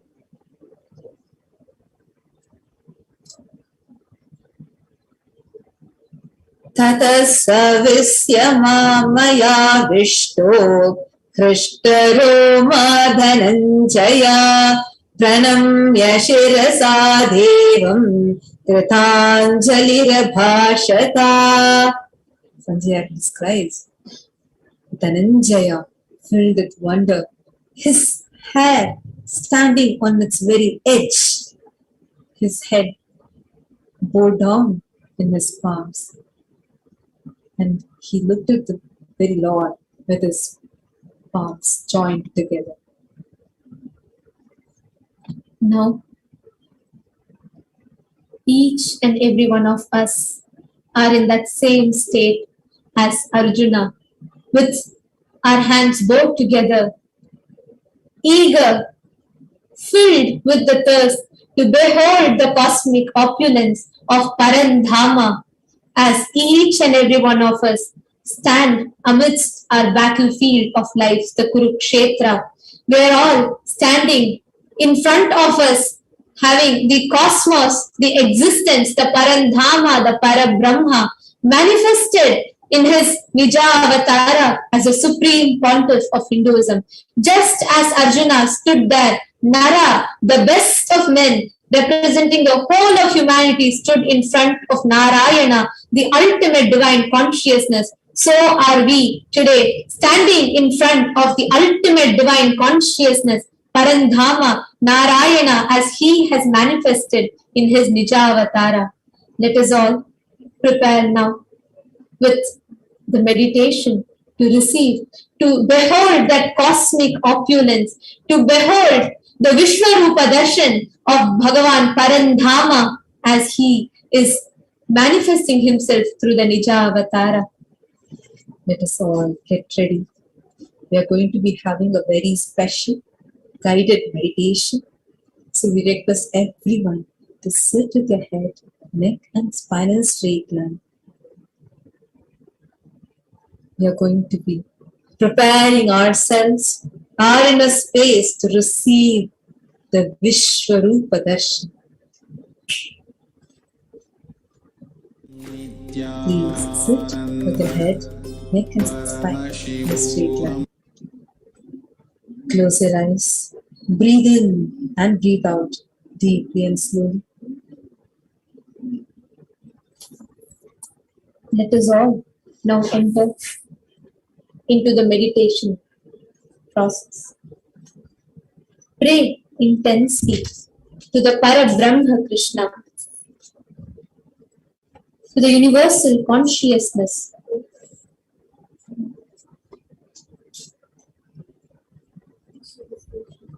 in whatever name you know, in whatever form you know.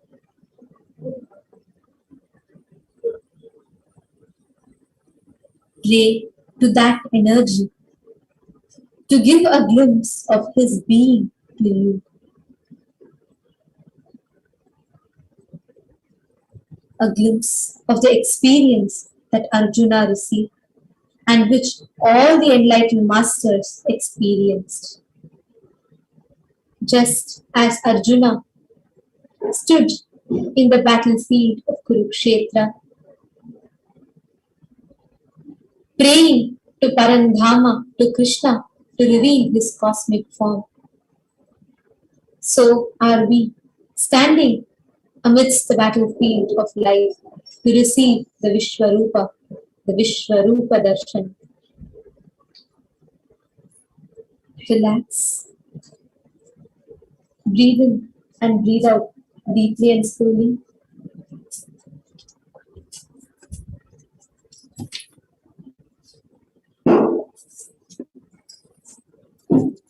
Pray intensely to Parabrahma Krishna, the universal consciousness.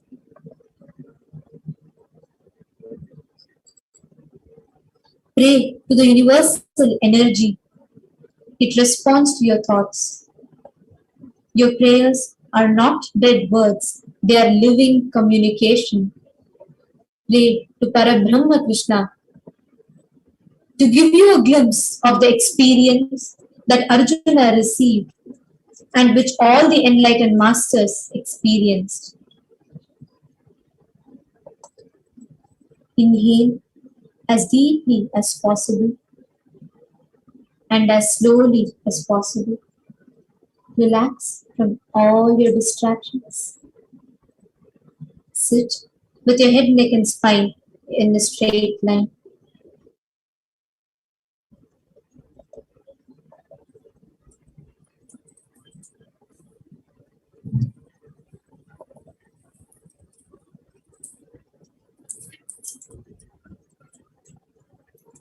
Inhale as slowly as possible and as deeply as possible.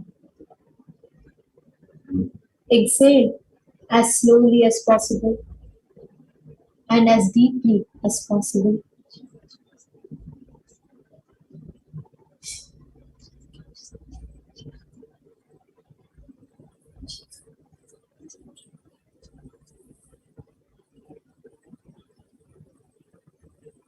Concentrate and bring your attention between your eyebrows in your brow center with your eyes closed.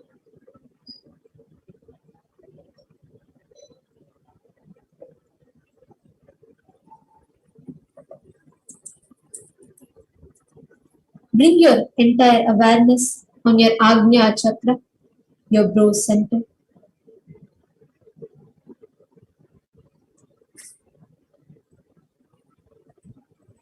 Slowly but very deeply concentrate on your Agnya chakra without forcing yourself. Put your entire awareness naturally on your Agnya chakra. The Agnya chakra is your brow center, the region where your third eye is located.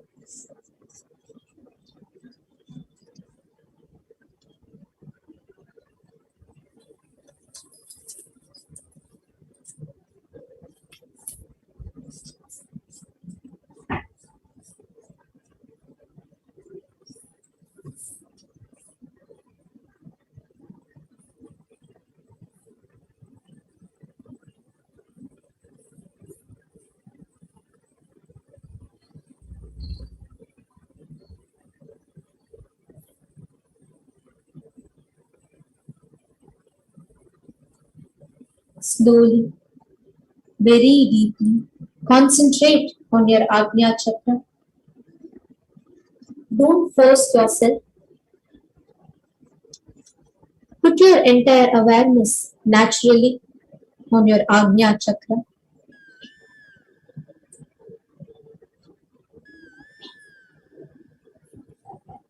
Now, slowly start visualizing the whole universe moving inside your head.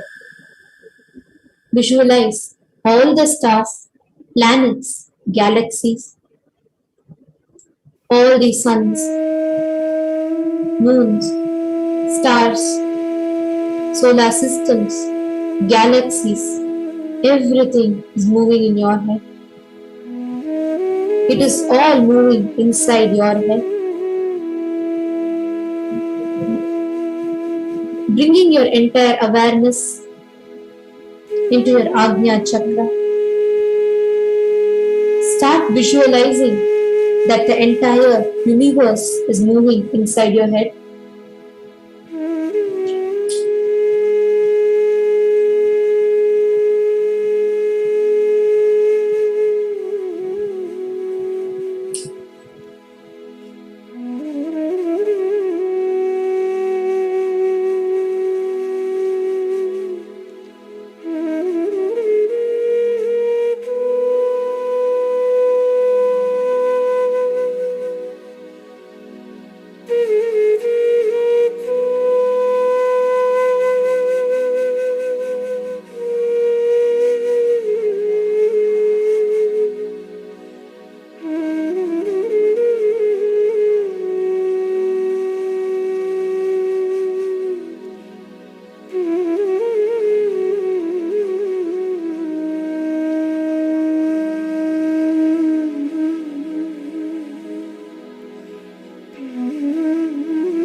Inside your inner space, see the sun, moon, and all planets.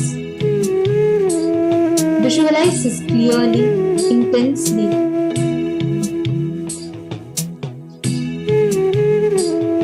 Slowly relax the body. Be one with the universal consciousness. Feel the experience of being one with the universe.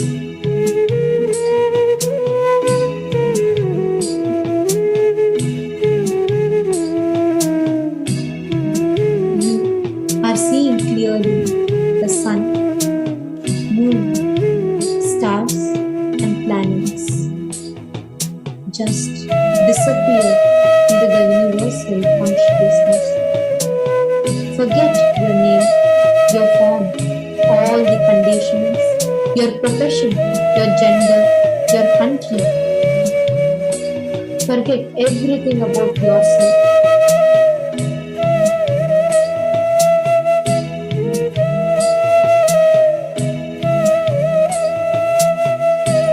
Forget your name. Forget your form. Forget all the conditionings.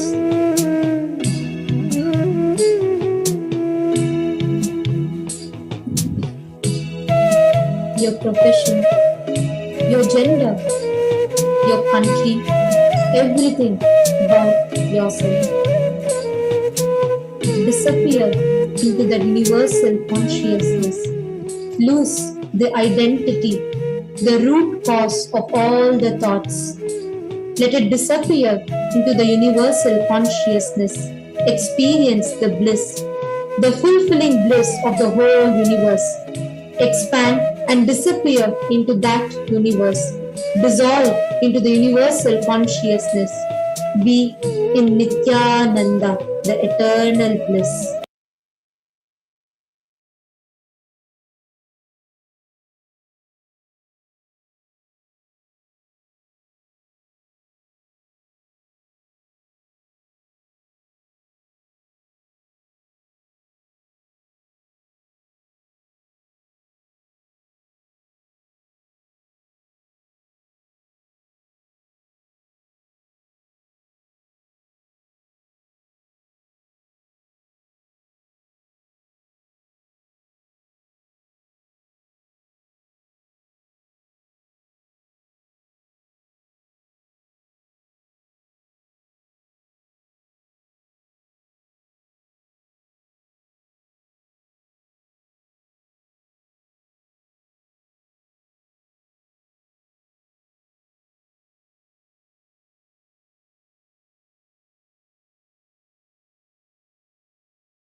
Paramasivoham. Om Nityananda Paramasivoham. Om Nityananda Paramasivoham. Om Nityananda Paramasivoham. Om Nityananda Paramasivoham. Om Nityananda Paramasivoham. Om Nityananda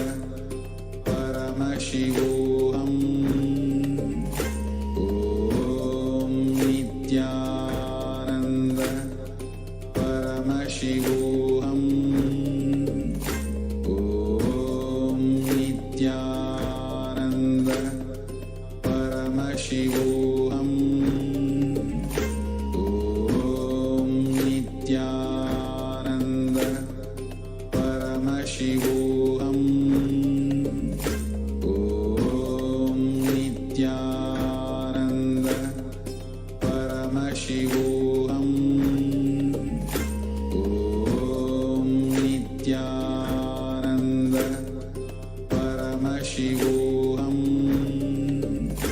Om Nityananda Paramasivoham. Om Nityananda Paramasivoham.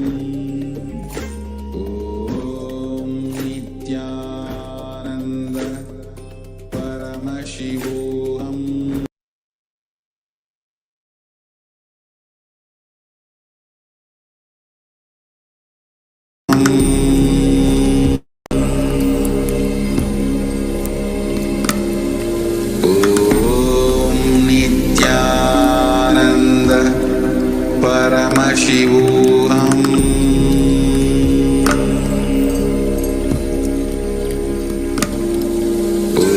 Om Nityananda Paramasivoham.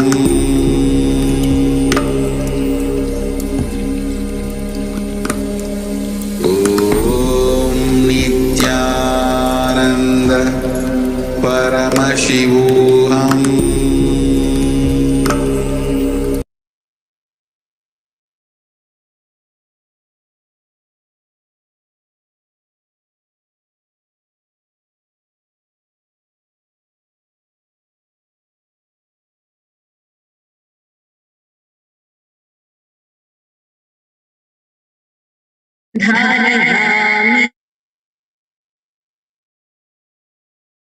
Now, please take some flowers smeared with sandalwood paste in your hands and offer the flowers to Parandama along with the mantra. Pushpam Yopam Pushpam Veda Pushpavan Prajavan Pashuman Bhavati Chandrama Vapam Pushpam Pushpavan Prajavan Pashuman Bhavati Ya Evam Veda Yopamayatanam Veda Ayatanavan Bhavati Pushpai Pujayami.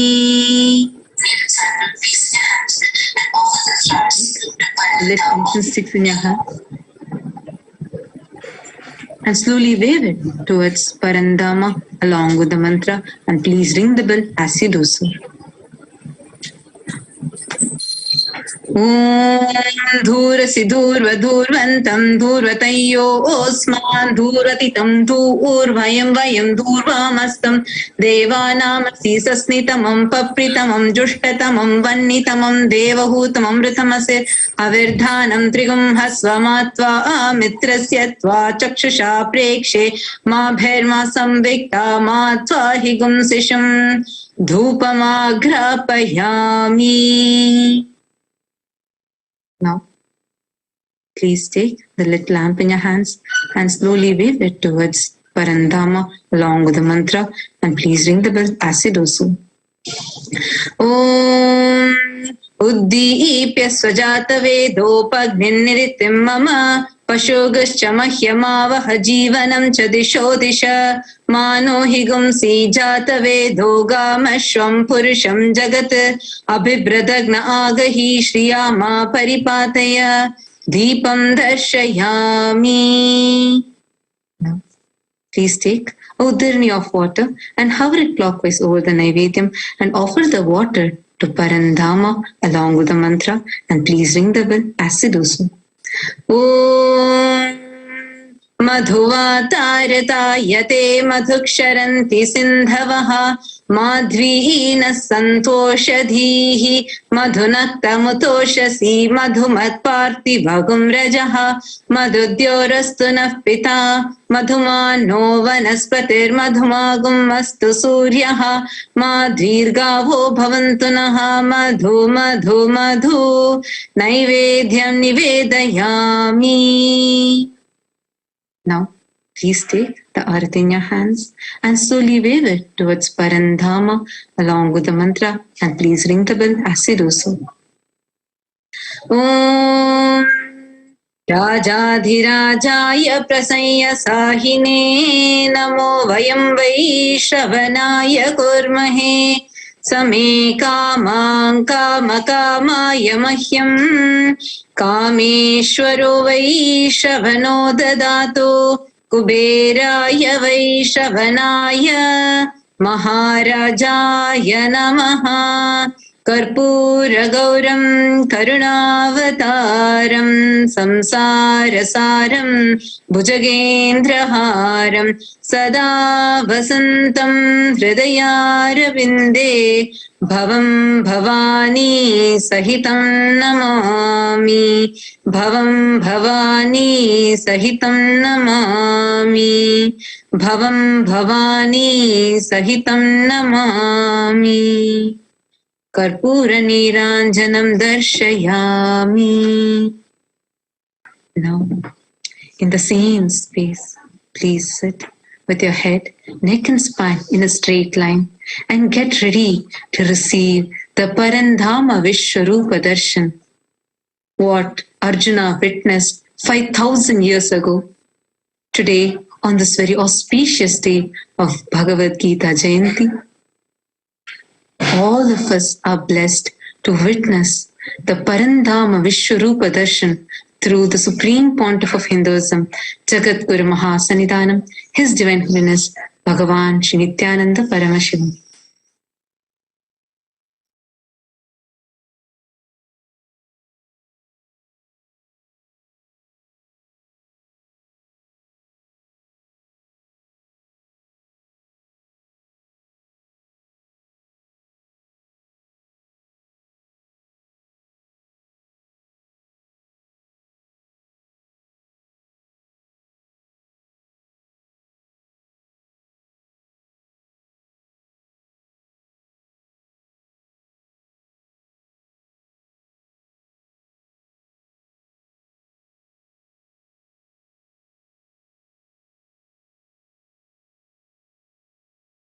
Connecting with the divine with your eyes closed is meditation. Connecting with the divine with your eyes open is darshan. Come, let us all now move from meditation to darshan. Slowly, very slowly, please open your eyes.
पश्य मे पार्थरूपाणि शतशोत्तसहस्रशः नानाविधानि दिव्यानि नानावर्णाकृतीनि च पश्यादित्यान्मसून् रुद्रानश्विनौ मरुतस्तथा बहून्यदृष्टपूर्वाणि पश्याश्चर्याणि भारत इहैकस्थं जगत्कृत्स्नं पश्याद्य सचराचरम् मम देहे गुडाकेश यच्चान्यद्द्रष्टुमिच्छसि न तु मां शक्यते द्रष्टुं मनेनैव स्वचक्षुषा दिव्यं ददामि ते चक्षुर्पश्यति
தரிசனம் தன்னை தான் அறியவே இமையசைவிடு தீட்சிதரின் தரிசனம் உலகை காத்தருளவே கையிலையில் தரும் நித்யன் தரிசனம் தன்னை தான் அறியவே இமையசைவிடு தீட்சிதரின் தரிசனம்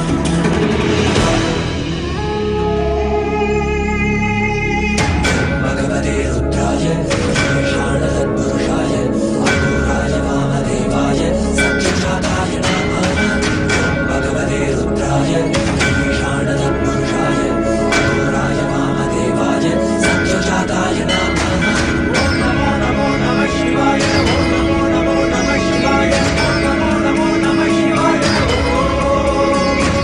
ஓம் நமோ நமோ நமः சிவாய ஓம் நமோ நமோ நமः சிவாய ஓம் நமோ நமோ நமः சிவாய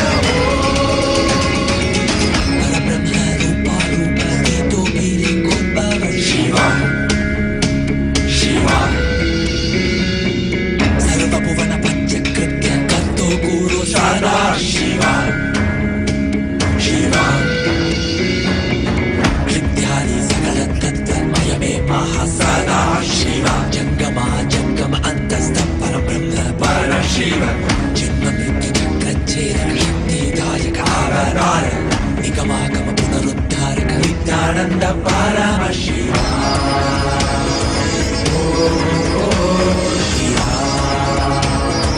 Nityananda Parama Shiva.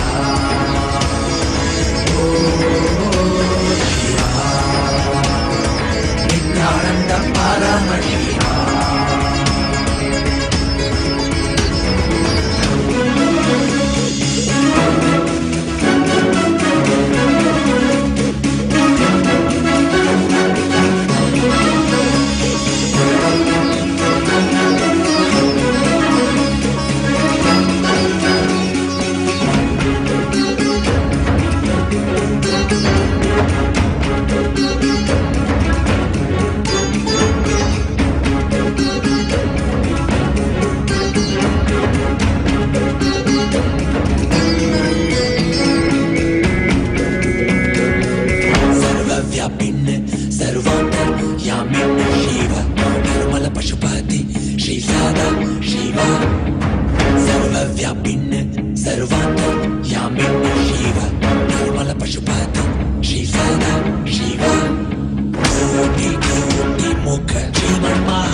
प्रशत्यशालिने नमो वयं वै श्रवणाय कुर्महे कामे कामाय मह्यं कामे वैश्वयो वैश्रवणो ददातु कुबेराय वैश्रवणाय महाराजाय नमः சனடி போற்றி சிவன் சேவடி போற்றி நேயத்தே நின்றறி மலனடி போற்றி ஆயப்பிறப்பருக்கும் மன்னனடி போற்றி சீரார் பெருந்துரை நம் தேவனடி போற்றி ஆராத இன்பம் அருளும் மலை போற்றி ஈசனே சிந்தை கவனம் நேசனே நீ வருவாய் கொடு கனிகளை கொண்டு உன்னை பூஜித்தோ அருள் தருவாய் கலி என்னும் கடலினில் மூழ்கிட்டு நீ கரம் வந்து காத்திட்டு கருணையும்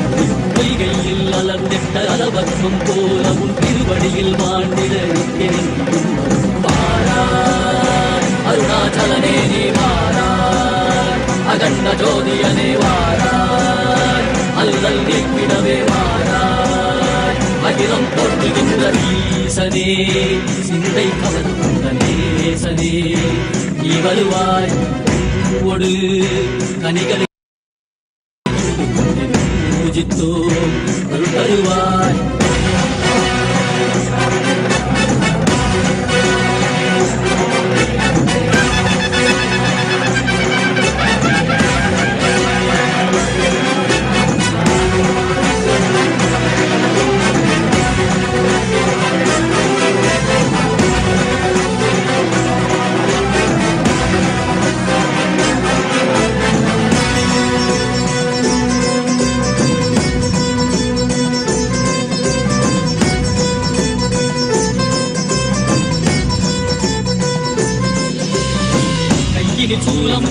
மெய்யினில் வில்வமும் நிறையான் கடலில் குடியோடு தரிசனம் அருளவா சிப்பன்மாழ சிற்றவடனிலே சிந்தை கவர்ந்த உன்னை சிக்கன பிடித்தேனே வந்தும் புகழ் பெறும் நான் வரை நாயகா மதியில் நிறைந்திடுவாய் மதி உணராதவர்க்கு மதி உணர் செய்திட வான்மழு நீ அறவாடிட சூழ்ந்திட இவர் சேர நீ வருவாய் அகம் நந்திட புறமகிழ்ந்திட புலித்தோலோடு நீ வருவாய்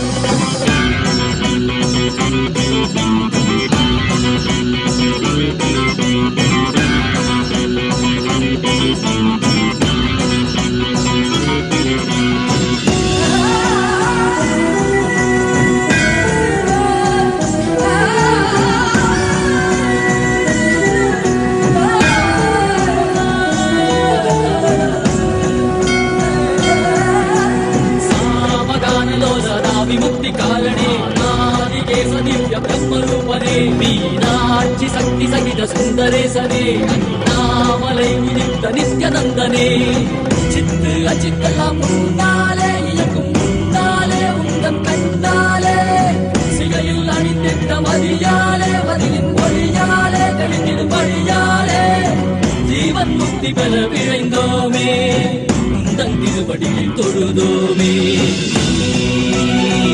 யாகினாய் யாகினாய் காண மகிழ்வாகினாய் ஊழியாகினாய் உலகமாகினாய் அதுமாகி அருள்படை தரும் கர்ம வினைகள் தீர்க்கும் காசிநாதனே எங்கள் கர்மம் போக்கி எம்மையாளும் நேசனே ஏகாந்தமாக ஏக பாதம் தூக்கியே மதியாரை காக்க வேண்டும் நித்யானந்தனே ஈசனே சிந்தை கவர வந்த நேசனே நீ வருவாய் கதிகல சரணதையோ நயே காத்திரவா வாராய் அருணாச்சலனே நீ வாராய் அகண்ட ஜோதியனே வாராய் அகிலம் போற்றிடவே வாராய் நித்யானந்தனே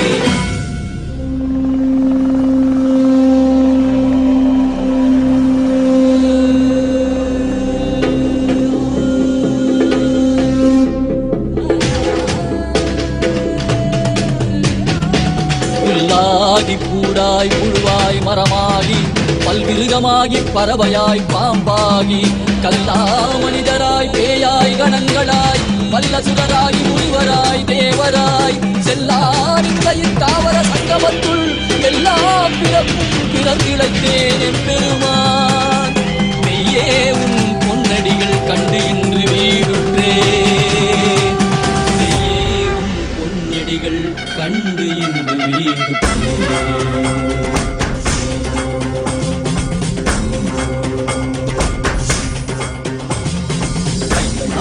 ஈசா அற்புரிய திவ்ய சரிதத்தில் வாடினும் வேண்டும் அதனால் திசை கொடு மையாட்கொண்டவா கையாளும் ஈசா அற்புரிய திவ்ய சரிதத்தில் வாடினும் வேண்டும் அதனால் திசை கொடு மையாட்கொண்டவா தெளிவித்தவா வாழ்வுதனை மயமாக்கவா ஔஷதம் தந்தவா உடல்நிலை விடும் பொறுமை தந்தருளவா தெளிவித்தவா வாழ்வுதனை மயமாக்கவா ஔஷதம் தந்தவா உடல்நிலை விடும் பொறுமை தந்தருளவா குறைந்திடும் ஏறுயிரும் நாளும் ஈசா அற்புரிய திவ்ய சரிதத்தில் வாடினும் வேண்டும் அதனால் திசை கொடு மையாட்கொண்டவா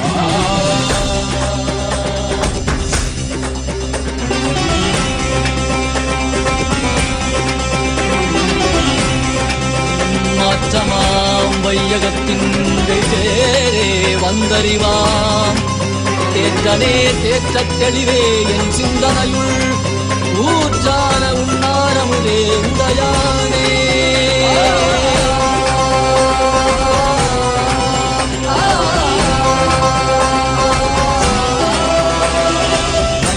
மனதில் இருளது நீங்க தீபமாய் எழுந்த ஜோதி ஸ்வரூபானவம் அழித்து முக்தி தந்திட மலையாகி நின்ற அருணாச்சலமே மானிட ரூபம் தரித்தவா படைத்து காத்து மறை கழித்து அருளிடவே பரம ஞானம் தன்னை இறை ரூபம் கொண்ட நித்யானந்தனை அருளினை வேண்டும் என்று பார்க்கடல் கடைந்த போது அனைவரும் நஞ்சை உண்டு வார்த்தை காத்துகின்றார் சிவ சிவ சிவ ஓம் நம சிவாய ஓம் ஹர ஹர என சிதம்படை ஓம் சிவ சிவாய ஓம் நம சிவாய ஓம் தகதிமியன காலம் முழங்கும் நாளும் ஈசா அற்புரிய சித்த சரிதத்தில் வாடினும் வேண்டும் அதனால் திசை கொடு மையாட்கொண்டவா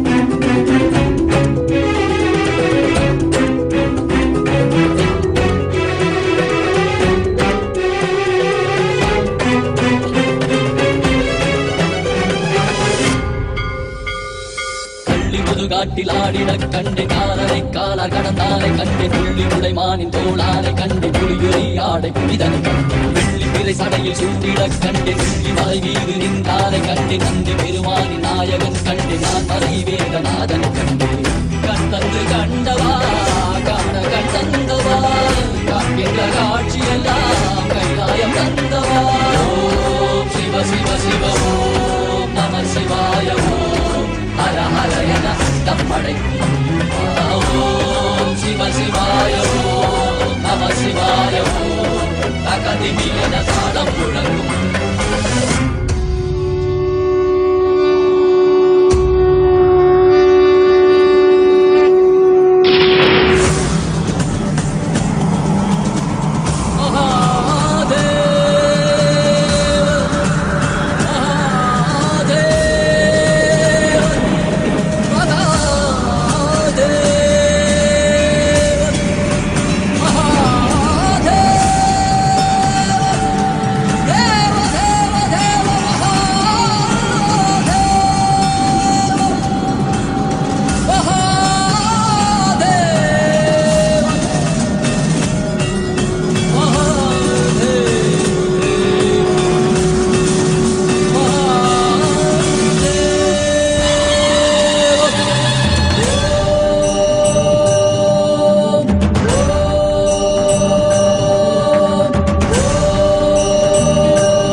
நித்யானந்தனே இரவதி சூடி நீ வருக வருகவே அன்பின் வடிவமே ஆனந்த ஈஸ்வரனே அண்டம் முழுதும் சிவாட்சி மலர் வருகவே அடிமுடி காணாத அண்ணாமலை நாதனே சடைமுடி ஆண்டவனே அடியடி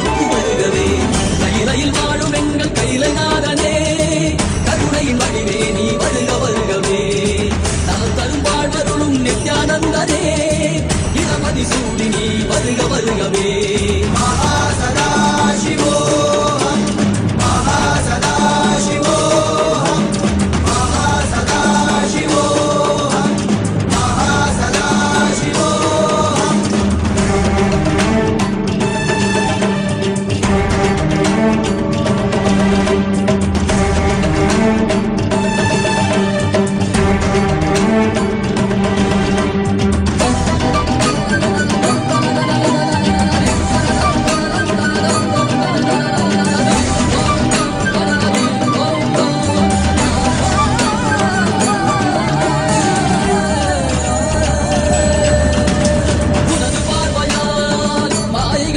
விலக பூமி எங்குமே ஞானம் மலர மலர தேகம் எங்குமே சுரவை சாம்பல் பூசி ஆடும் மன்னரே பாதம் பதிய வருக விரிசடையோடு விரிவுரம் எரிந்த அந்த தடவியோடு நீமைகள் ஒழிக்க வருக அம்பலத்திலே நித்தம் பாடுகின்ற தாண்டவத்தையே அகிலம் உணரவே பொங்கிடும் மங்களம் பூலோகம் எங்கிலும் கங்கையும் வெள்ளமாய் பாய்ந்தோடி வந்திடும் நீரின்றிடும் அற்புதம் கண்டவர் யாவரும் திருவடி அது சரணடைந்திட கைலையில் வாழும் எங்கள் கைலை நாதனே கருணையின் வடிவே நீ வருக வருகவே நலம் தரும் வாழ்வருளும் நித்யானந்தனே இடமதி சூடி நீ வருக வருகவே அன்பின் வடிவமே ஆனந்த ஈஸ்வரனே அண்டம் முழுதும் சிவாட்சி மலர வருகவே அடிமுடி காணாத அண்ணாமலை நாதனே தலை குறி காத்தவனே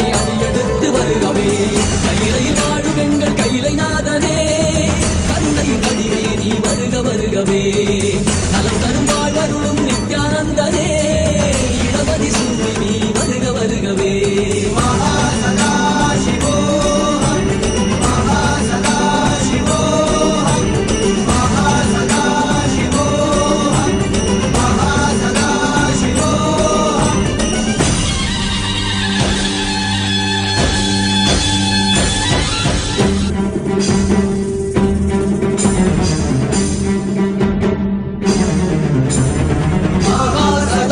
மகாசதாசிவோஹம் மகாசதாசிவோஹம்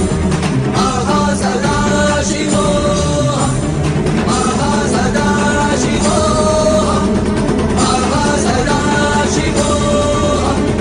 மகாசதாசிவோஹம் மகாசதாசிவோஹம் அருட்பெருங்கடலே அண்ணாமலை தந்த ஆண்டவனே நித்யானந்த புரிதனிலே அருளாட்சி செய்யும் நித்யானந்தனே ஞானச்சுடரே தியான திருவுருவே நித்யானந்தனே சத்குருநாதனே அருள் தாரும் நித்யானந்தனே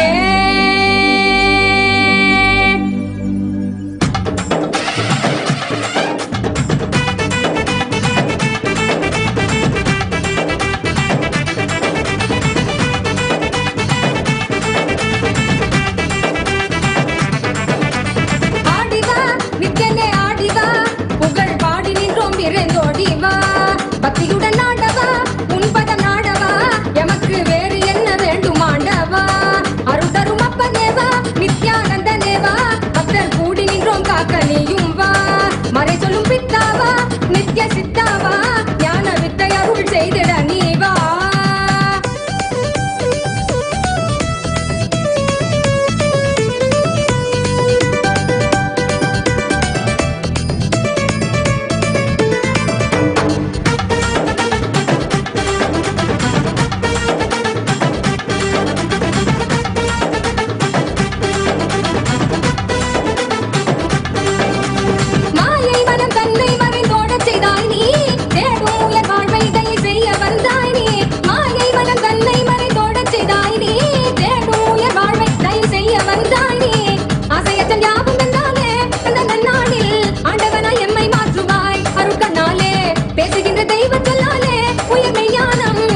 கருணம் நித்யானந்த ஸ்புரண கொண்டாட்டம் தெய்வீக கொண்டாட்டம் நித்யானந்த ஸ்புரண ஆனந்த கொண்டாட்டம் அருள் தரும் அப்பனேவா நித்யானந்த நேவா நித்யானந்த ஸ்புரணம் அருள நீயும் வா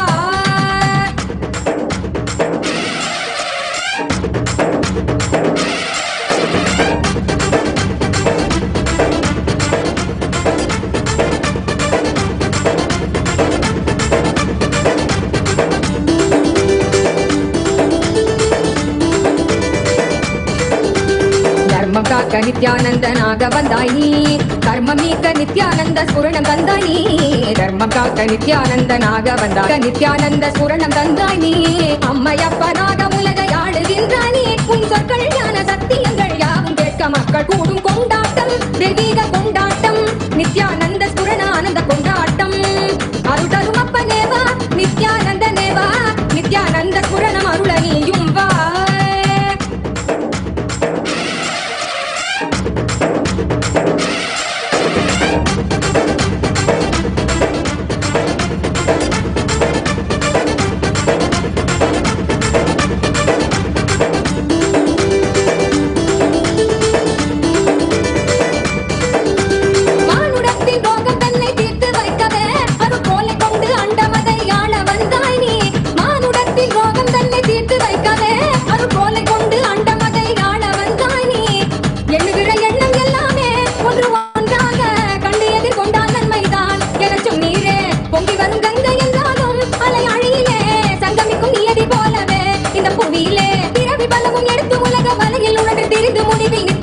பதங்கள் என்னும் பிரபஞ்ச கத்தி தன்னில் சேரும் கொண்டாட்டம் தெய்வீக கொண்டாட்டம் நித்யானந்த ஸ்புரண ஆனந்த கொண்டாட்டம் அருள் தரும் அப்பனேவா நித்யானந்த நேவா பக்தர் கூடி நின்றோம் காக்க நீயும் வா அருள் தரும் அப்பனேவா நித்யானந்த நேவா நித்யானந்த ஸ்புரணம் அருள நீயும் வா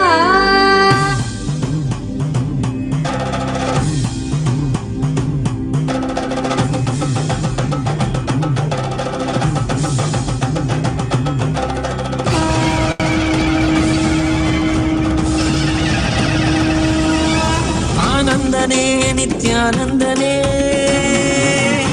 ஆனந்தனே நித்யானந்தனே ஆனந்தனே நித்யானந்தனே ஆனந்தனே நித்யானந்தனே ஆனந்தனே நித்யானந்தனே ஆனந்தனே நித்யானந்தனே நித்யானந்தனே நித்யானந்தனே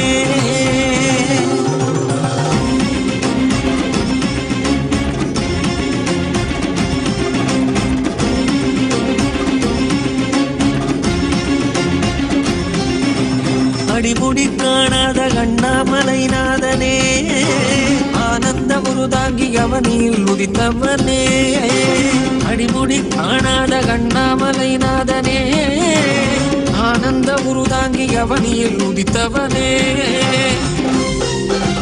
ஜோதிமலை தனிலே சுயமாகி நின்றவனே ஆதி குருநாதனே ஆனந்தனே ஜோதிமலை தனிலே சுயமாகி நின்றவனே ஆதி குருநாதனே ஆனந்தனே ஆனந்தனே நித்யானந்தம் நித்யானந்தம் நித்யானந்தம் நித்யானந்தம் நித்யானந்தம் நித்யானந்தம்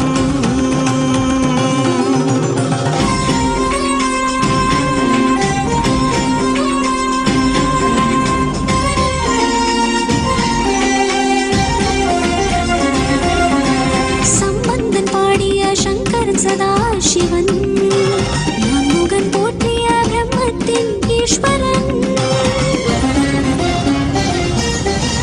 ஆலவாய் தனி வீட்ட சுந்தர பாண்டியன் அம்பலம் தனில் ஆடும் ஆனந்த நடராஜன் அருணைமலை மீதிலே ஆனந்த ஜோதியாய் ஆரணி உருளாகி வந்த நித்யானந்தனே அருணைமலை மீதிலே ஆனந்த ஜோதியாய் ஆரணி உருளாகி வந்த நித்யானந்தனே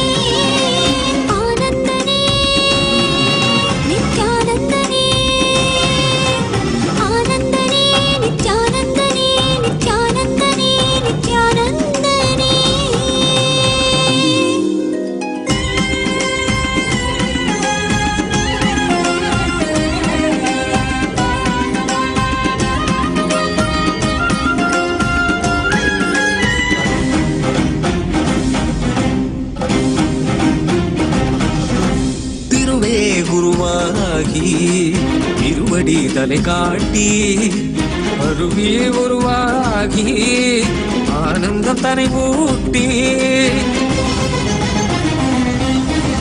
திருவே குருவாகி திருவடித்தலை காட்டி அருவி உருவாகி ஆனந்தம் தனை ஊட்டி அவனியில் அவலங்கள் ஆழ்ந்துயர் தனை நீக்கி ஆனந்தமாகிட வந்த நித்யானந்தனே அவனியில் அவலங்கள் ஆழ்ந்துயர் தனை நீக்கி ஆனந்தமாகிட வந்த நித்யானந்தனே ஆனந்தனே நித்யானந்தனே ஆனந்தனே நித்யானந்தனே நித்யானந்தனே நித்யானந்தனே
சடகங்கை தனி தாங்கி மலைமகள் பார்வதி மனம் கவர் மகேசன்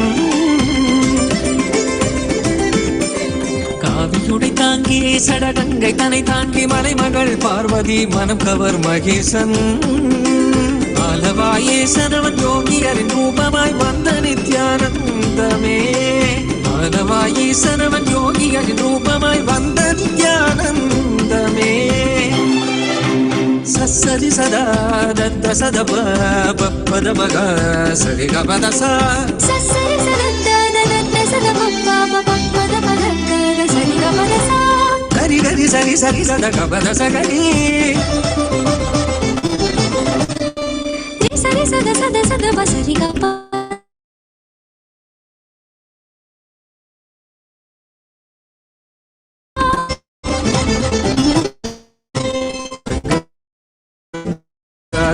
சதரி சகரி சா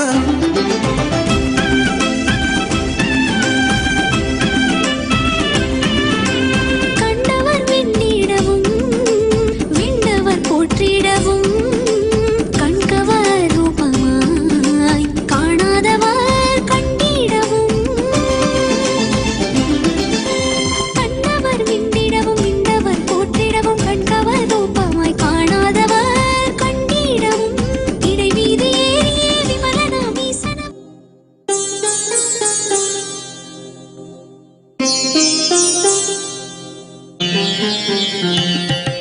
सुंदर सुंदर नाचे सुंदर नित्यानंद श्याम सुंदर सुंदर नाचे सुंदर नित्यानंद श्याम